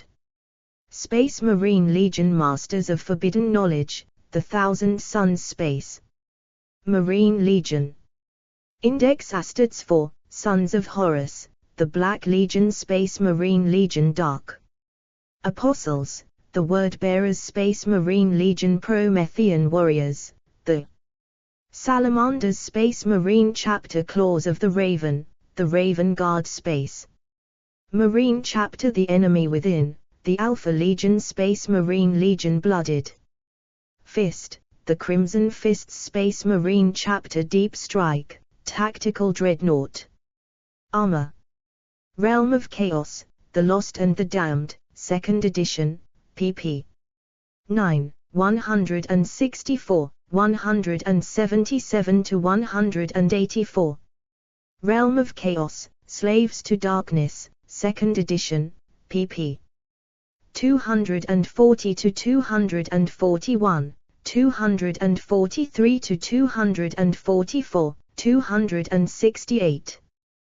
The Horus Heresy, Book 1, Betrayal, Forge World Series, by Alan Bly. The Horus Heresy, Book 2, Massacre, Forge World Series, by Alan Bly. The Horus Heresy, Book 3, Extermination, Forge World Series, by Alan Bly. The Horus Heresy, Book 4, Conquest, Forge World Series, by Alan Bly. The Horus Heresy, Book 5, Tempest, Forge World Series, by Alan Bly. The Horus Heresy, Book 6, Retribution, Forge World Series, by Alan Bly.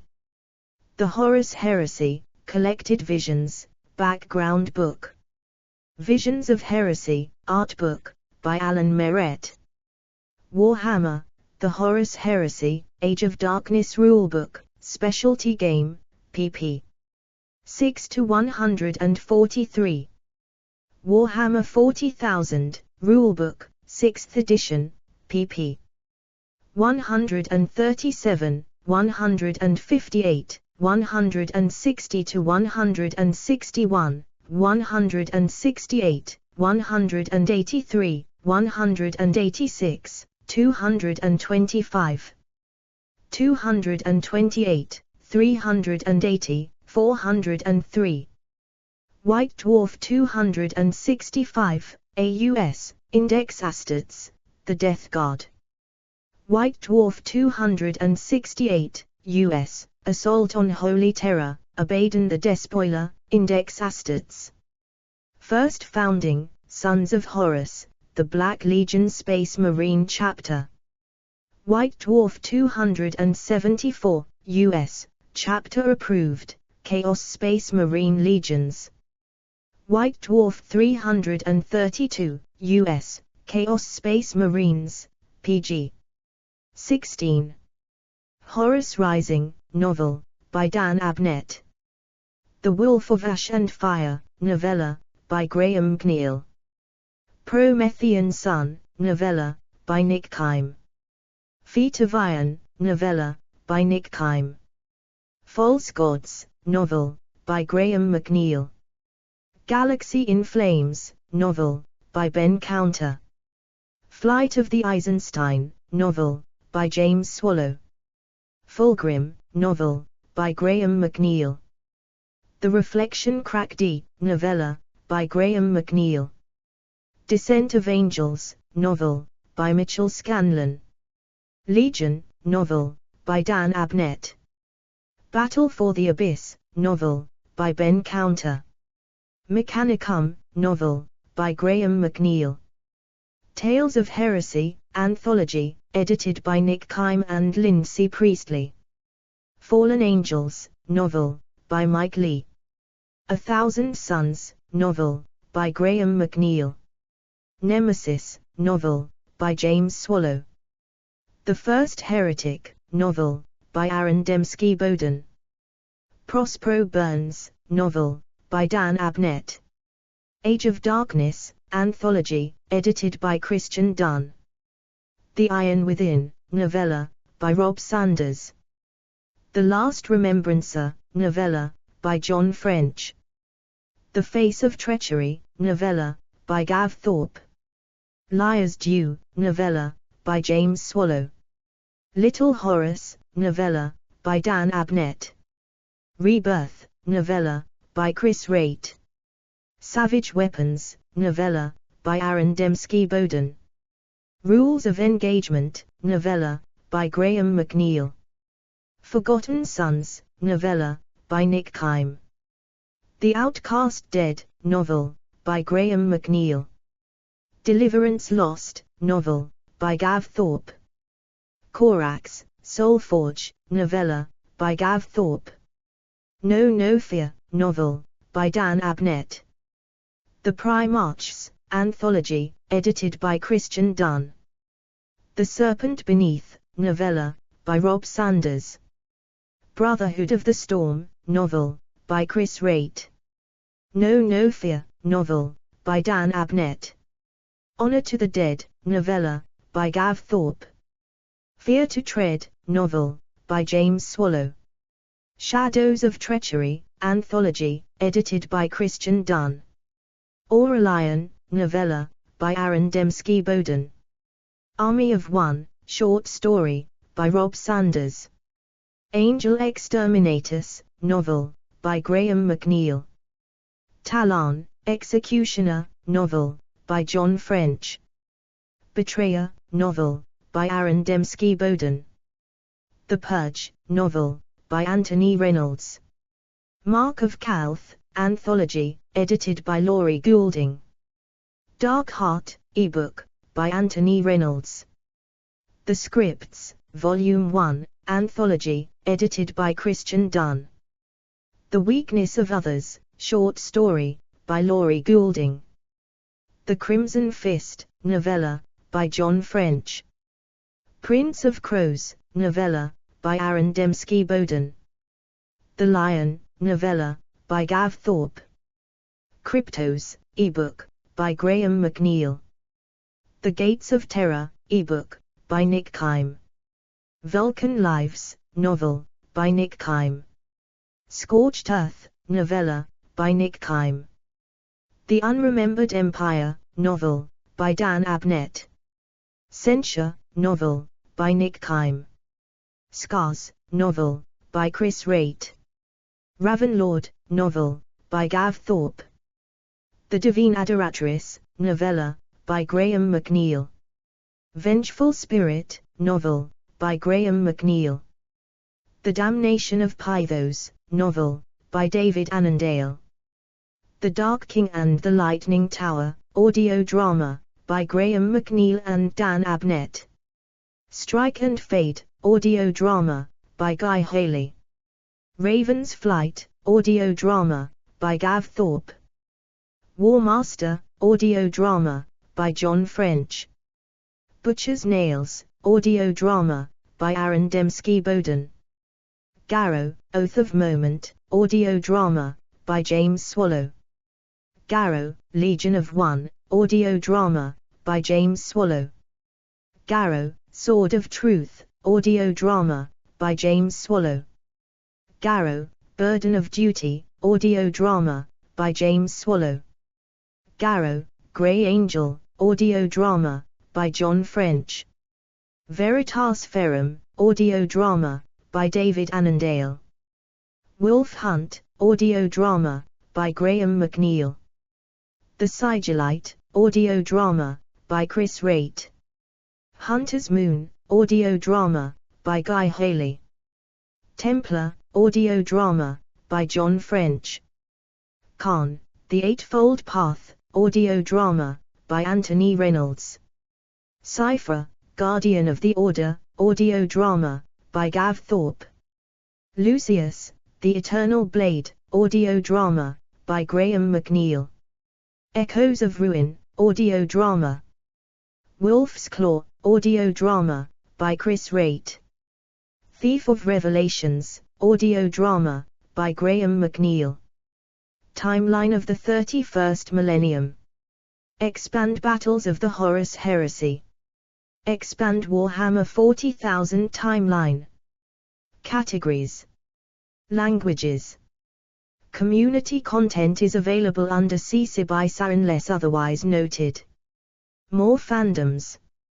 Fantasy. Sci-fi. AD. Recent images. Abriel's Claw. 2 hours ago. Abriel's Claw. A day ago. Abriel's Claw. A day ago. Others like you also viewed. Emperor of Mankind. Horus. Primarch. Space Marines. Chaos Space Marines. Robout Gilliman. Immatrium. Space Marine Legions. Warhammer 40k Wiki. Popular pages. Primarch. Emperor of Mankind. Blood Angels. Space Marines. Space Marine Legions. AD. AD. AD. Fan feed. More Warhammer 40k Wiki. 1 Primarch. 2 Emperor of Mankind. 3 Blood Angels. Horus Warhammer 40k Wiki. Primarch Warhammer 40k Wiki. Space Marines Warhammer 40k Wiki. Chaos Space Marines Warhammer 40k Wiki. Robout Guilliman Warhammer 40k Wiki. Immatrium Warhammer 40k Wiki. Space Marine Legions Warhammer 40k Wiki. Warhammer 40k Wiki. Warhammer 40k Wiki. Explore properties. Fandom. Mutheed. Fanatical. Follow us. Overview. What is fandom? About. Careers. Press. Contact. Terms of use. Privacy policy. Digital Services Act. Global Sitemap. Local Sitemap. Community. Community Central. Support. Help. Advertise. Media Kit. Contact. Fandom apps. Take your favorite fandoms with you and never miss a beat. Warhammer 40k Wiki is a fandom games community. View mobile site. Follow on TikTok Yuan Fan Lab. Search this wiki. Search all wikis.